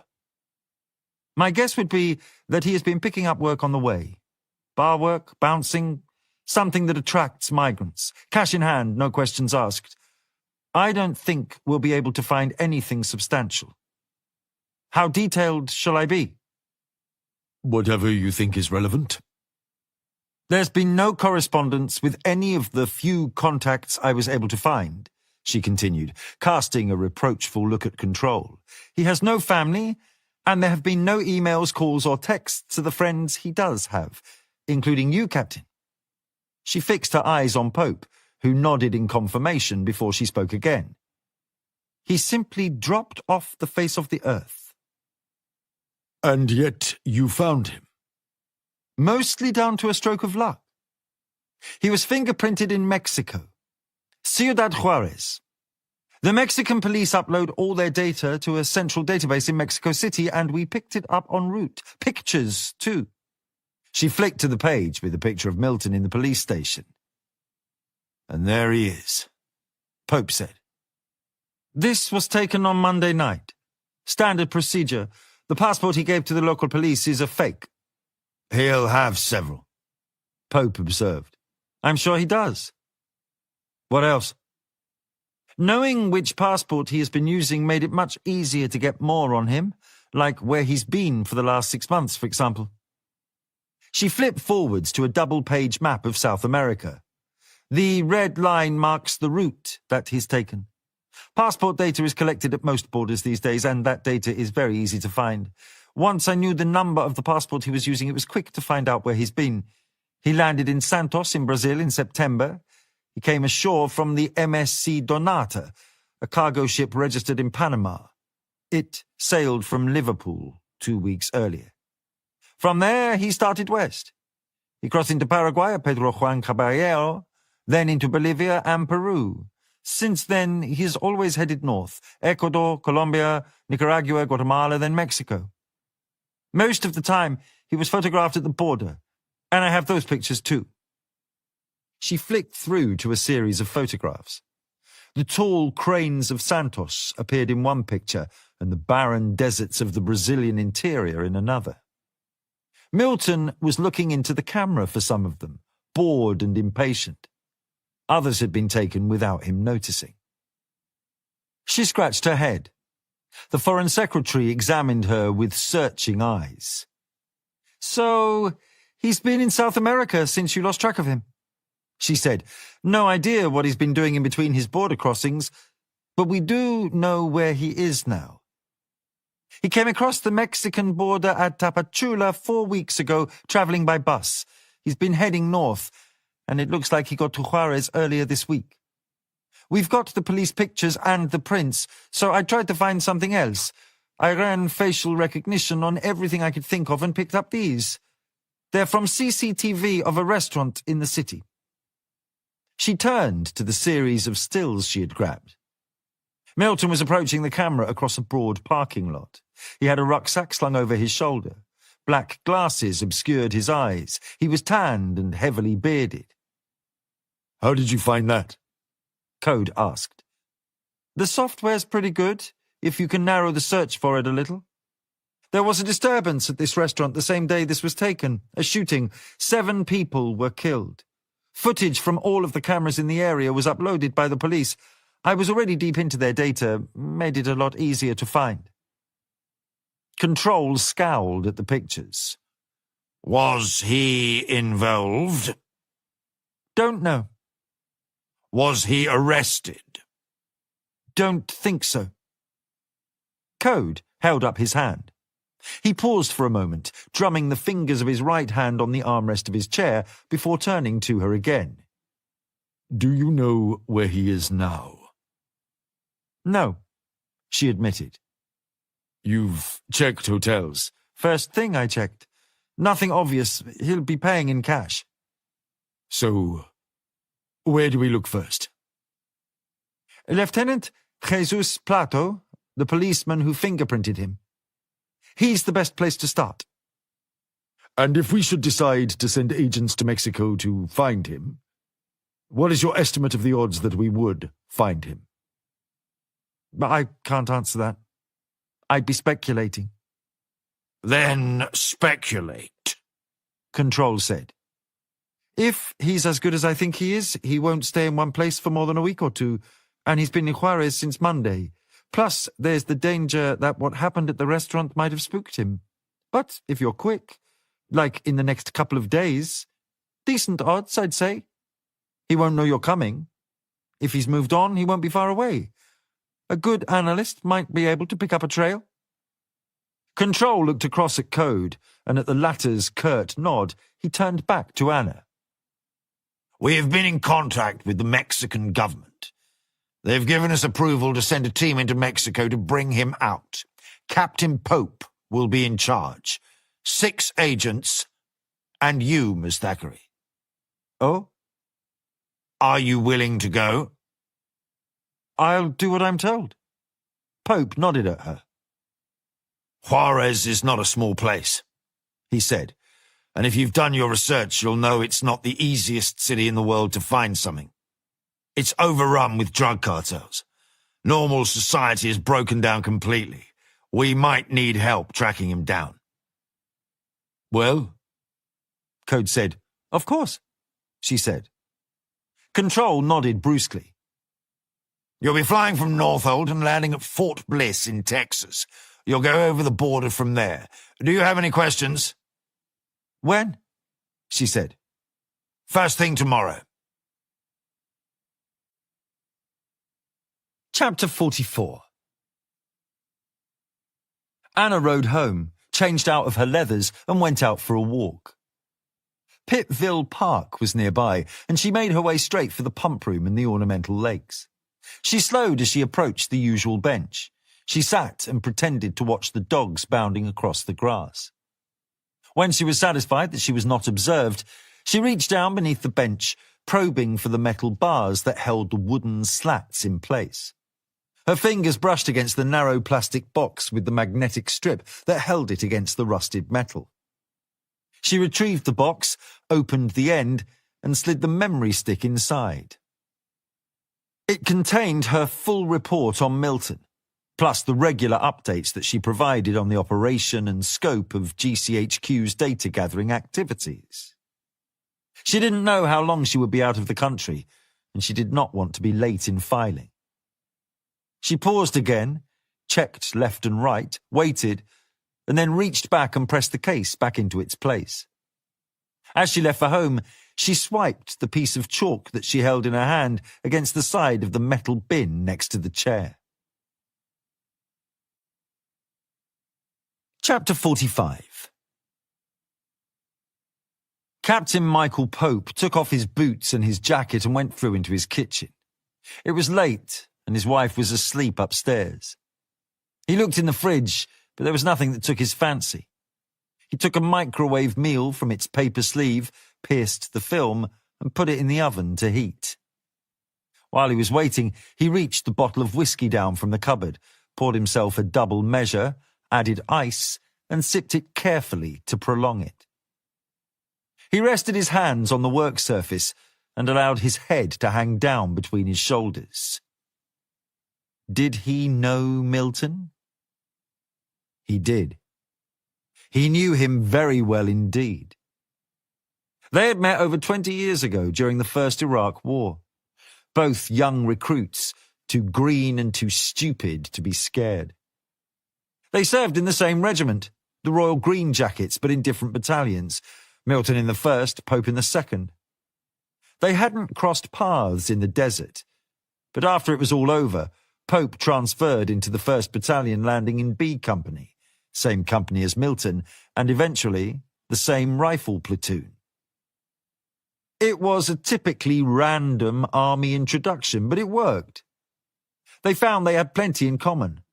Both loved the Smiths, the Stone Roses, and the films of Tarantino and De Palma. Both liked to drink. Both had girlfriends back home, but neither was too attached. Milton had a dry sense of humour. Pope's was smutty. They were obsessed with getting fitter and stronger, both planning to try for SAS selection when they had more experience. Pope wasn't the sentimental type, but he'd held on to a few photographs from back then. He pulled down an album and flipped through it until he found the one he was looking for. 7 men gathered around a Saracen. Back then, the vehicles had 2-gallon containers strapped to the rear called Norwegians. The drivers filled them with tea before leaving the base each morning. It never stayed hot for long, but in the cold of a winter patrol, even lukewarm tea was a lifesaver. The photo was taken in a field somewhere in Armagh. 3 of the men were kneeling, the other 4 leaning against the truck, all saluting the camera with plastic cups. Milton was in the back, grinning, his cup held under the Norwegian's tap. Pope was kneeling in front of him. Milton had been confident and at ease as always. Pope remembered how, back then, it was hard not to look up to him a little. That respect had never wavered through all their years together in the regiment and later in the group. The microwave beeped. He knocked back the rest of the whiskey, collected the meal, and took it into the lounge. He sat down with the album on his lap. Memories. He didn't question his orders, but they were troubling. Control had said that Milton had suffered from some sort of breakdown. That didn't seem very likely to Pope. Milton had always been a quiet man, solid and dependable, extremely good at his job, impossible to fluster even under the most extreme pressure. The idea that he might snap like this was very difficult to square. But there again, there was all the evidence to suggest that something had happened to him. The trouble he had caused in East London, shooting Callan, and then, after 6 months when no one knew where he was, turning up again in Mexico like this. Something had happened. He had his orders and he would obey them as far as he could. He would go and bring Milton back. But he wouldn't retire him unless there was nothing else for it. He would do everything he could to bring him back alive. Chapter 46. Bo Baxter didn't even see him come in. He was hungry, busy with his plate of quesadillas, slicing them into neat triangles and then mopping the plate with them before slotting them into his mouth. It was a public place, popular and full of customers. He had let his guard down just for a moment, and that was all it took. Adolfo Gonzalez just slid onto the bench seat opposite him, a little smile on his face. It might have been mistaken for a friendly smile, one that an old friend gives to another, except for the fact that his right hand stayed beneath the table and held, Bo knew, a pistol that was pointed right at his balls. Good morning, Senor Baxter. Senor Gonzalez, I suppose you think I'm pretty stupid. Negligent, perhaps? I'm surprised. Your reputation is excellent. And yours, Bo said with a bitter laugh. You know not to make any sudden moves, yes? Adolfo's heavily accented English came with a lisp. No need to remind me.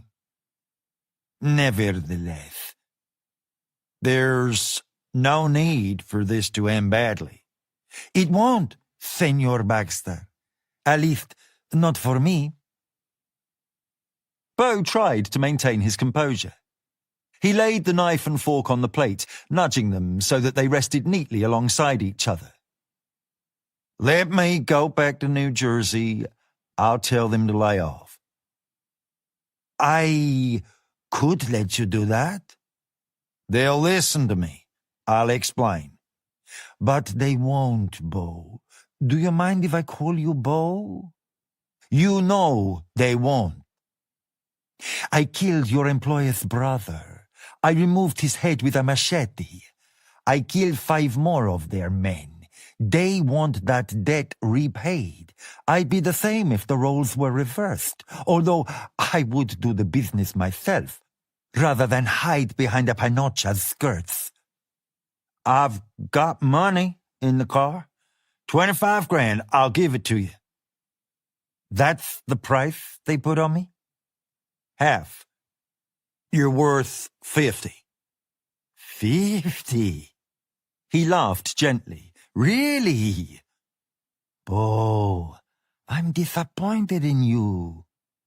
You think I need money? He realized how stupid that sounded. I suppose not. Adolfo indicated the half-finished quesadilla. How is the food here? It's all right. Do you mind? Gonzalez picked up Bo's knife, used it to slice off a triangle, then stabbed it and put it in his mouth. He chewed reflectively. He said after a long moment. That is good. You like Oaxaca? I like it all right. Gonzalez took a napkin from the dispenser, folded it and carefully applied it to the corners of his mouth. Bo watched Adolfo all the time. He looked straight back at him. Bo assessed, but there was nothing that he could do. The table was pressed up against his legs, preventing him from moving easily, and, besides, he did not doubt that Adolfo had him covered. A pistol under the table, it didn't matter what caliber it was, he couldn't possibly miss. No, he thought, nothing he could do except bide his time and hope he made a mistake. We're alike, you and I, he said. Gonzalez did not immediately answer. Let me tell you something, Bo. I want to impart the gravity of your... He fished for the correct word. Your predicament. Do you know what I did last night? I went out. Our business has a house in a nice neighborhood. Lots of houses, actually, but this one has a big garden out back, not far from here. We had 2 men staying there, Gios de Mil Cojeros. They used to be colleagues, but then they got greedy. They thought they could take my father's money from him. Do you know what I did to them? I can guess. Indeed. And discussing the precise details would be barbaric, yes? I am sure a man such as yourself must have an excellent imagination. We had some enjoyment, but then eventually, after several hours, I shot them both. And then, this morning, I visited the restaurant where a journalist and her friends were eating on Monday night. The owner and the cuero he was with, they didn't give me the information that I wanted, so I shot them too, just like that. I don't doubt it. Even though we might be in the same business, you are mistaken. We are not alike. You deliver your quarry alive.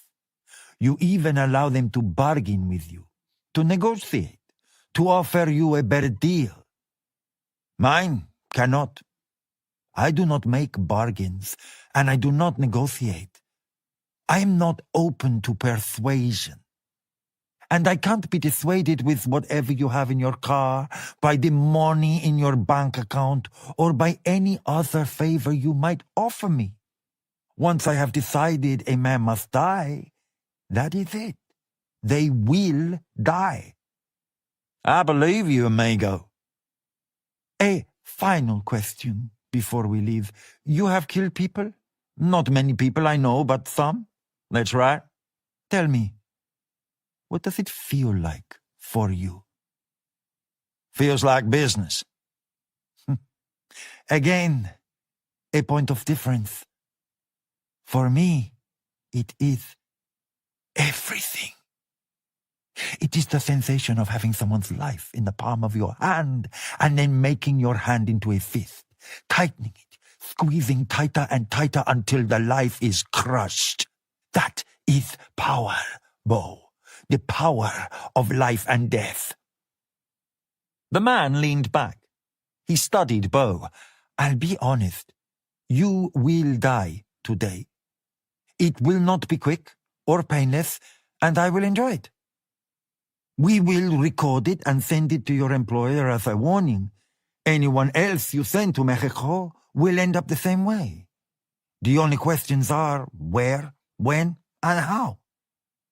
I will give you a measure of control over the first two of those. The how, that you must leave to me. Bo looked out of the restaurant's window. I know where the girl is. Good for you. The Englishman? I know where he's taken her. Ah, yes. The Englishman. Caro de culo. An interesting character. I can find out nothing about him. What can you tell me? I could give you him, too. You're not listening, Bo. I don't bother. You'll tell me everything I want in the end anyway. I could deliver him to you in 5 minutes. He smiled again, humoring him. You said you know where the girl is. Yeah. You know, Bo. It still doesn't matter. And why's that? Because there is nowhere in Juarez where the Englishman could hide her from me. This city is mine, Bo. Every hovel in every barrio, every street corner, every alleyway, every hotel, every mansion, every last square inch. How do you think I found you? All I have to do is wait. She will be delivered to me eventually. They always are. Chapter 47. Milton watched the conversation through the windows of the diner. The place was on Avenida de los Insurgentes, in a strip mall with a large plastic sign in the shape of a lozenge. Milton's taxi had pulled over on the other side of the road behind a 1968 Impala Caprice with Viva la Raza written across the bonnet. The passenger side window was down, classic rock playing loudly. He recognized the driver as the fake doctor he had We'll return to the story in just a bit. But for now, let these soft notes guide you into a state of peace and quiet. Thank you for watching and listening.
disturbed at the hospital. Milton stood quietly and watched. The diner was busy. Bo Baxter was alone in a booth, and Gonzalez made his way straight for him, slipping down in the seat opposite and beginning to talk. Bo's body language was stiff and stilted, and his face was pale, This was not a meeting that he had requested. Curious, Milton crossed the street to get a little closer, watching through an angled window so that neither man could see him. He looked closer and saw that Gonzalez had not moved his right hand above the table. He was armed, or he wanted Baxter to think that he was. Milton moved away from the window and leant against a telephone kiosk. He looked up and down the street and across the strip mall. But if Gonzalez had other men here, they were good. Milton could see nothing that made him think that there was any sort of backup. Gonzalez was on his own. He could feel the reassuring coldness of the Springfield's barrel pressed against his spine. 13 shots in the magazine, 1 in the chamber. He hoped they would be enough. Bo and Gonzalez got up. Milton moved to the entrance. There was a bench next to the door bearing an advertisement for a law firm on the backrest. He sat down behind a newspaper he found on the ground, the Springfield hidden in his lap. Bo came out first, Gonzalez behind him. Milton let them pass, folded the newspaper over the arm of the bench and picked up the gun. He followed. When they reached Gonzalez's car, Milton pressed the barrel against Gonzalez's coccyx. "Nice and easy," he said. Gonzalez turned his head a little, looking back from the corner of his eyes. "You again?" "That's right." "I still don't know your name." "I know." "English, then." "Why are you always involved in my business, English?" Milton glanced at Baxter. "You all right?" "Feel a bit stupid." "Get his gun." Baxter frisked him quickly, finding a gold-plated Colt 45 in a holster clipped to his belt. He unfastened the holster and removed it. "Look at this. Gold? You might have money, but you can't buy class." Gonzalez said nothing. He just smiled. "Bo," Milton said, "what are you driving?" "The Jeep," he said, nodding to the red Cherokee with tinted windows. "Get it started." "You have already taken too long, English," Gonzalez said. "My family have eyes everywhere. Waiters, barmen, newspaper vendors, taxi drivers, even the cholos on the street corners. $100 a week so that we may know everything about the comings and goings of our city. My padre will know what you are doing before he sits down to dinner, and then he will find you." "You'll be halfway back to New Mexico by then, partner," Bo said. Milton prodded Gonzalez in the back and propelled him towards the Jeep. When they reached the car, the Mexican finally turned around to face him. "This is a mistake." Milton watched him carefully, a practiced assessment that was so automatic that he rarely realized he was making it. The man was as relaxed as if they were old friends, meeting up by coincidence and engaging in banal small talk about their families. Milton had seen plenty of disconcerting people before, but this man, Santa Muerta, this man was something else. A real piece of work. "The way I'm coming at it," Bo said, "you ain't in a position to tell us shit." Gonzalez kept his eyes on Milton. "Not everyone is cut out for this kind of thing, English." "Don't worry yourself on my account," Milton said. "I'm as used to this as you are. Get in the car." Baxter opened the door and, smiling serenely and without another word, Gonzalez got in. Chapter 48. El Patron had a small mansion on the outskirts of Juarez. He had several, all around Mexico. This was in the best part of the city, St. Mark's Close. The community had a private security detail that Felipe bolstered whenever he was in residence. His men were posted at the gates now, in the grounds of the mansion, and in the watchtower that he had constructed at the end of the drive. 20 of his very best men, most related to him by blood or marriage, vigilant and disposed towards violence. He had bought the place a year ago, persuading the prominent lawyer who had owned it that it was in his best interests to sell. He hadn't stiffed him on the price. He felt no need to drive a hard bargain, and he had sent 3 bags with $1 million in each as a mark of his gratitude. He had visited the house before the lawyer had owned it, and he had always been fond of it. It was surrounded on all sides by tall brick walls. A room in the basement held a large pile of stacked banknotes, 4 feet cubed, a little over 20 million all told. Another held his armory, some of the guns plated in gold.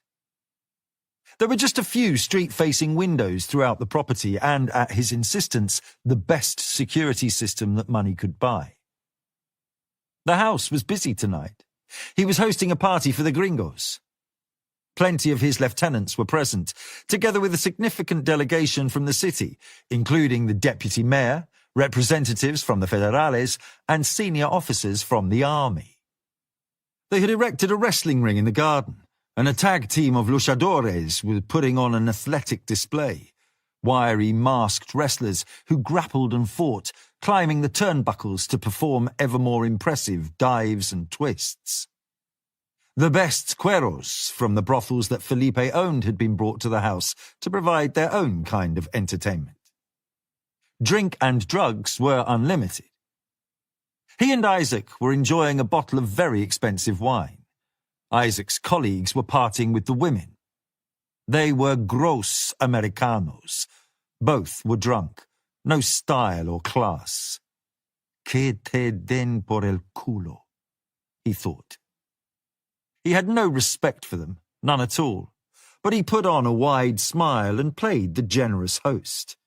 Business was business after all, and they stood to make him a lot of money.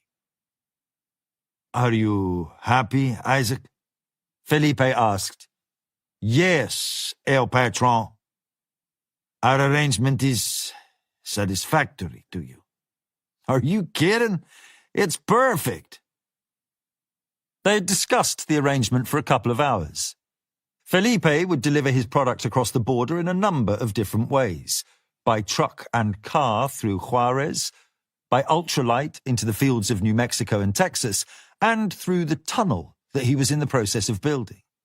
Isaac owned several commercial ranches across the southwest with a fleet of trucks to deliver the slaughtered cows and sheep to market.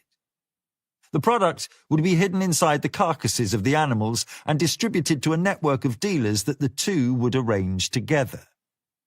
Yes, Felipe thought, it was satisfactory. Business came first. But there would come a time when another means of distribution was available to him, and when that happened, he would not forget the way that Isaac had spoken to him in the desert. The impudence. The unspoken threat, "We will return north without speaking to you if you do not give us the reassurances that we want." Felipe had a long memory, and he could bear a grudge. There would be an accounting. "I'm looking forward to seeing your new facility," Isaac said. Yes, the lab, it is nearly finished. When will it be ready?" "By the end of the week." 20 pounds of meth every day. Excellent quality, too. I will show you." "Who's your cook?" "An American. He used to work for a pharmaceutical company. Blue chip." "How'd you find him?" "I keep my eyes open." The man grinned at him. "When can we go see it?" "Tomorrow. We will fly there." He was interrupted by Pablo. The man was scared. "El patron," he said, his face bleached of color. "Please, may I have a word with you?" "What is it?" he said mildly. The man looked agonized. "In private, el patron, por favor." "Excuse me," he said with an easy smile even as his temper was bubbling. He moved to the side, out of earshot, and glared at Pablo. "What is it?" "Your son, it is Adolfo. He has been abducted." "What on earth do you mean?" "There is a gringo bounty hunter in town." "Working for who?" "The Lucianos. There is a price on your son's head, the killings in the desert. And this man? He has him? Yes, him and another. Adolfo had surprised the bounty killer.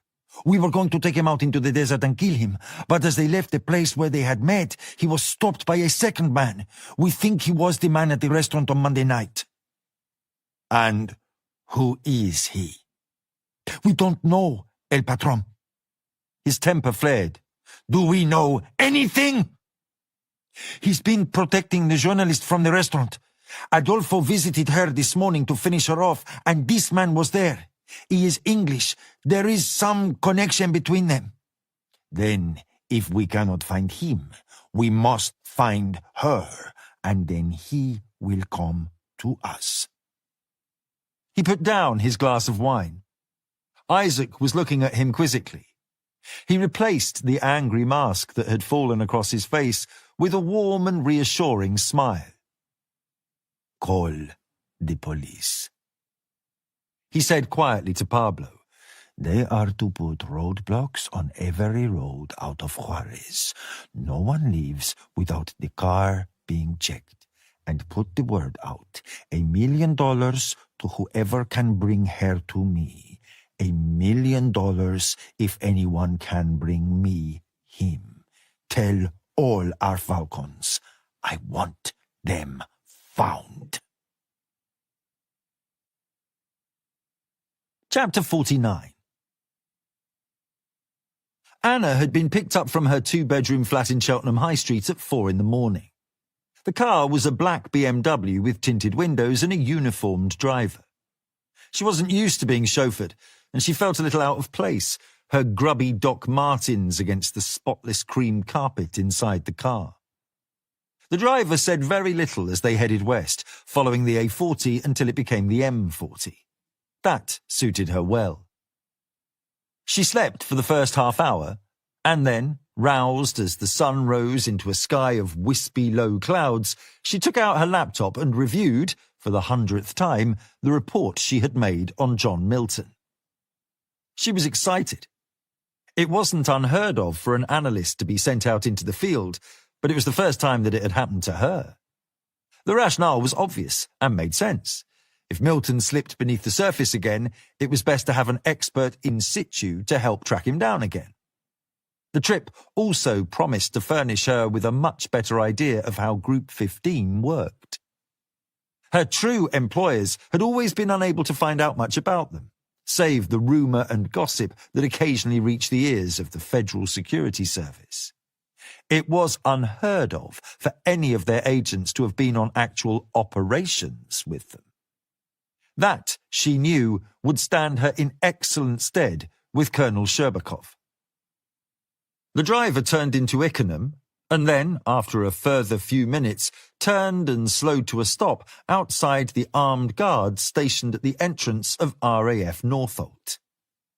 He showed his credentials and drove onto the base, following a route that brought him straight onto the main runway. A Gulfstream G280 was being readied for flight. It was painted gleaming white, the sunlight sparking off the fuselage. The driver took her luggage from the boot and added it to the pile of gear that 2 technicians were loading into the hold. Anna got out and stared at them. A large black fabric bag was open, the contents being checked. Anna saw automatic rifles, the metal glinting black and icy in the early light. She paused at the steps to the cabin. The pilot, performing a final external check, smiled at her. "Miss Thackeray?" "Yes." "Good morning, Mum. Up you go. They're waiting inside."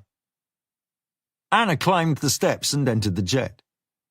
The cabin was plush, decadent.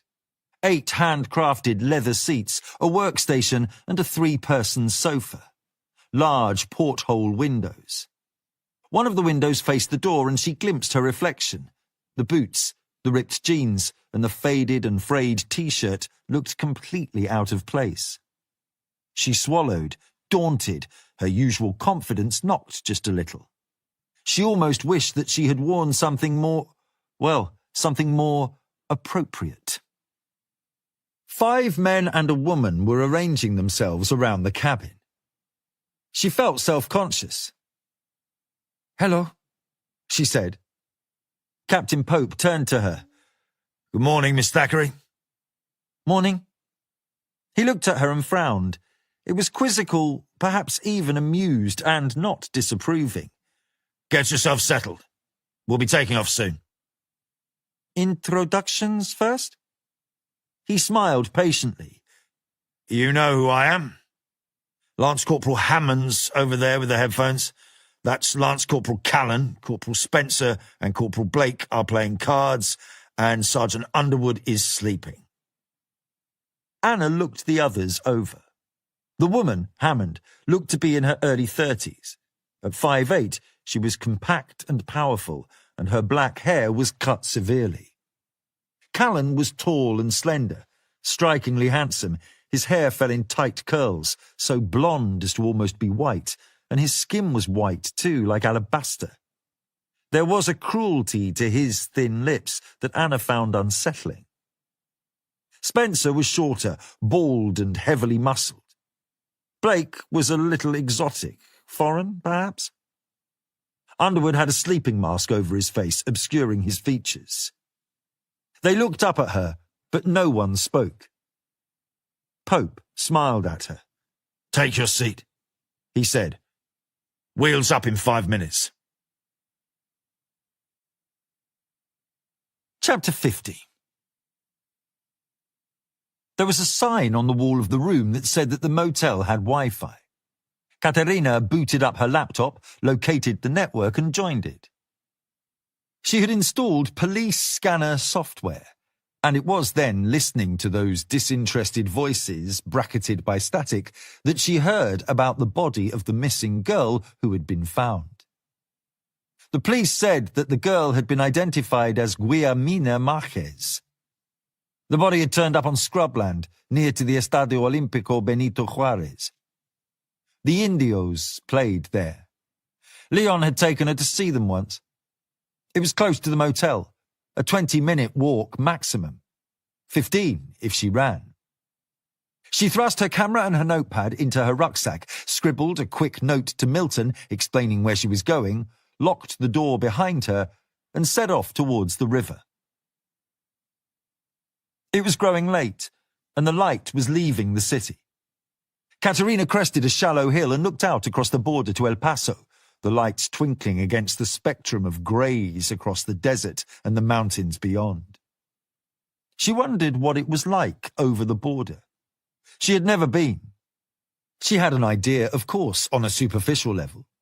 She was in contact with journalists on the other side of the line, and there was television and the movies. But it was more than the superficial things that she wondered about. She wondered what it would be like to live in a city that was safe, where you were not woken with yet another report of dead bodies dropped on your doorstep, where the army and the police were not as bad as the criminals, where children were not abducted, were not tortured, mutilated, strangled or violated. The stadium was across a bleak expanse of scrub. Other girls had been found here. She thought of the map in her room with the pins that studied this part of town, a bristling little forest of murders. She walked faster. Dusk was turning into night. 2 police cruisers were parked on the scrub next to a thicket of trees and creosote bushes. Blue and white crime scene tape had been strung around the trunks of 3 of the trees, fluttering and snapping in the breeze, forming a broad triangular enclosure. Uniformed officers were inside, gathered around a body on the floor. Katerina ducked down, pulled the tape over her head and went forwards. She could see the body was covered with a blanket, the naked feet visible beyond where the blanket was too short. She took out her camera, shoved in the flash, and started taking pictures. One of the policemen turned. Excuse me? She moved away from him, circling the body, continuing to take pictures. Excuse me, señorita, no pictures, please. What was her name? Katerina asked, the camera still pressed to her face. I recognize you, the policeman said. She lowered the camera.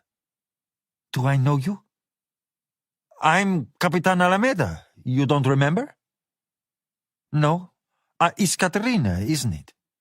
Yes. How do you know my name? I was at the restaurant on Monday night. I was with you in the hospital. Oh. He put a hand on Katerina's shoulder. You shouldn't be here. Who was she? We don't know yet. When was she found?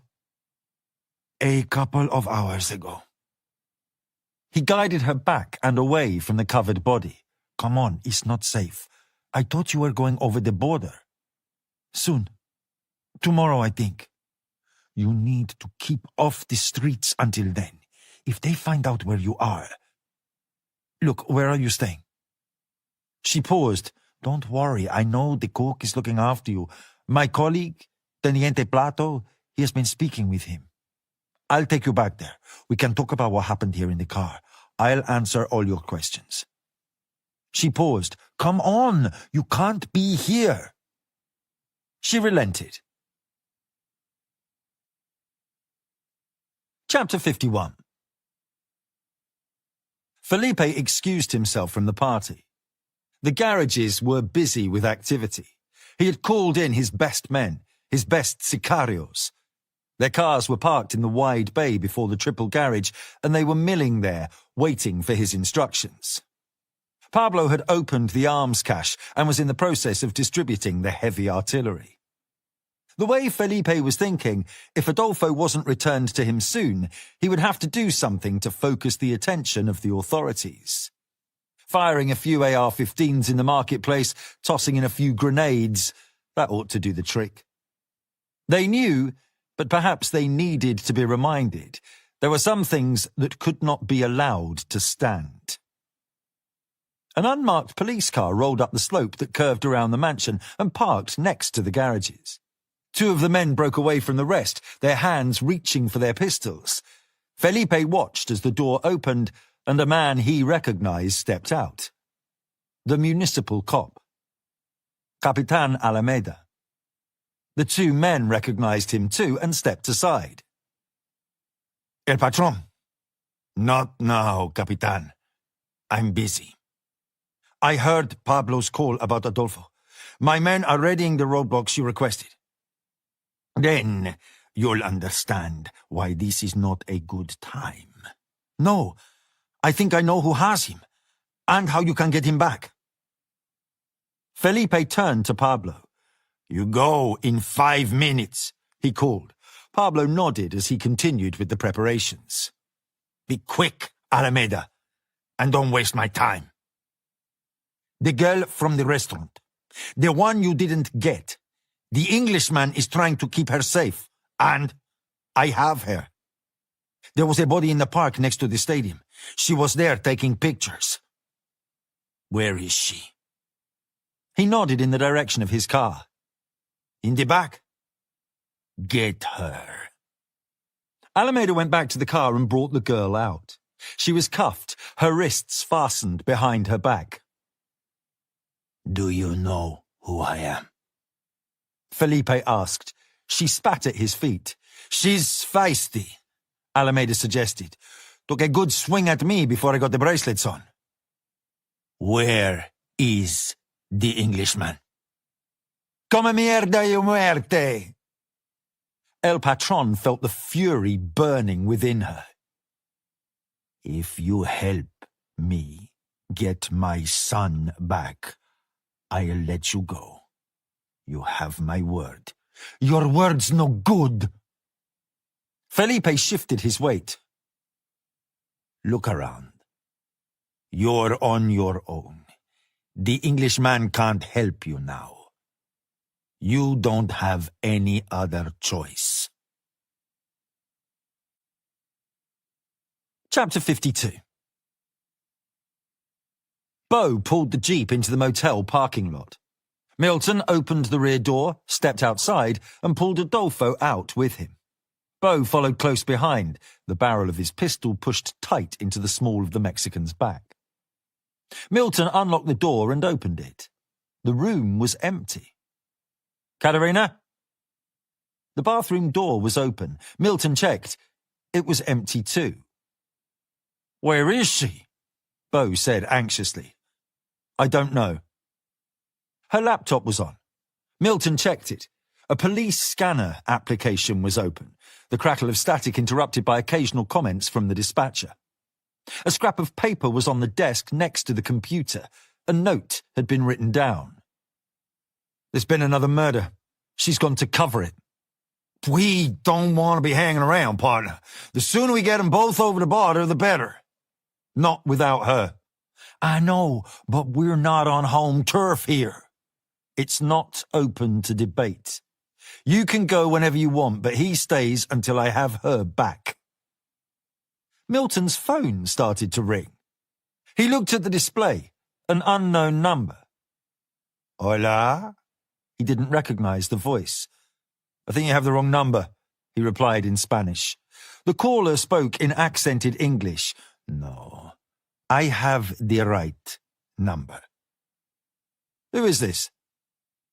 I am Felipe, but you may call me El Patron. A pause. You know me now? I've heard of you. Where's the girl? In a minute. I don't know your name. What shall I call you? John. Hello, John. You are the Englishman from the restaurant. That's right.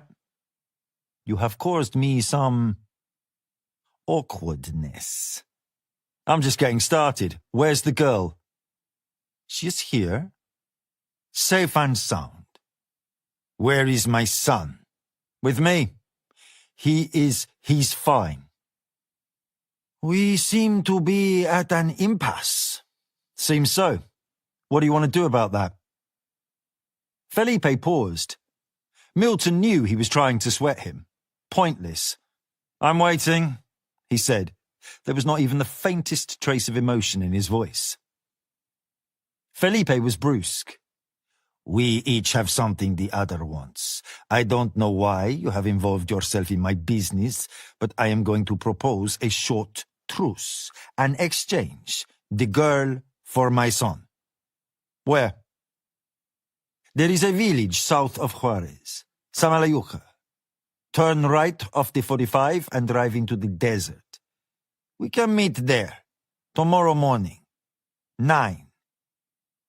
You wouldn't be thinking about trying to ambush me, would you, Felipe? A truce is a truce. I know you don't know who I am. So why not tell me, John? All you need to know is that you don't want to know me. Don't do anything stupid. You might think you're a frightening man, and people around here would say that you are, but you don't frighten me. There's nothing here I haven't seen before. If you try anything, if the girl is hurt, if anything happens at all that I don't like, I give you my word that I will find you and I will kill you. You understand me? When he replied, the man's voice was tight, suppressed fury behind it. Milton knew why. He was not used to being threatened. I believe I do, he said. Let's make this exchange. After that, well then, John. After that, well, you know how this is going to turn out, don't you? I have an idea, yes. It's not going to be good for you. Not good at all. The line went dead. I have her, Bo said. Milton nodded. Ignorant dogs, Adolfo gloated. Milton did not even look at him. He just backhanded him with a sudden, brutal clip that snapped his head around and sent him toppling backwards onto the bed. When Adolfo sat back up, his lip was dripping with blood. Milton wiped the blood from his knuckles. Put him in the bath. If he tries to come out, shoot him. Bo did as he was told. Milton took his phone and found the number he had been given at the police station 3 days earlier. He entered the number and pressed call.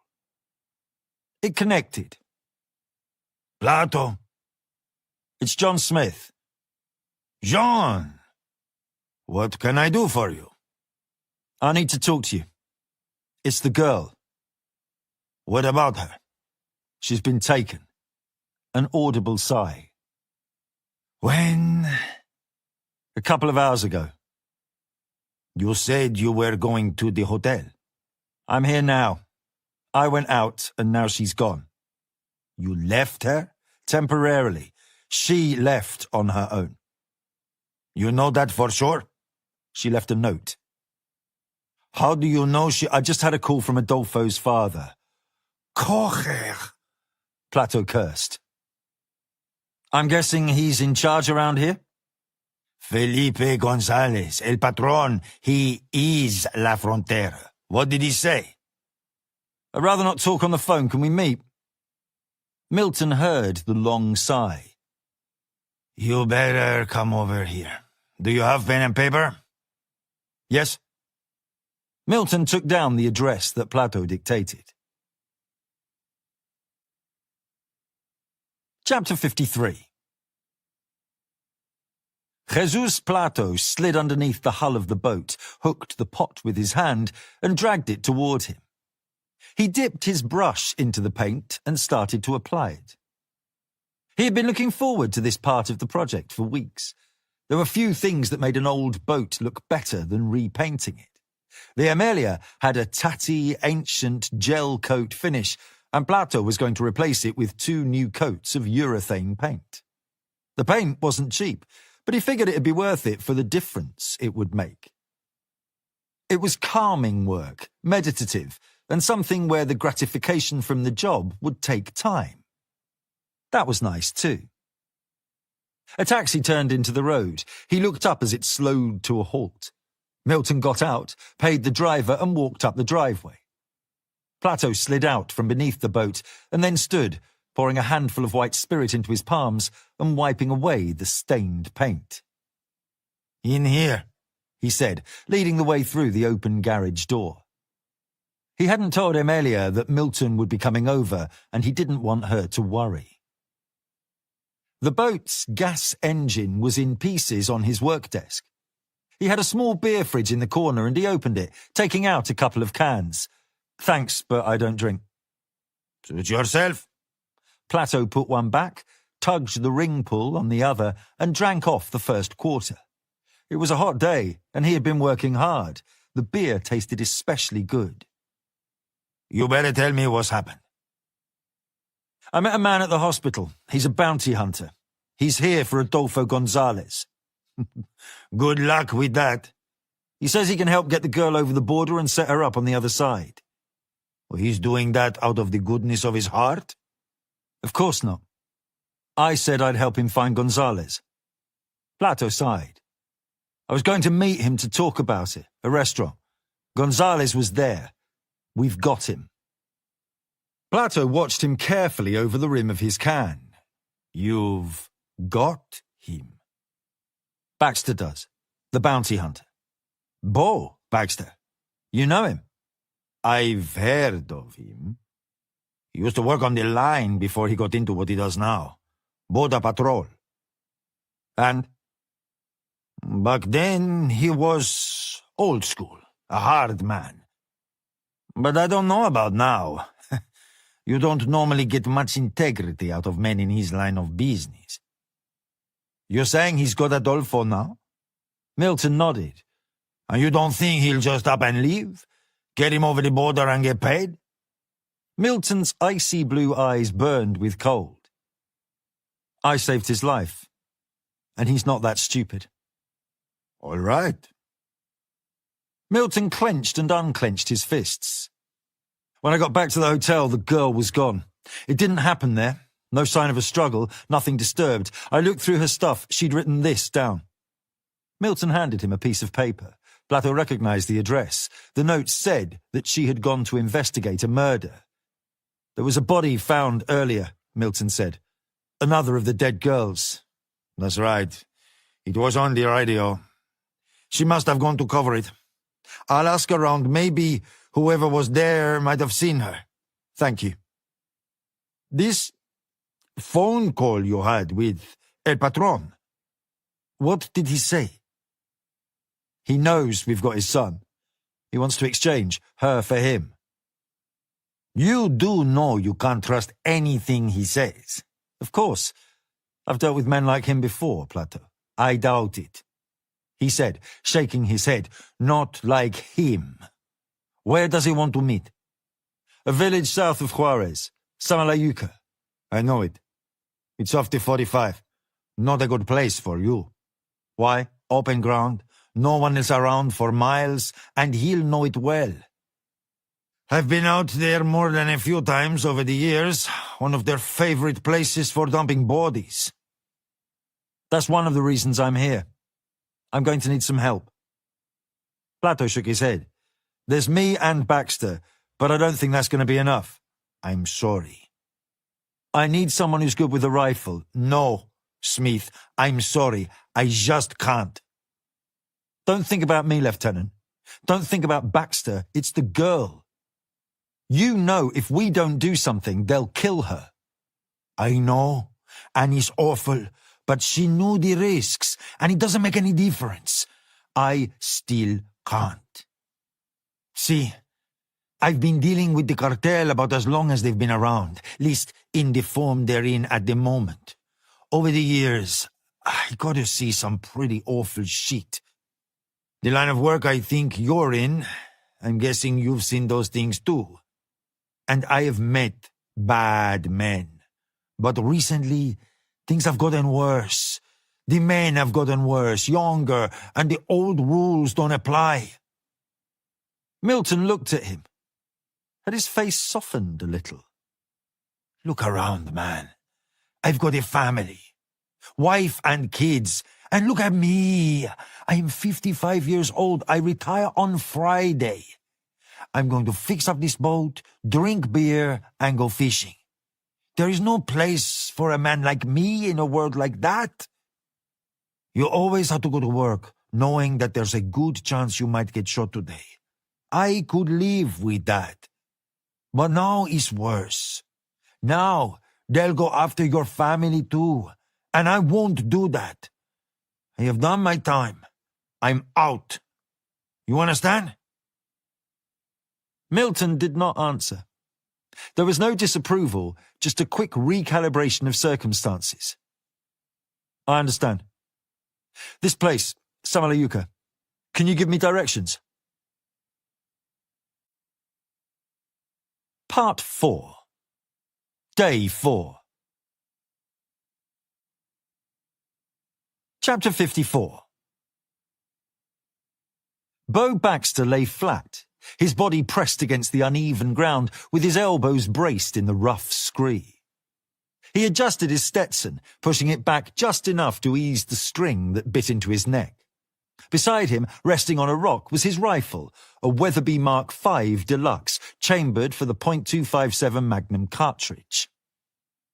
Bo had been in position since dawn, scanning the scrubland below with a pair of cheap binoculars he picked up in Tijuana.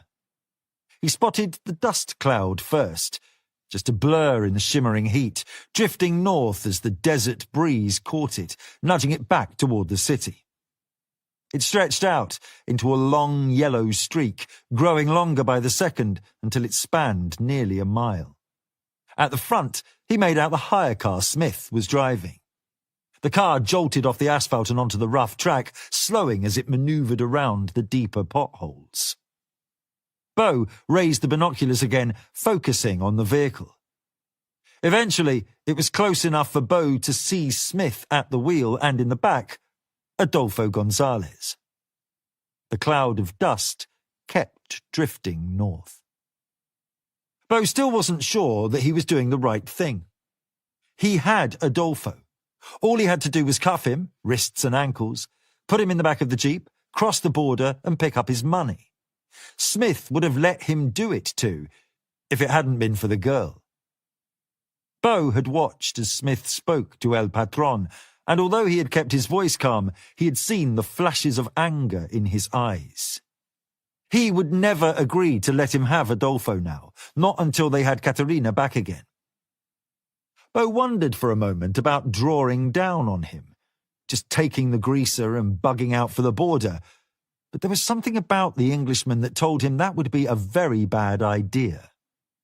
He didn't want a mean dude like that on his tail. That, and the fact that the mean dude had just saved his life. They had agreed to meet El Patron out here in the desert. The plan was to get the girl, but try and get away with Adolfo too. Bo was taking the risk with the bounty, so Smith had agreed that he should be the one with the rifle. Much less dangerous away from the action. Smith would make the exchange, and Bo would provide cover should Smith need it. And he would. The sun behind him was a good thing. There would be no reflection off his glasses or the scope. It was climbing into a perfect blue sky, already blazing hot. The air shimmered in the heat. He put the binoculars down and mopped at his forehead with a handkerchief as he gazed out over the land. To east and west were the mountains. To the south, the arid scrub ran out into the deeper desert.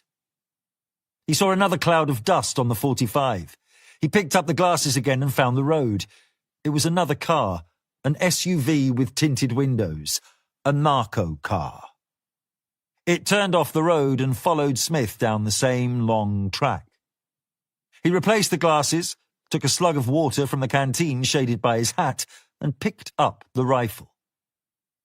His vantage point was nicely elevated, not too much, well within the range of the Weatherby. He nudged the forestock around until he had the car in his sights and slipped his finger through the trigger guard. The narco, who had climbed the mesa behind him, had followed him all the way from Juarez. The man was a tracker, a coyote, with experience of smuggling people over the border. He knew how to move quietly, how to avoid detection. Bo never even saw him. The first thing he knew about it was the click as the man cocked his revolver. Chapter 55. Milton got out of the hire car. The heat was already unbelievable. The sun was ferocious. It seemed to envelop him from the top of his head to the tips of his toes, and he broke out into a sweat almost immediately. He felt the moisture seeping into his shirt, sticking the fabric against his stomach. The Mercedes Viano rumbled down the bare track towards him, dust pluming in its wake. The sun reflected off its windscreen with a dazzling glare. Milton took off his jacket, folding it neatly and laying it on the driver's seat. He opened the rear door, took Adolfo by the crook of the elbow and dragged him out of the car. He shoved him forward so that he fell forwards onto his knees, drew the Springfield and aimed at his back. "Nice and easy," he said. The Viano slowed and swung around, coming to rest opposite the hire car. Milton leant against the bonnet. The metal was already searingly hot. The passenger side door of the SUV slid open. Milton looked inside, but it was too dark to make much out. "Where's the girl?" he called. Two men stepped down. One had a short-barreled H&K machine pistol on a shoulder strap. The other had a 12-gauge Remington automatic shotgun with a 20-round drum magazine. She ain't here, Ese. Milton racked the slide of the Springfield. "Where is she?" Don't worry, you'll see her. He took a step forward and jabbed the muzzle into the nape of Adolfo's neck. "Are you calling my bluff?" Milton tightened his grip on the pistol. Shoot him! Adolfo screamed at the men. Milton glanced around. The sun dazzled him. What was Bo waiting for? A plume of dust kicked up a foot to his left. The cracking report of the rifle echoed across the desert. Your friend can't help you. Drop the gun. A second shot rang out, this one a foot to his right. The bullet caroomed off the rocks and ricocheted away into the scrub. Milton tightened his grip and half squeezed the trigger. Another ounce or two of pressure, and Gonzalez's brains would be splashed across the sand. But what then? The two sicarios looked like they knew how to use their weapons, and the man with Bo's Weatherby looked like he was a decent shot too. He could shoot Gonzalez, but then Katerina would be killed. He didn't know what the right play was, apart from the certainty that it wasn't shooting the man. Not yet. He stepped back, released his grip, and let the pistol drop to the scrub. Adolfo's cuffs were unlocked. He sneered at Milton. He took the shotgun and flipped it around. "Fuck you, English!" he said. He swung the shotgun. The stock caught Milton on the chin and staggered him. The blazing, bright day dimmed just for a moment, but he did not go down. Adolfo flexed his shoulders as if he was straightening out a kink, then swung again. This time, the light dimmed for longer. Milton dropped to the hard-packed dirt and sat there, the taste of his blood in his mouth. His instinct was to get up, so he did. He rose and stood, swaying. Darkness swept over him, then receded. He took an uncertain step forwards. Blood ran out of his mouth freely now. Adolfo stepped back for extra space and jabbed the stock into his unguarded chin as hard as he could. The black curtain fell and did not rise again. Milton fell face first into the dust. Chapter 56. Plato left his cruiser at home and took the Accord. He was dressed in jeans and a white shirt and a trucker's cap. He had his shotgun in the footwell next to him, and there was a box of shells on the seat.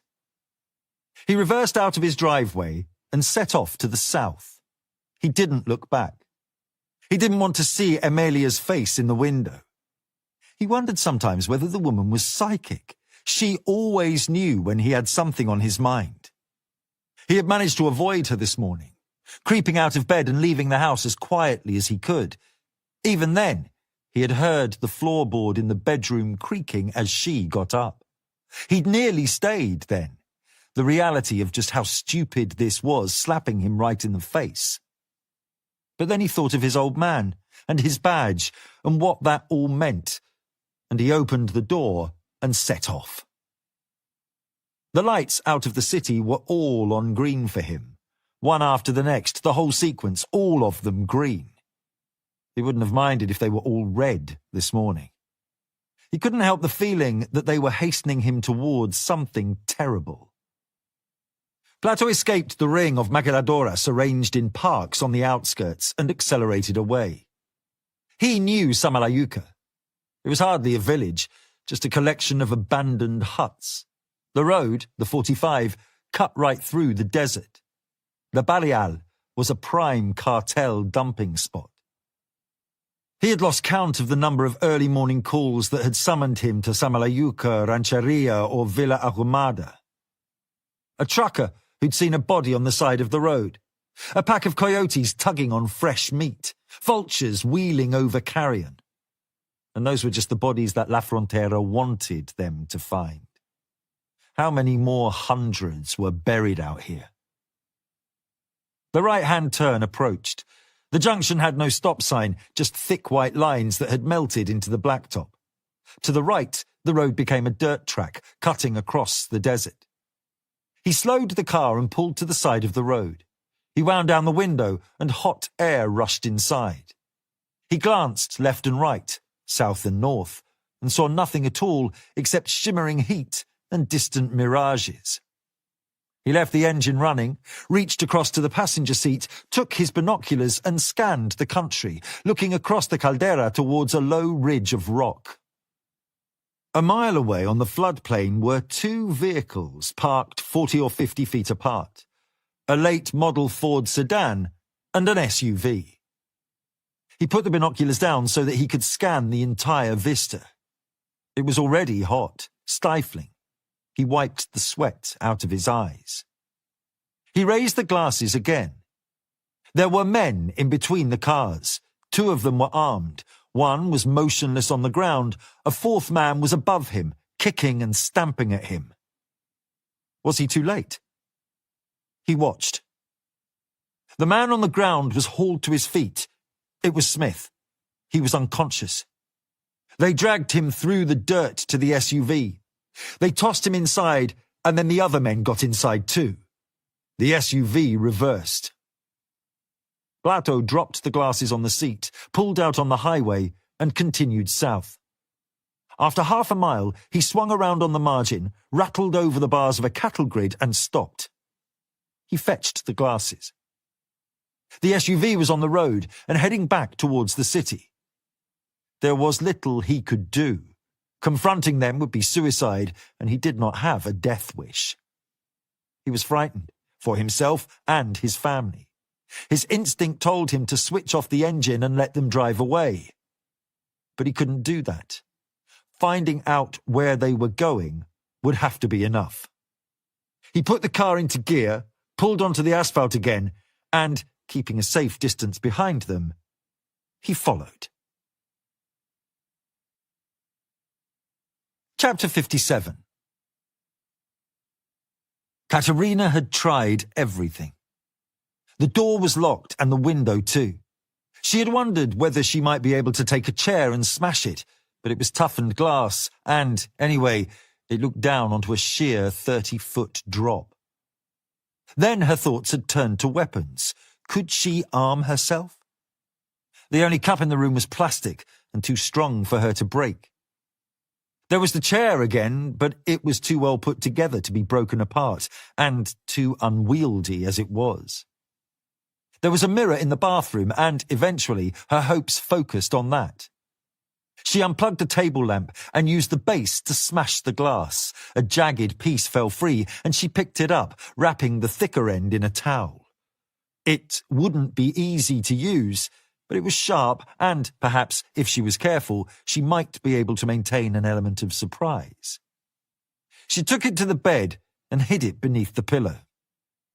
She returned to the window. It was in the side of the house, looking out onto a stand of pecan trees. She heard the thump of bass from a powerful sound system. If she pressed her face against the glass, she could see a sliver of the rear garden, and, occasionally, guests from the party would pass into and out of view. Servants ferried crates of beer and trays of food from a catering tent. They passed directly below her. She banged her fists against the window, but they either could not hear her or paid her no heed. She went back to the bed but was unable to settle. She got up and started to pace before she returned to the window. The drive to the house snaked through the trees beneath her, and as she watched, a Mercedes SUV approached and stopped. The branches obscured her view a little, but she saw a door opening, and then two men hauled John Smith out. It didn't look as if he was conscious. He was a dead weight, the two men dragging him across the driveway, his toes scraping against the asphalt. A second man followed. Katerina recognized him from the cowboy hat he was wearing, the man from the hospital who had wanted to speak to her, the man Smith had sent away. She went back to the bed and sat. 5 minutes later, the door was unlocked and opened. A man came into the room and locked the door behind him. He was bland, average, nothing out of the ordinary about him at all. "Hello, Katerina." She backed away. "You have caused us quite a lot of trouble." She sat on the edge of the bed. "This business of ours, we don't welcome publicity." She shuffled backwards, her hand reaching beneath the pillow. He tutted and wagged a finger at her. "Don't," he said, nodding towards the bed. He took out a pistol and pointed the barrel up to a tiny camera on the wall that Katerina had not seen. "Who are you?" "You can call me Adolfo." He stepped further into the room. "Let's have a talk." "What do you want to talk about?" "Why have you been writing about me?" "What?" "The girls." She thought of what Dolores had told them. "He was nothing special, by which I mean there was nothing about him that you would find particularly memorable. Neither tall nor short, neither fat nor thin, normal looking, normal clothes. It's you." "I can't take the whole credit. Me and a few friends." She tore the pillow off the bed, grasped the shank and rushed him. He pulled the gun quickly, expertly, and held it steady right at her face. She stopped. She thought about it, calling his bluff, but her legs wouldn't move. He nodded to the shank. She dropped it. "Your hand." She had taken the glass too hastily and had cut her index finger. I'll send someone in to wrap that for you. He said, "Don't bother. I don't need your favors." We'll see. I am going to speak with your friend, the Englishman, and then we have some business that needs to be seen to. Once I am finished, I will be back. We have lots to talk about. Chapter 58. Anna strapped herself into her seat as the captain of the Gulfstream announced that they were on their final descent into Fort Bliss. She had been working for most of the flight, ostensibly refining her report on John Milton, but, in reality, observing everything she could about the 6 agents. There was very little conversation between them. Some slept, others listened to music. She pulled up the blind and looked out onto the landscape 5,000 feet below. It was desert for the most part, with nearly 2,000 square miles of terrain within its boundaries and adjacent to the White Sands missile range. The populated area was set on a mesa, 6 miles by 6 miles, and housing several thousand soldiers and civilian personnel. It was practically a small city and the biggest US Army base in the world. She watched as the plane arced away to port and then dropped into its glide path. Details in the desert became clearer, the mountains and the blue sliver of the Rio Grande, and then the asphalt strip of the runway at Biggs Army Airfield. The pilot cut the speed, raised the nose, and executed a perfect landing, taxiing across to the parking area. Anna disembarked, following Pope down onto the runway. It was unbearably hot. The heat wrapped around her like a blanket, and she quickly felt stunned by it. She could feel the prickle of an impending storm on her skin, an electric charge that the atmosphere would be unable to contain. A soldier with colonel's pips was waiting for them. "Welcome to the United States," he said. "Thank you. I'm Stark." "Captain Pope." "Good flight?" "Straightforward, Colonel." "Glad to hear it. I'll be your liaison here. Anything you need, you just holler. Can I do anything for you now?" "Not really. We'd just like to get started." "No sense in delaying." "That's right. Thought you'd say that. We got you a couple vehicles ready to go. We'll get your gear unloaded and repacked, and then you can be on your way. The border? That's all arranged.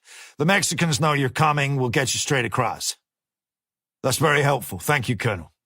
"My pleasure." Stark took off his cap and squinted against the sun. "Don't suppose you can tell me what you folks have come all this way to do?" "Afraid not," Pope said. Stark laughed. "Didn't think so." 2 identical SUVs were standing at the edge of the taxiway. Pope led Anna to the nearest. "You'll be with me," he said. "We'll speak to the police. I'll send the others to the restaurant, see if they can find anything out there." "Fine." Anna turned to watch as the army technicians started to unload the cargo from the Gulfstream. The weapons were ferried to a cart and then wheeled across to the SUVs. They had a lot of firepower. She wondered whether they would need to use it. Chapter 59. Milton came around. He was groggy, and as awareness returned, so did the pain. He assessed the damage. Red-hot spears lanced up from his face. His head throbbed. His arm was difficult to move. A couple of ribs broken. He tried to open his eyes. His left was crusted with dried blood, and his right was badly swollen. He could only just open the first, and he could see nothing through the second.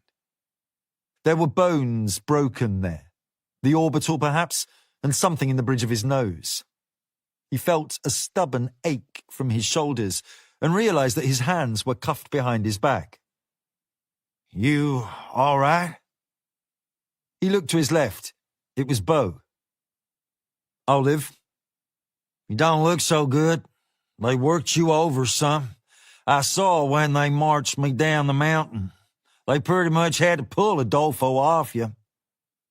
"I've had worse." "Really? Doubt that, partner." Milton winced. His lips were cracked and bloodied. He looked over at Beau.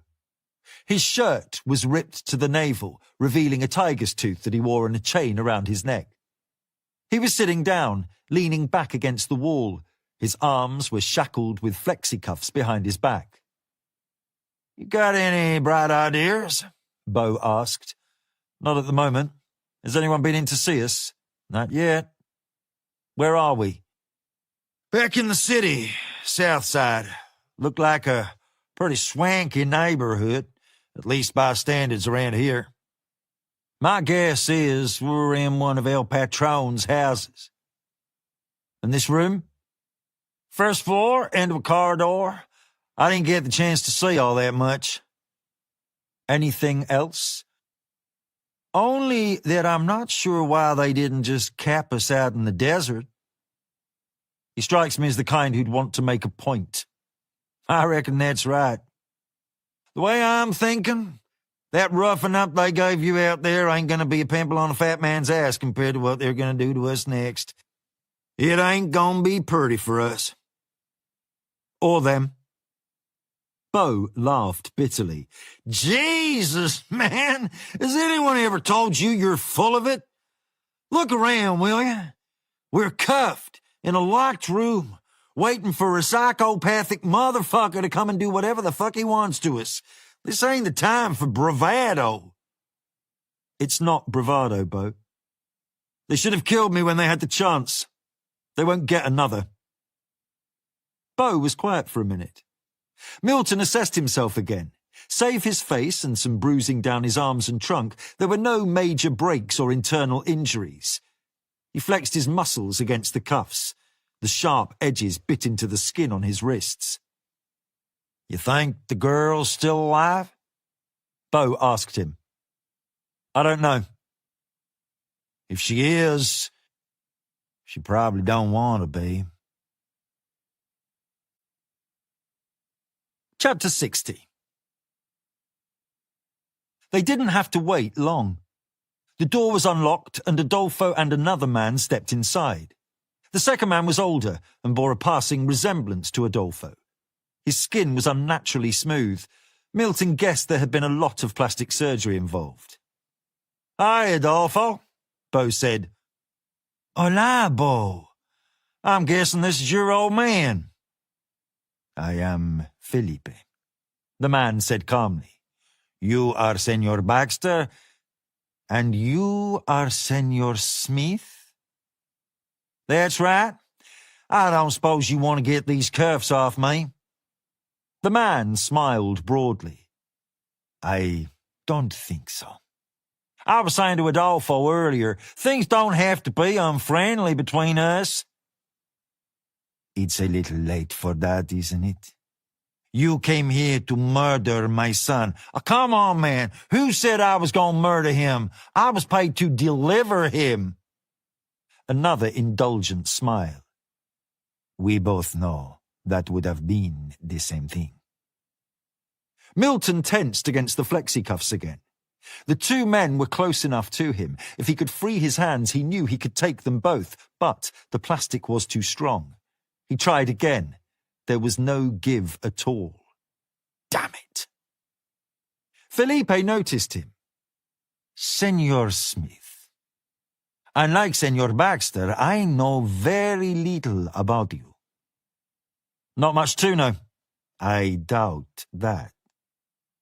You are mysterious, hiding something, I think. You will tell me what it is. You think? They always do. They're not like me. You talk a good game. Where's the girl? She's here. Milton sat forwards and then got onto his knees. I'm going to give you one chance. Give her to me, give us a car, and let us leave. And if I don't? Felipe asked. Then it won't go well for you. Adolfo stepped over and backhanded him across the face. Fragments of broken bone in his nose ground against each other and his nerve endings.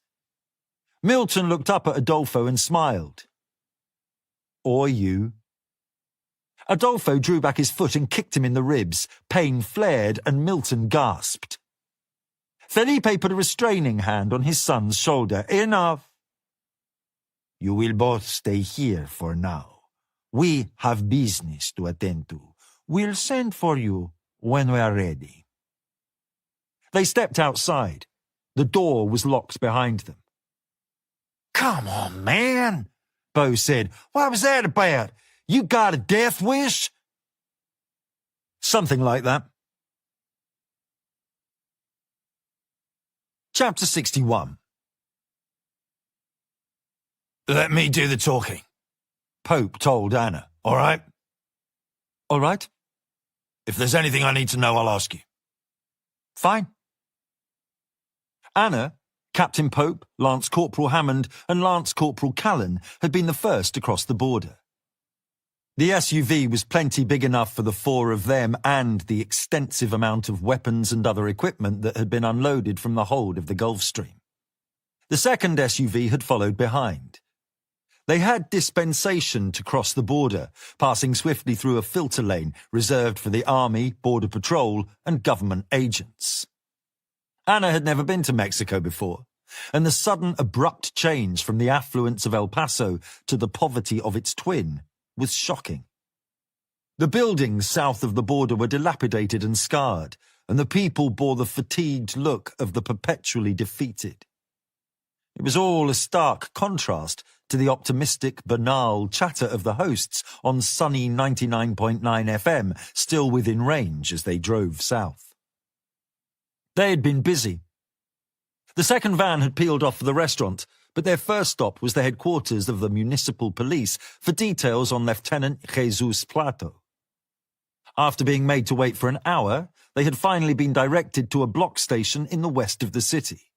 It was a small, boxy building cut off from the rest of the neighborhood by a tall wire mesh fence.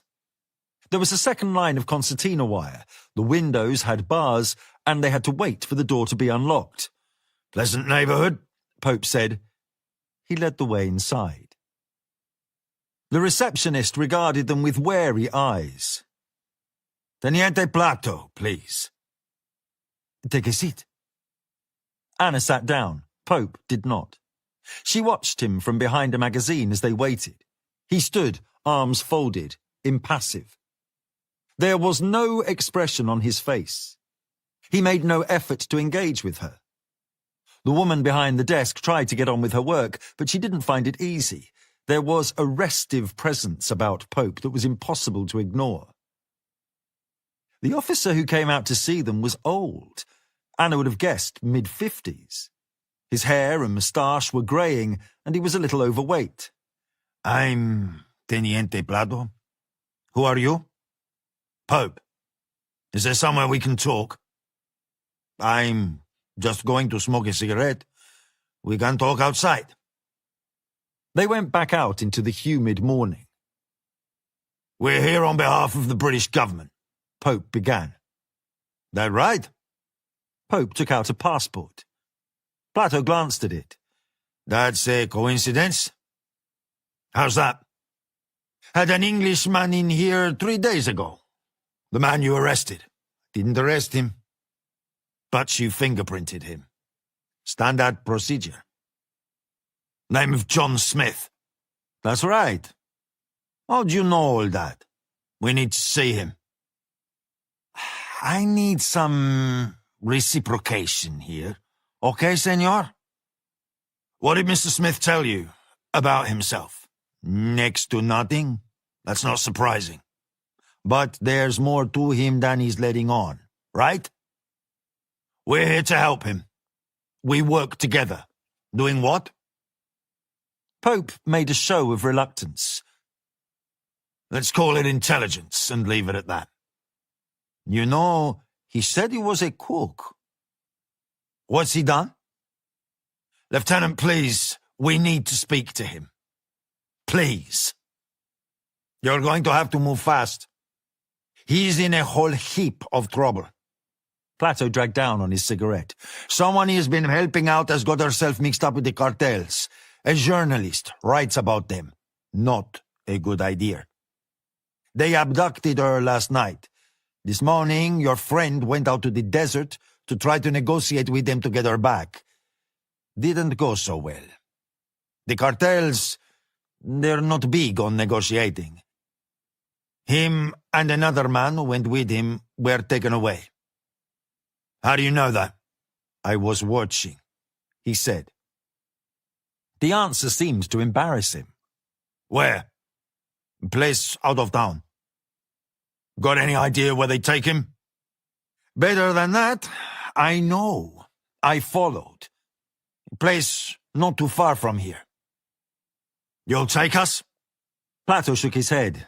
That's not a place for a policeman like me. Again, Anna saw shame wash across his face.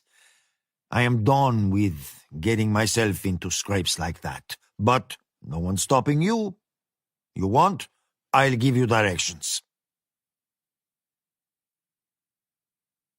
Chapter 62. Dusk fell as they travelled across the city. Anna sat in the back of the SUV and said nothing. No one spoke.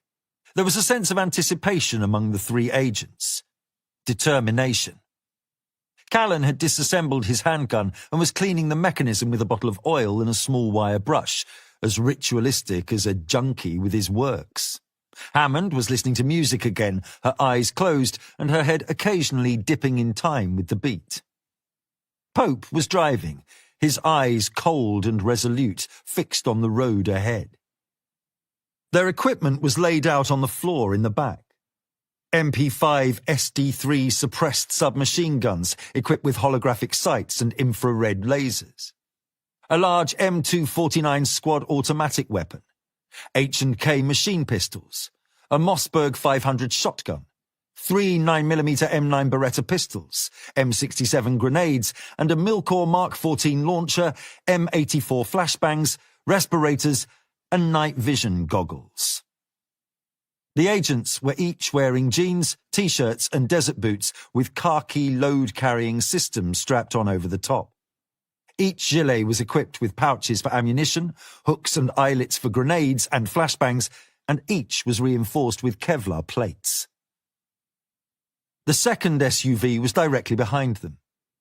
They had visited the restaurant and found that it had been closed down, with boarding fixed across the front door.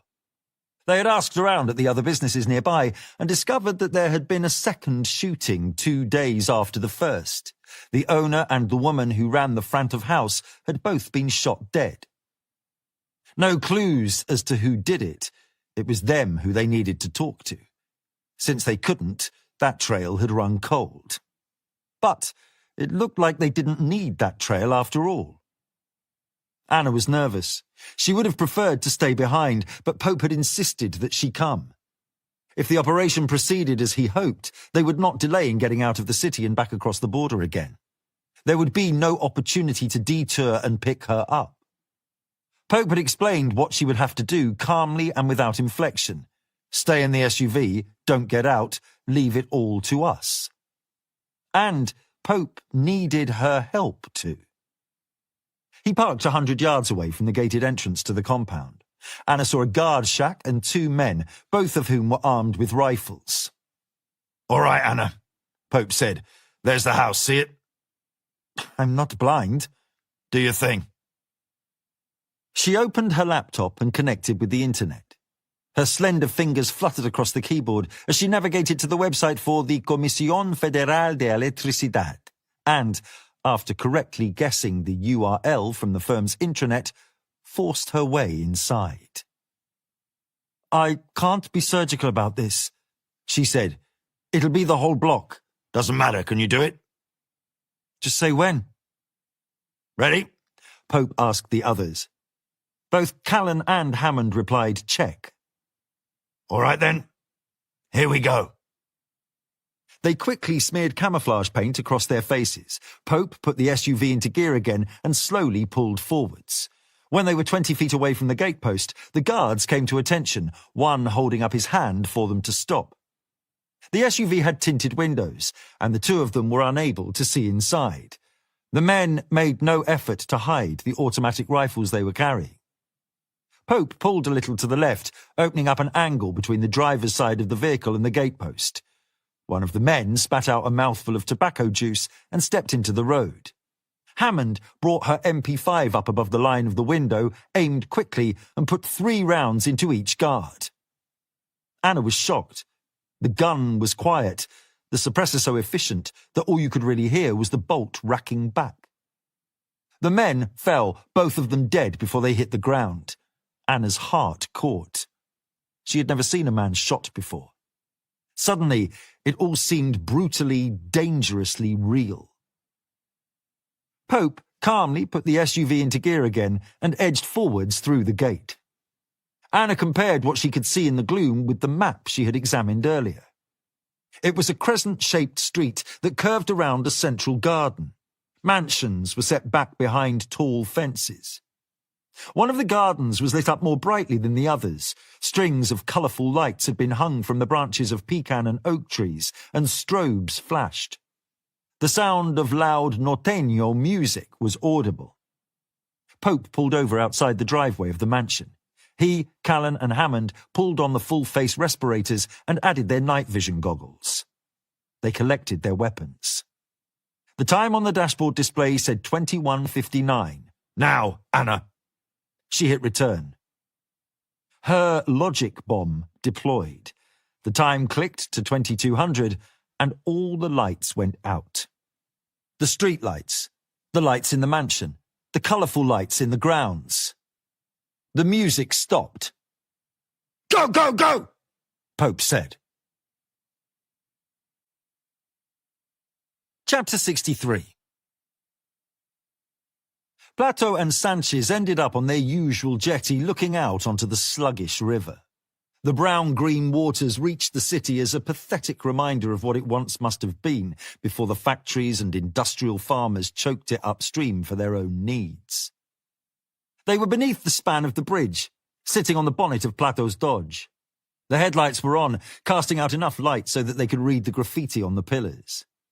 He could see the fence and the border control on the other side, set against the low black hills beyond El Paso. America looked pleasant, like it always did. Sanchez pulled another 2 cans of Negro Modelo from the wire mesh. Plato took a long draught of his beer. He sighed. His heart wasn't in the banter like he hoped it would be. What's on your mind, man? Sanchez asked. You've been quiet all night. Been coming here for years, haven't we? At least 10. But not for much longer. All done and finished soon. What? You saying you won't still come down? Think Amelia will let me? You wait. She'll want you out of the house. You'll drive her crazy. Maybe. Plato tossed his empty can into the flow. It moved beneath him, slow and dark. Sanchez handed him another. What am I doing? What? Plato looked at the can, feeling the cold against his palm. He popped the top and took a long sip. I can't stop thinking about that girl. From the restaurant. And the Englishman. Going after her like that. Going after the cartel, Sanchez, on his own. Going right at them. Makes me ashamed to think about it. That's what we're supposed to do. The police. But we don't, do we? We just stand by and let them get on with their murdering and raping and their drugs. We swore the same oath. Doesn't it make you ashamed? He looked away. I try not to think about it. Not me. All the time, I can't help it. All that bravery, or stupidity, whatever you want to call it. How do I reward him? By sending him on his way to a death sentence and not doing anything to help him. And then 3 of his colleagues turn up and I won't even take them to where he is. Didn't even try to help them. I just tell them where to find him. They go there, there'll be another 3 deaths that keep me up at night. All I can think about all day is what am I doing? I've just been trying to keep my head down, get my pension and get out. You have done your years. Not yet. I've still got one more day. So keep that in mind.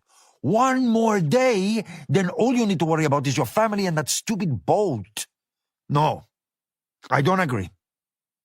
I've been doing that for months, and it's selfish. I am police for one more day. My oath should still mean something. They heard a dog somewhere, an anguished, hungry howl. The receiver crackled inside the car. We got a 246 at St. Mark's Close. Repeat, a 246 at St. Mark's Close, possible 187. That's the narco mansions, right? Yep, Plato said. Gonzalez's mansion? Plato nodded. He pushed himself off the bonnet. His bones ached. No one's answering that call. I will, Plato said. You're joking, right? No. You coming? He gaped at him. Someone's shooting up Gonzalez's mansion and you want to respond? It can only be another cartel. You want to get in the middle of that? Are you crazy? That's what we're supposed to do. You promised Emilia don't get shot. One more day, amigo. You stay away from shit like that. How stupid would it be to get yourself shot now? I have been making the wrong decisions all week, and now I am thinking, what am I going to do to set them right? Chapter 64. The lights went first. The live music, which had been playing loud all evening, petered out and then stopped. Milton winced as he pushed himself upright against the wall. Small arms fire rattled from the grounds outside the house. Beau got up, went to the window, and put his eye to the crack between the shutters. Can you see anything? Not really. Yes or no? It's too dark. The door opened, and a guard came into the room. Aha! He told Beau, waving his armorlight at him. Get down. He unlatched the shutters, threw them aside, switched the rifle, and used the stock to smash out the glass. He swept away the shards still stuck to the frame, and then put the stock to his shoulder, glancing down the sight and opening fire. All right, then. Milton winced as he moved forwards onto his knees, sliding his hands all the way down his back, his shoulders throbbing with pain as he passed them over his backside and then down into the hollow behind his knees. He rolled his weight forwards until the momentum brought him to his feet, stepping over the loop of his closed hands, raising himself up. Milton dropped his cuffed hands around the man's throat and, with his left shoulder pressed as near to perpendicular to the man's head as he could manage, he yanked quickly to the right and snapped his neck. Milton frisked the dead guard, found a butterfly knife in his pocket, shook it open and sliced through the plastic shackles. He did the same for Beau. He stooped to collect the armorlight, checked the magazine, added a second from the guard's pocket, and went out into the corridor. We're getting out, right? Not without the girl. Oh, come on, man. We're fucked as it is. You want to waste time looking for her? Forget what they said. They were pulling your chain. That psychopath probably did her yesterday. She's already dead, man. Dead. We get her first. She's dead, and you know it. And we gotta get out. I don't know who that is outside, but I'm willing to bet they ain't gonna be friendly with us. Another cartel, military, anyone in here is gonna be fair game. We get her, then we get Gonzalez. How much if you bring him back? 25 large. So why'd you want to leave? Can't spend it when you're dead. If you want to go, there's the door. Go. I'm not stopping you. Beau sighed helplessly. I'm going to regret this. Stay behind me. You're as crazy as they are. He settled in behind Milton. I need a gun. Milton brought the armorlight up and tracked down the corridor. There was a window. He passed it just after all the glass blew in. He hadn't even heard the shot. He looked out of the next window. Muzzle flashes spat out, 3 of them, shots aimed by the guards, and, as Milton watched, all 3 were taken out by a single frag grenade. That portion of the garden was subdued.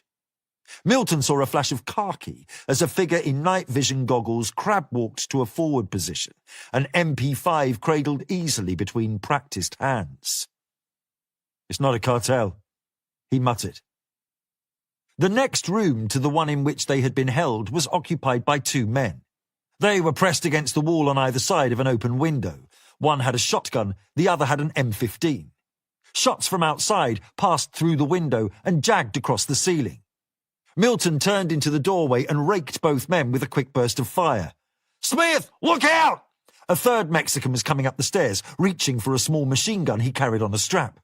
Milton turned and fired, the Armalite cracking 3 times, blowing the top of his head against the wall and sending his body spinning back down the stairs. "There's your gun," he said. "Help yourself." Bo took the shotgun. There was a window at the end of the corridor. It smashed loudly, a 6-inch canister crashing through it and then bouncing once, twice, before it came to rest against the wall. Gas started to gush from both ends. Milton's mouth was filled with the impossibly acrid taste of tear gas before he covered his face with his sleeve. Whoever was attacking the mansion was professional. They'd cut the power, and now they were going to disable everyone inside. Too organized and too well equipped for a cartel. There was precision here. A plan. If he didn't know better, he would have said it was special forces. Chapter 65. Felipe Gonzalez watched as the grenade looped in a graceful arc over the swimming pool, bounced against the tiled floor, and collected against the cushion of one of the lounges. It immediately started to unspool a cloud of brown-tinged smoke, and, within moments, the guests on that side of the garden started to choke. Women screamed. One of the guests, it was the mayor for fuck's sake, stumbled and fell into the water. Felipe turned back to the mansion. The lights had all been extinguished there, too. And then he heard the first rattle of automatic weaponry. What? Que madres? More screams. What the fuck was going on? El Patron? Isaac said. Come with me, all of you. He hurried around the pool away from the spreading cloud of gas. The gringos stumbled after him, drunk. Sir, Pablo said. Come. Who is it? Army? I do not know, but whoever they are very good. Los Zetas? We need to get you away from here. Where is Adolfo? Inside, with the girl. Felipe cursed. Get him. Javier has gone for him. Come, please, El Patron. Bring the gringos, he said, pointing back to the 3 Americans. We will, but we must leave. Now! There was a garage at the end of the garden. Pablo hurried him down the path towards it. A BMW was waiting, the engine running, with an Audi idling behind. The automatic gates did not function without power, so they were being dragged open by hand. 2 other men were waiting with AKs, aiming back towards the house. Felipe allowed himself to be jostled into the back of the car. The gringos were loaded into the Audi. He turned and looked back towards the mansion. His fists clenched in impotent rage. There was an explosion from the first floor. Debris plumed upwards and out, falling down onto the patio below. Bricks, bits of window frame, shards of glass. He thought of his son. The driver stamped on the gas, the wheels spinning until the rubber bit, the car lurching for the gate and the road beyond. Chapter 66. Milton stood listening at the door. He took a step back and kicked it open. A bedroom, plush, with thick carpets and art on the walls. Caterina was on the bed. A Mexican stood at an open door across the room. Milton dropped him where he stood. He popped back behind the corner, breathing steadily, waiting, then ducked his head around to look in again. Now, the second door was shut. He locked eyes with Katerina. She looked at the door and nodded. Milton pressed in the second magazine and fired a steady burst through the door. A jagged hole was torn from the middle of the panel. He looked through it and saw a spray of pink blood across a white-tiled wall. "Bo," he said, indicating the bathroom. "Check it." "Right you are." He went forwards and fired 3 more rounds through the door, then kicked it open and went in, the shotgun held out. Milton went to the girl. "Are you all right?" She nodded. "They didn't." She shook her head. "What happened?" "The police captain, Alameda. He is working for them." "Well, look at here," Bo called out. He stepped back, the shotgun still aimed into the bathroom. "At you come." Adolfo Gonzalez came into the bedroom. His hands were above his head. "Don't," he said, staring at the business end of the Remington. "Hiding in the bath," Bo said. "On your knees, boy. Hands behind your back." There was a nest of flexicuffs on the dresser. Bo looped one around Adolfo's right wrist, then his left, and yanked them tight. He kicked the man behind the knees, forcing him to the floor, and went to the wide window that looked down onto the gardens outside. Bo edged carefully alongside it and looked down below. "Hey, Smith," he called, "you want to see this?" "What is it?" "The firefight outside. Them fellas ain't Mexican." Milton counted 6 attackers, each of them wearing load-carrying systems and night vision goggles. 5 moved with easy confidence, passing from cover to cover, popping out to fire tight and controlled rounds that were unerringly accurate. The 6th looked to be limping. Even from this distance, and despite the goggles and the darkness, he recognized them. 5, because he had fought alongside them before, the other because he had looked into the barrel of the man's pistol 6 months ago in an East End London gymnasium, with Dennis Rutherford's body laid out in a bloody mess behind him. And because Milton had been responsible for the man's limp. Pope, Hammond, Spencer, Blake, Underwood, and Callan. Oh, shit. "It's not the cartels," he said. "I know them. It's much worse." "Want to tell me what's going on, partner?" "We don't have enough time, and I doubt you'd believe me." He was in the window for too long, and Callan saw him. For a moment, their eyes locked, but then the man brought up his MP5. The red laser dazzled his eyes. Milton swung around just in time. The fusillade of bullets shredded the blind and chewed gouts of dusty plaster from the ceiling. "When you say you know them, not in a good way. Look, Bo, you have to listen to me. Get her out of here. Stay away from them. They're coming from the south. I doubt there'll be any more of them. They won't think it's necessary. Get her back to where they had us. There's a fire escape there, end of the corridor. Go down and then out the back. I'll hold them off as long as I can." "There's only 6 of them. They'll never take the house." "They count double, at least. Please, Bo, go. Get her over the border." All right. "And fast. They know I'm here. They'll be coming up now." "All right." "Katerina, you have to go with him." "What about you?" "I'm going to buy you a little time and then make a run for it. I'll see you in America." Bo hauled Adolfo to his feet and shoved him towards the door. He looped an arm around his throat and held the shotgun one-handed to the side. Using him as a shield, Bo edged out into the corridor. Another barrage peppered the ceiling.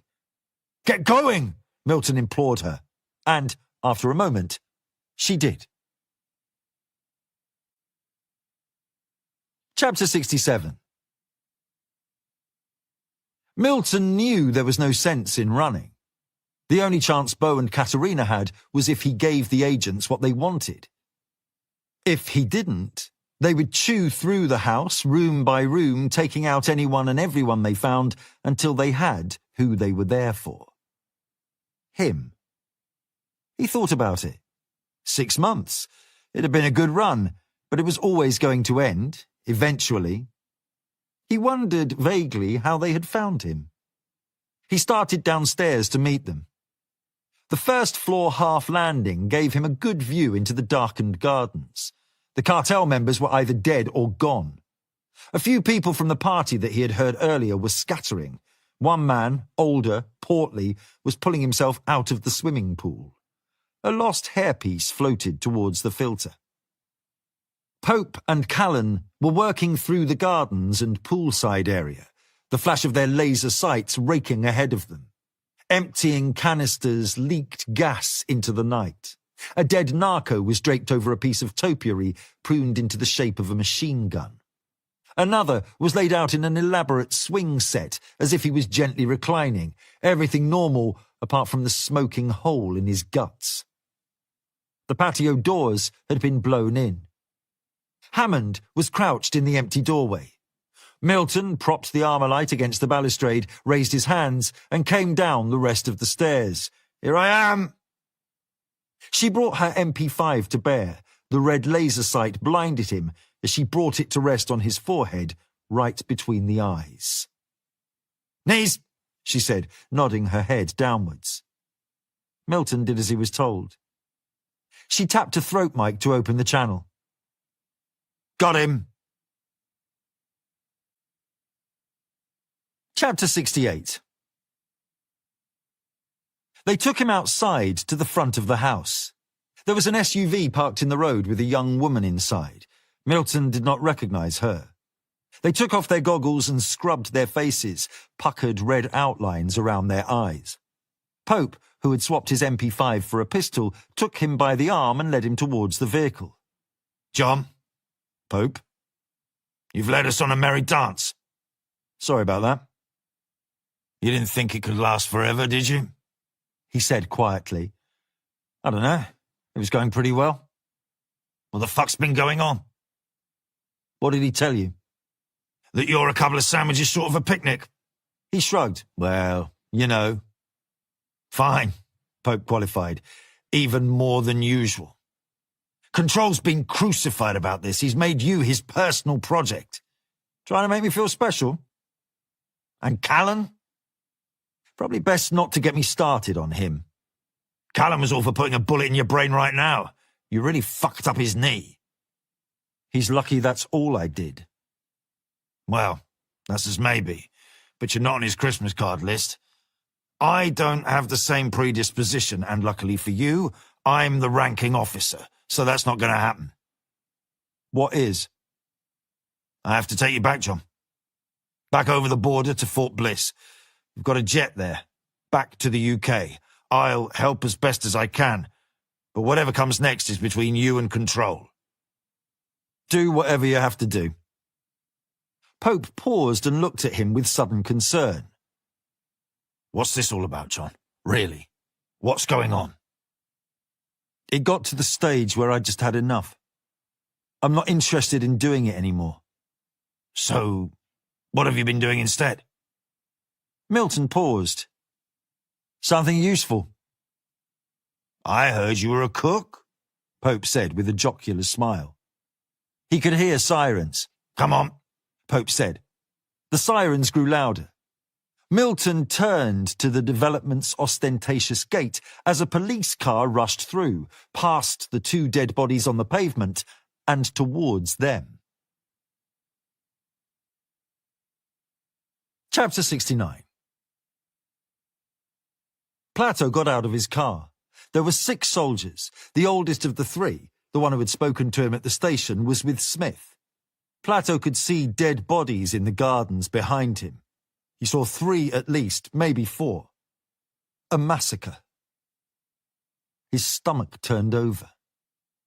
Whoever these 6 were, they were armed to the teeth and ruthless as hell, and they had just subdued El Patron's mansion and all of the sicarios that he had at his disposal.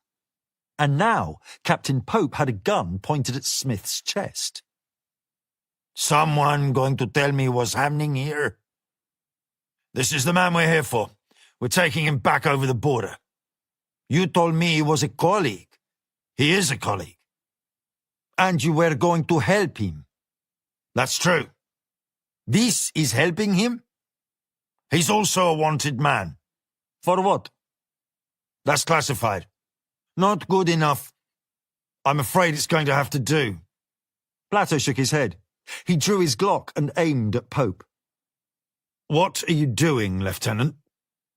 Let's just keep it nice and easy. Put that down, please. I am going to need you to explain to me why you think you can take him. You got a warrant? We don't need one. Afraid you do. Can't let you do anything without one. Don't be an idiot, the woman said. Step aside. Wish I could, señorita, but I'm afraid I just can't. This man is wanted for further questioning.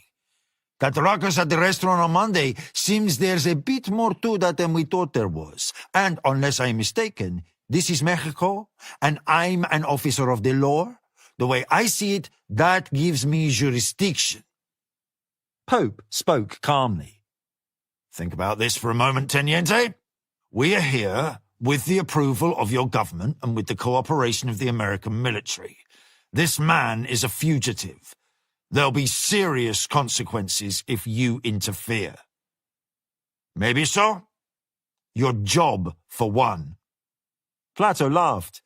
What are they going to do? Fire me? I retire tomorrow. That's what you call an empty threat. Drop your weapons. They did no such thing. Plato tightened his grip on his pistol. A standoff. There were 6 of them and 1 of him. He had no second move. He heard a siren. Another cruiser hurried through the gates and pulled over next to his car. Sanchez got out. He was toting his shotgun. All right, Jesus? You sure about this, buddy? Sanchez nodded. You are right. Pope turned to Sanchez. You too. Let him go. The shotgun was quivering a little, but Sanchez didn't lower it. Now then, Plato said, stepping forward. I'm going to have to insist that you drop those weapons. Turn around and put your hands on the car. The younger man fixed him with a chilling gaze. Don't be a fool.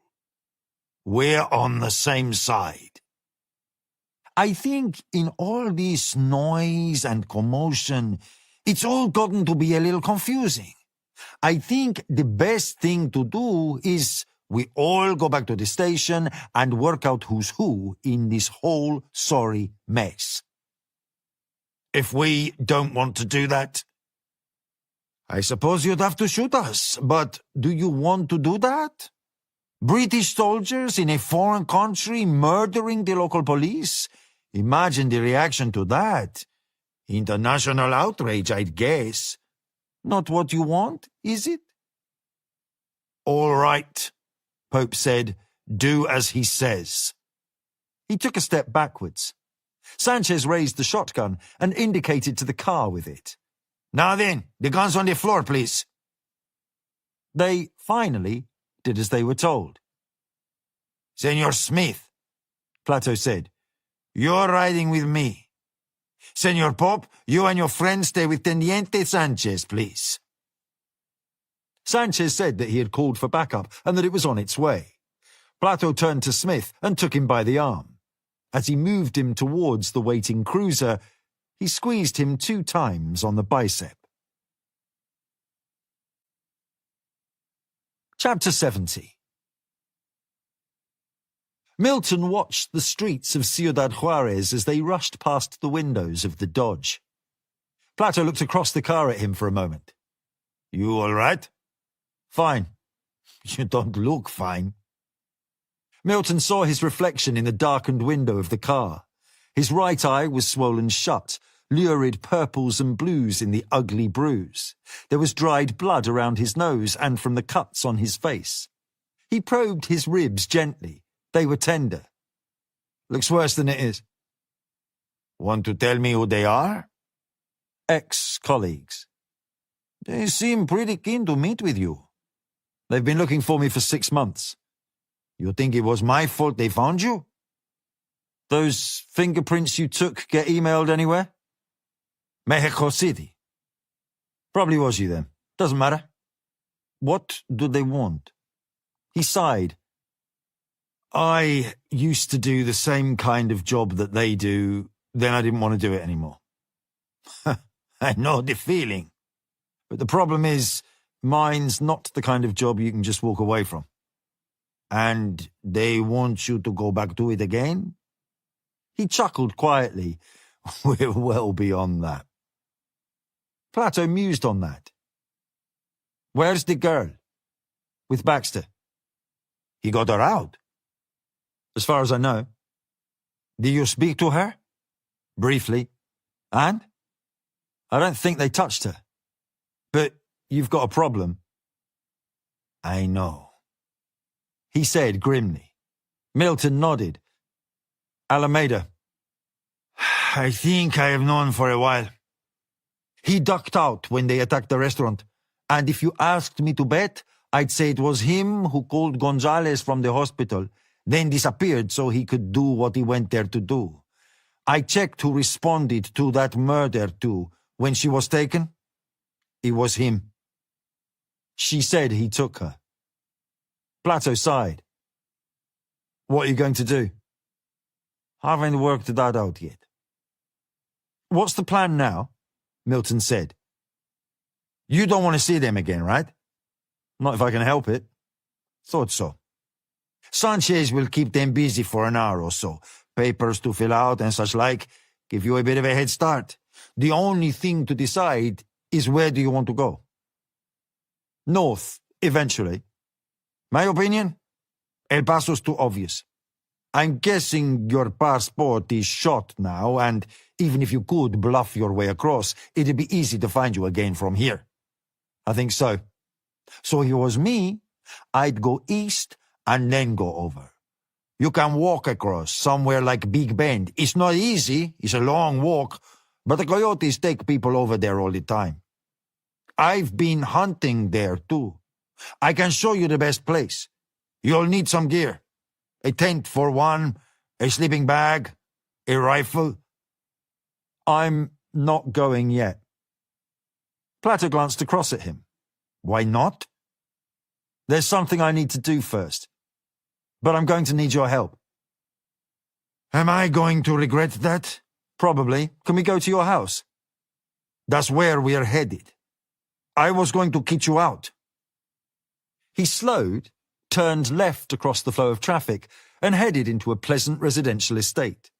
Milton recognized it from before. After 5 minutes, they pulled into the driveway of the house and parked behind the boat. A light flicked on in a downstairs window, and a woman's face appeared there. Plato waved up at the window and made his way to the garage at the side of the house. Plato led the way inside, switched on the overhead strip light, and started to arrange things. He took out a one-man tent, a rucksack, and a canteen that he filled with water. "What are you going to do?" Milton asked him. About what? Juarez. Stick it out, like I've always done. And El Patron? Nothing's changed there. But if he finds out you were involved with me and the girl... Look, man, if he wanted to take me out, he could have done it a long time ago. There's nothing I could do about it if he has it in his mind to make an example out of me. You get used to the thought of it. That's just Juarez. Where do you think he's gone? Don't know for sure. He has a lot of places, but I could hazard a pretty good guess. I reckon, given that you and your friends back there just gave him a bloody nose, he'll go back to where he feels most secure. The Sierra Madre. That's where he's from originally. The whole place out there is all La Frontera. Hundreds of cartel men, even the locals are on his side. The mountains too. Inhospitable. You'd need an army to get him out again if that's where he's gone, and I'm not exaggerating. There was a gun cabinet on the wall. Milton pointed at it. "What have you got in there?" Plato took a key from his belt and opened the cabinet. There was a rifle, a revolver, and several boxes of ammunition. "The rifle," Milton said. "I'm guessing you know plenty about guns." A small smile. "A little." "You're like this, then." Plato took it down and handed it across. "That's the Winchester Model 54. They started making those babies in 1925.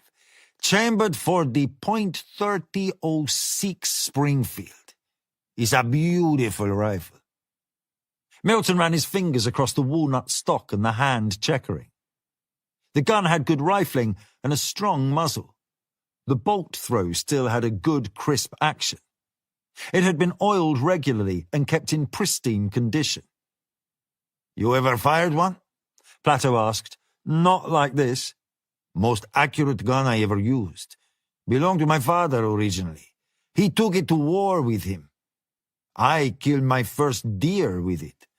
Must have been no more than 10 years old. Had it ever since." "Do you think I could borrow it?" "Don't suppose there's any point me asking you what for?" "You don't need to ask, do you?" "No, I don't suppose I do." Milton put the rifle next to the tent and the rest of the equipment that Plato had assembled. He added a box of bullets. "Your car too, if that's all right?" Plato chuckled. "Why not? Lending my rifle and my car to someone I don't know wouldn't be the stupidest thing I've done this week." "Don't worry, Plato, I won't be long, and I'll bring it all back." Chapter 71. Beau had stolen a Pontiac Firebird from the street near the mansion. Katerina was in the front with him, and Gonzales was in the back. He was cuffed, wrists and ankles. Beau had a pistol laid out on the dash in front of him, and he had threatened Gonzales that he would gag him with the duct tape he had found in the glove box if he made a nuisance of himself. So far, Katerina thought he had not. She guessed that he was facing something very unpleasant on the other side of the border, and his compliance, up until now at least, made her nervous. He did not strike her as the kind of man who would just go quietly. Beau hadn't bothered to explain their route, but it was easy enough to figure out. They were heading south, then west, probably toward Ojinaga, planning to cross into Presidio and Texas. They cut through savanna and scrub along the 45, the distant butts on the horizon looming like dark shadows. The road was mostly empty. A freight train rattled beside them, the half-mile-long Leviathan matching their speed for a moment before veering off, vanishing deeper into the desert. Katerina watched it until its lights faded from her vision. She blinked, adjusting to the night again, catching quick flashes from the eyes of rabbits and prairie dogs staring at them from the roadside. They reached the edge of Chihuahua, found the 16, and headed back to the northeast. "Do you really think this is going to work?" Beau stiffened a little next to her. She glanced into the rearview mirror and straight into Gonzales's face. He was calm and placid. There was even the beginning of a playful smile on his thin lips. "Don't reckon you need worry yourself on account of that," Beau said. "You won't even get across the border. My father owns the border. Where will you try? Ojinaga? Ciudad Acuña? Piedras Negras?" "Thought I'd just take a little drive, see which one caught my fancy." 50,000 is very little to be forever watching your back, Beau. "It'll do for now." "I could give you 500,000. "Haven't we been here before? Shoe was on the other foot then, as I recall. Answer's still the same." "The offer stands until the border. You know something, Adolfo? You're a piece of work. You might be a scary fucker when it's on your own terms, but when it gets to the nut-cutting like now, all you've got is talk." Chapter 72. The dawn's first light fell upon them as they turned off the highway and headed directly north.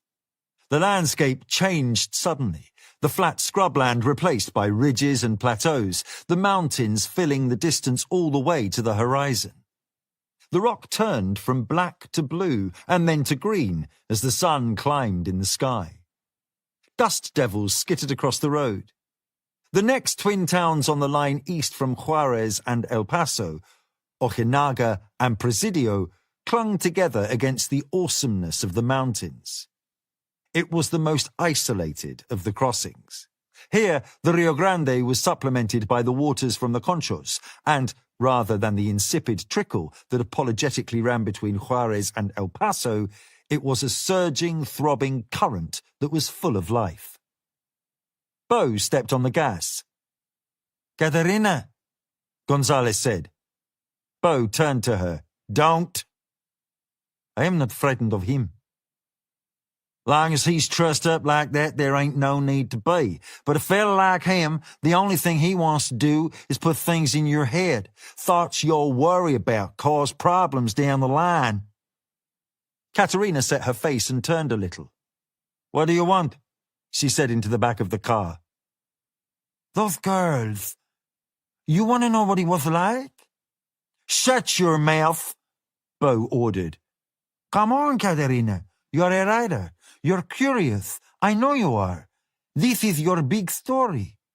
What about that girl you were with in the restaurant? You want to know how it was for her?" Bo's tone was sharp. "No, she don't." "Dolores. That was her name. I remember. She told me. I don't normally remember the names. There've been so many. But she stood out. She kept asking for her mother." "I won't tell you again. Any more out of you and you're getting gagged." "She's the proof, though, isn't she? Look at what happened to her. You can't escape from us. It doesn't matter where you are. It doesn't matter who is protecting you. Eventually, one way or another, you'll be found and brought back to me." Bo slammed on the brakes. "All right, you son of a bitch," he said, reaching for the roll of duct tape. "Have it your way." Chapter 73. They reached the border. Bo pulled the Firebird to the side of the road as the steep fence and the squat immigration and customs buildings appeared ahead of them. He took out his cell phone and made a quick call. A few shops had collected next to the crossing. Del Puente Boots, a Pemex gas station, an OXXO convenience store, a dental clinic. An all-night shack with flashing lights advertised sodas, aguas, Gatorades. It was practically empty, and only one of the northbound gates was open. Bo slotted the car into it, wound down the window, and reached out to hand over his passport. The customs agent, a nervous-looking 40-something man who reminded Katerina of a rabbit, made a show of inspecting the documents as he removed the $500 bills from within their pages. He handed the passport back. "Welcome to America," he had said, opening the gate. Bo thanked him, put the car into gear, and drove them across the bridge and into the United States. It was as simple as that. They were on the 67 and across. A neat line of palm trees on either side of the road, a smooth ribbon of asphalt. A large sign that welcomed them to America and invited them to drive friendly, the Texas way. Presidio was a mongrel town, full of trailer parks and strip malls. The Riata Inn Motel was a low, long line of rooms on the edge of the desert, set alongside a parking lot. They took a single room. The dawn's light had begun to glow through the net curtains as Bo cuffed Gonzalez to the towel rack in the bathroom. "Is this it?" Katerina asked him. "It is for him. My employer will be here in a couple of hours." "And then?" "Not our problem anymore. He'll take him off our hands, and then he'll sort you out with what you need. Papers, money, someplace to live." Bo sat and tugged off his boots. He unbuckled his holster and tossed it onto the bed. "What do you think happened to Smith?" I don't know. That boy's as tough as old leather, though. I wouldn't count him out. Bo looked at her. She was tired, but there was a granite strength behind it. After all she had been through, well, Bo thought, if it had have been him, he might have been ready to pack it all in.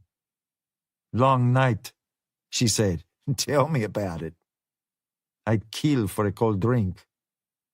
There's an ice machine outside. I'll get some. 30 seconds. He pointed at the door to the bathroom. Don't talk to him. Her smile said that she understood. The machine was close, but even though the door to the motel room was going to be visible the whole time, he didn't want to tarry. Gonzalez was resourceful and smart. 30 or 40 or however the hell old he was, practically ancient in narco years, and although Katerina was smart too, he didn't want to leave him alone with her for any longer than he had to. He went outside in his stockinged feet and walked across to the machine. He filled the bucket with crushed ice, took a handful and scrubbed it on the back of his neck, and then across his forehead and his face. He was getting too old for this shit. When he got back to the room, Katerina had taken his Magnum 357 out of the holster. The bathroom door was open. Gonzalez was on his knees, his hands in front of his face. She was pointing the gun at his head. How do you get paid? She asked Bo. Cash on delivery. So what? He's got to be alive? He don't gotta be. More for me if he is, though. Ah, she said. Sorry about that. The gunshot was audible all the way across the scrubby desert. Chapter 74. Capitan Vicente Alameda lived with his wife and 3 children in the upscale neighborhood of Campestre. The district rubbed against Highway 45 just before the crossroads with Highway 2, and massive maquiladoras were gathered on one edge of the neighborhood. Plato continued along an avenue that could have been in any city north of the border, passing a Starbucks, a Chili's, an Applebee's, and several strip malls.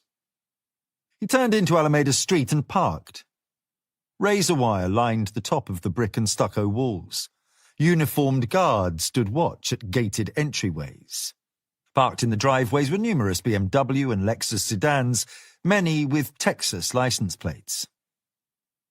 Alameda's house had an Audi in the driveway. There was a large garden with a pool.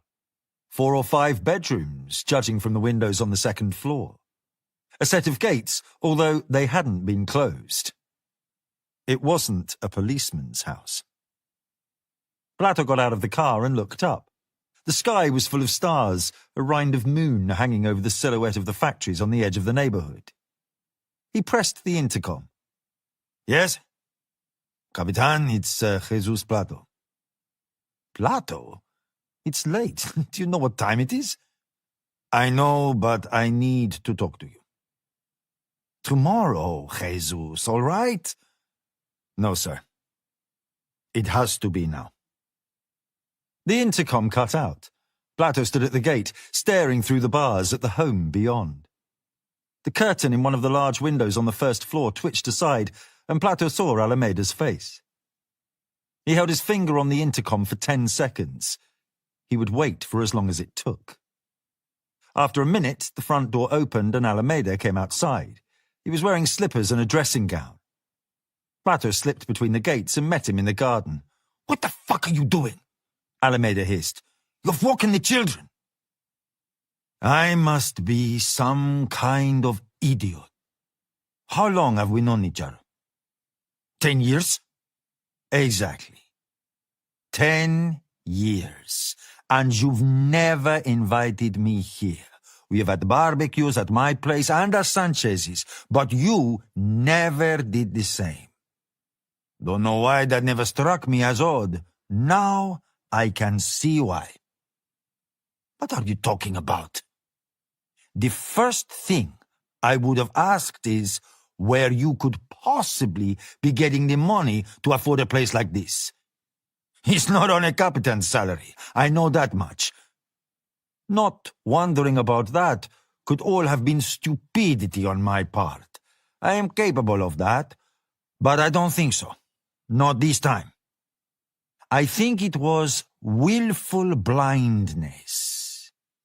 I didn't want to look at what was staring me in the face. I had an inheritance. My father-in-law, no. You didn't. Drug money bought all this. Come on, Jesus. That's crazy. I don't think so. I'm sorry it's come to this, sir, but you're under arrest. You want to do this now? Now? You're retiring. I've been thinking about that. I'd have to talk to Amelia, of course, but I'm thinking maybe I can stay on another 6 months. There's a lot of cancer that needs to be cut out. Now's as good a time as any. Maybe I can do something about that. You know what that'll mean for you and your family? I know I swore an oath. When I retire, I aim to have done what I promised to do. You have lost your mind, Jesus. That's as may be, Capitan, but you're still under arrest. Plato took out his cuffs, and with Alameda's wife and children watching open-mouthed from the windows, he fastened them and led him back out and onto the street. Chapter 75. And there you have it, Felipe said with a grand gesture. The best equipped methamphetamine lab in Mexico. Isaac and his 2 colleagues looked suitably impressed. That was good. Felipe had been struggling to maintain their confidence after what had gone down at the mansion. He had struggled a little to maintain his mood during the flight south. The day following the attack had been an ordeal. There was no news from Adolfo. One of the men thought that he had seen the foolish boy led out of the house at gunpoint, but he couldn't be sure. There had been no word from him. No ransom, no gloating message. Nothing. Felipe had very little idea of who had been responsible for the raid. He only knew who it was not. It wasn't the cartels. Only Los Zetas had the kind of military training to do what had been done. And even then, it would have taken more of them than the 6 that had been counted. But if not them, then who? The army? Special forces? The Americans? His sources said not. The Luciano family seeking revenge? Hired mercenaries? Again, there was no suggestion that it was them. Who then? The Englishman? He was at a loss. Isaac was admiring the thorium oxide furnace. The gleaming new laboratory had restored his faith. Felipe knew why. Greed. The promise of great wealth had a way of doing that. The American Drug Enforcement Agency classified a lab as a super lab if it could produce more than 10 pounds of meth every week. The one that Felipe had built could produce 20 pounds a day. Wholesale, a pound of methamphetamine was worth $17,000. The lab could produce 140 pounds a week. 140 pounds had a value of over $2 million. The lab stood to make him over $100 million a year. Isaac wandered further down the line, admiring the hydrofluoric acid solution vat, the aluminium strip and sodium hydroxide mixing tank, the huge reaction vessel, the filtration system and the finishing tanks. The first cook had been completed overnight, and the meth had been broken down and packed in plastic bags ready to be moved. "May I?" he asked, looking down at the bags. "Please," Felipe replied. The gringo opened the bag and took out a larger-than-usual crystal. He held it to the light and gazed into it. "I knew it was good, but this is remarkable. How pure is this?" 98%, the chemist said. He looked up and down the line like a proud father. "Very good. Isaac said. Very good indeed. Have you seen enough, my friend? Felipe asked. I think so. We should get you back to the plane. You have a long flight ahead of you. Felipe stepped out of the laboratory and into the baking heat. The land dropped down on all sides, covered with scrubby brush. The horizon shimmered. His cell phone rang. He fished it out of his pocket and looked at the display. He hoped it might be Adolfo. It was not a number he recognized. Hello, Felipe. Who is this? You know who I am. He frowned. The Englishman? That's right. Then I am talking to a dead man. Eventually, but not today.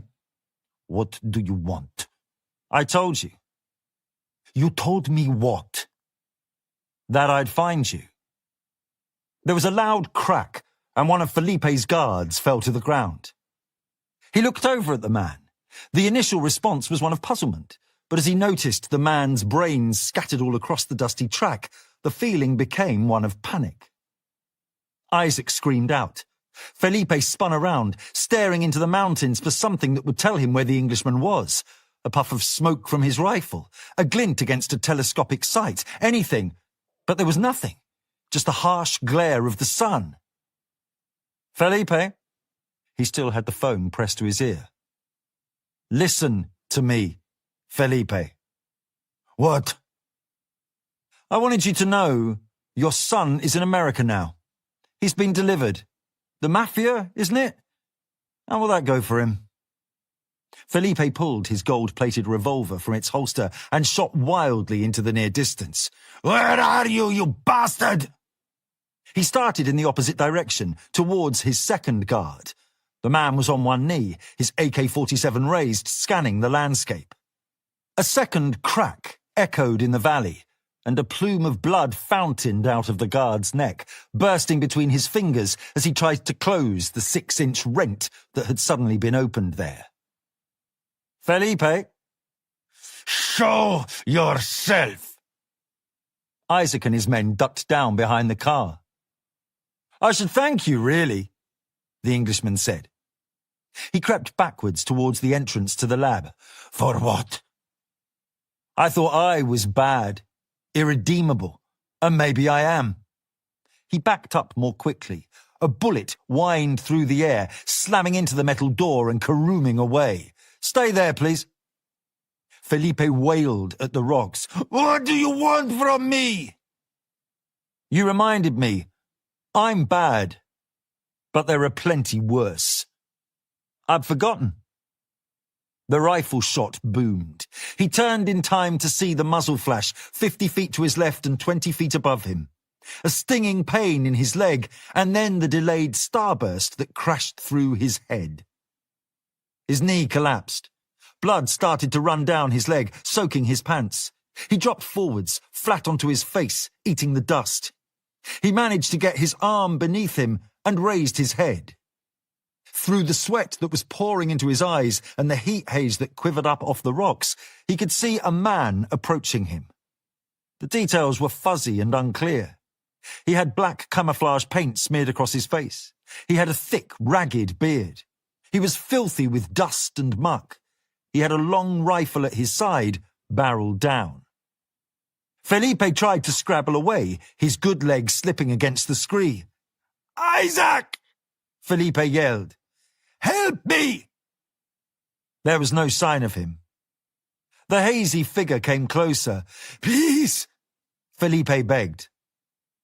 The man lowered himself to a crouch and blocked the way forwards. I'll give you anything! Felipe raised his head again. The sun smothered him. The pain from his leg made him retch. The barrel of the rifle swung away, up and out of his field of vision. The Englishman straightened up. Felipe saw a pair of desert boots and the dusty cuffs of a pair of jeans. He scrabbled towards them. The muzzle of the rifle was rested against the top of his skull. He heard the thunk of a bolt-action rifle, a bullet pressed into the chamber, the click-click of a double-pulled trigger, and then nothing. Chapter 76. Lieutenant Sanchez had delayed them for an hour. Captain Pope had made an angry phone call and, eventually, Sanchez had been contacted by someone from the Ministry of Justice in Mexico City who ordered him to stand down. The 6 agents had dispersed into the streets to take up the search, but hours passed without success. Anna had taken a room in a hotel with a decent internet connection, hooked into GCHQ's servers, and spent hours running search after search. She was tired, but she did not sleep. She stayed awake with pots of strong coffee and nervous tension. She hacked into the municipal police database and withdrew everything she could find about Jesus Plato. She started with his address, plotting alternative routes to his house from the mansion, and then looking for CCTV cameras that might have recorded his Dodge as it passed along its route. There were half a dozen hits. The best was a blurred shot from the security camera at a Pemex gas station showing Milton sitting in the front seat of the car while Plato filled the tank, but nothing that was particularly useful.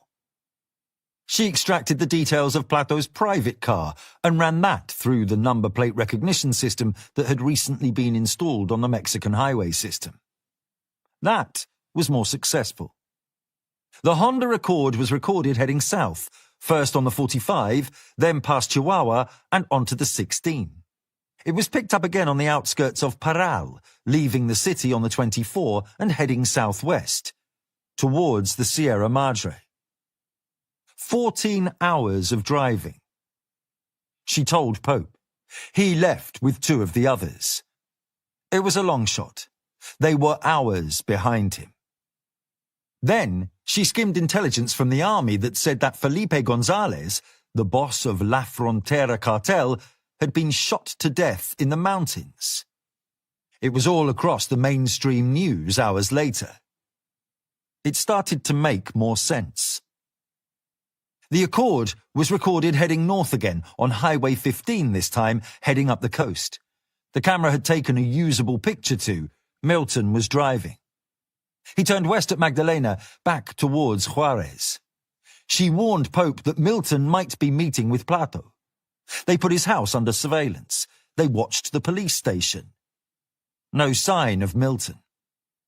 Plato went out in a taxi the next day. They followed him. He picked up the empty Accord in the car park of a maquiladora on the edge of town. He drove it back home. They saw him take a rifle from the back of the car and lock it in a gun cabinet in his garage. The gun that killed Gonzalez? It didn't matter. They had struck out. Milton was a ghost. Gone.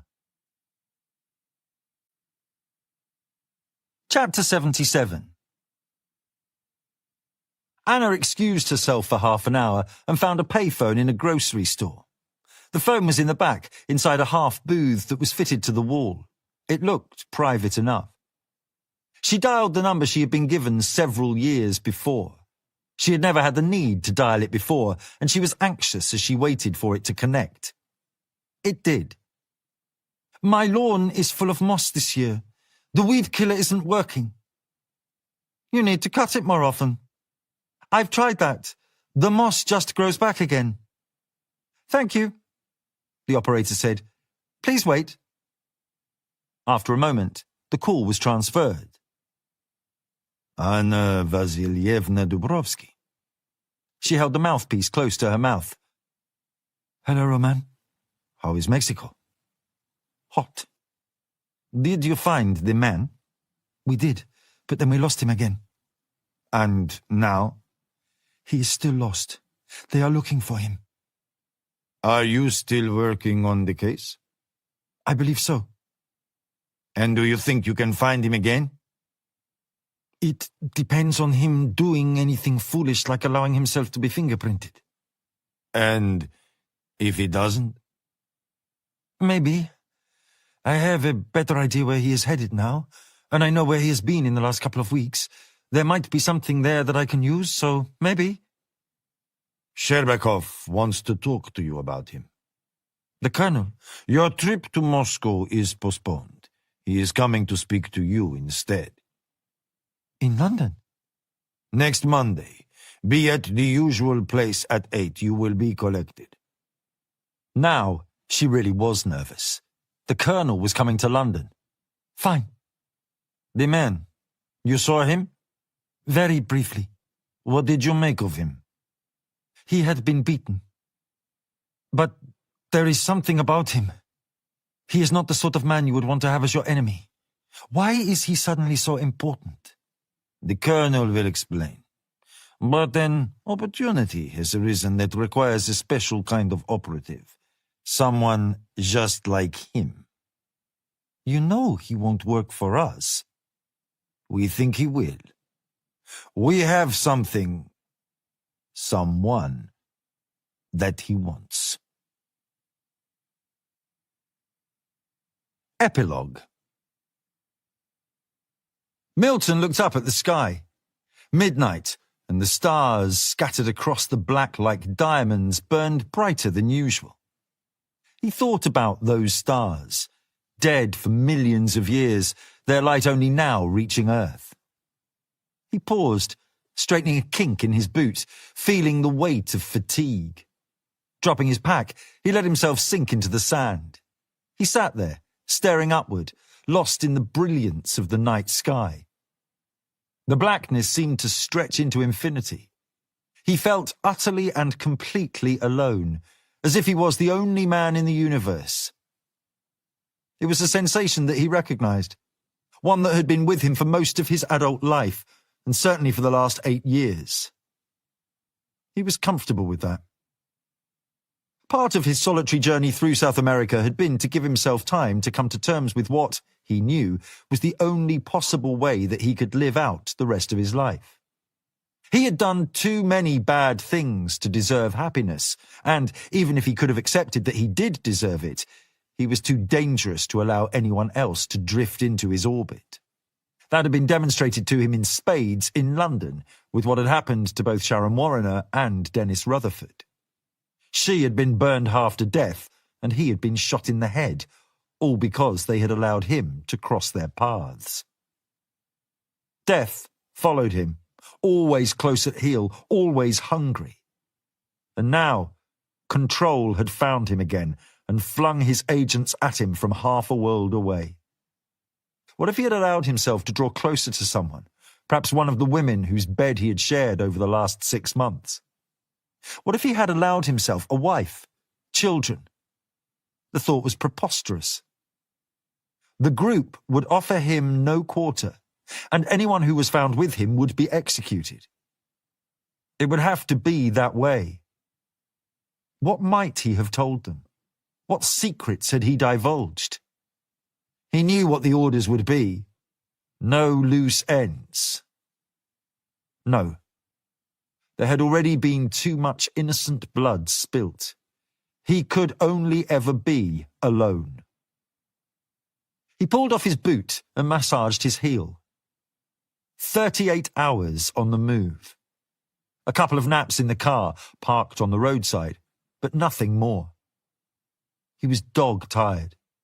Everything around him was completely still, the silence so deep it felt like it swallowed everything. He had returned Blato's car, leaving it in the lot of a maquiladora at 1 in the morning. The rifle was in the back, hidden beneath a travelling blanket. He had exchanged it for a stolen Volkswagen and crossed the city. He had driven carefully for fear of attracting attention, only picking up speed once he was among the scrubland and the start of the desert. He had followed the highway for 200 miles, and then he had pulled over to the side of the road, soaking siphoned diesel into the upholstery and tossing in a match. With the heart of the burning car brazing his cheeks, he had turned to the north and set his face to America. Milton replaced the boot, got back to his feet, and set off once more into the night. He walked. Big Bend National Park was ahead, the Chisos mountain range welcoming him to the border. Milton picked the distinctive shape of Emery Peak at the end of a deep valley as his waypoint. He walked.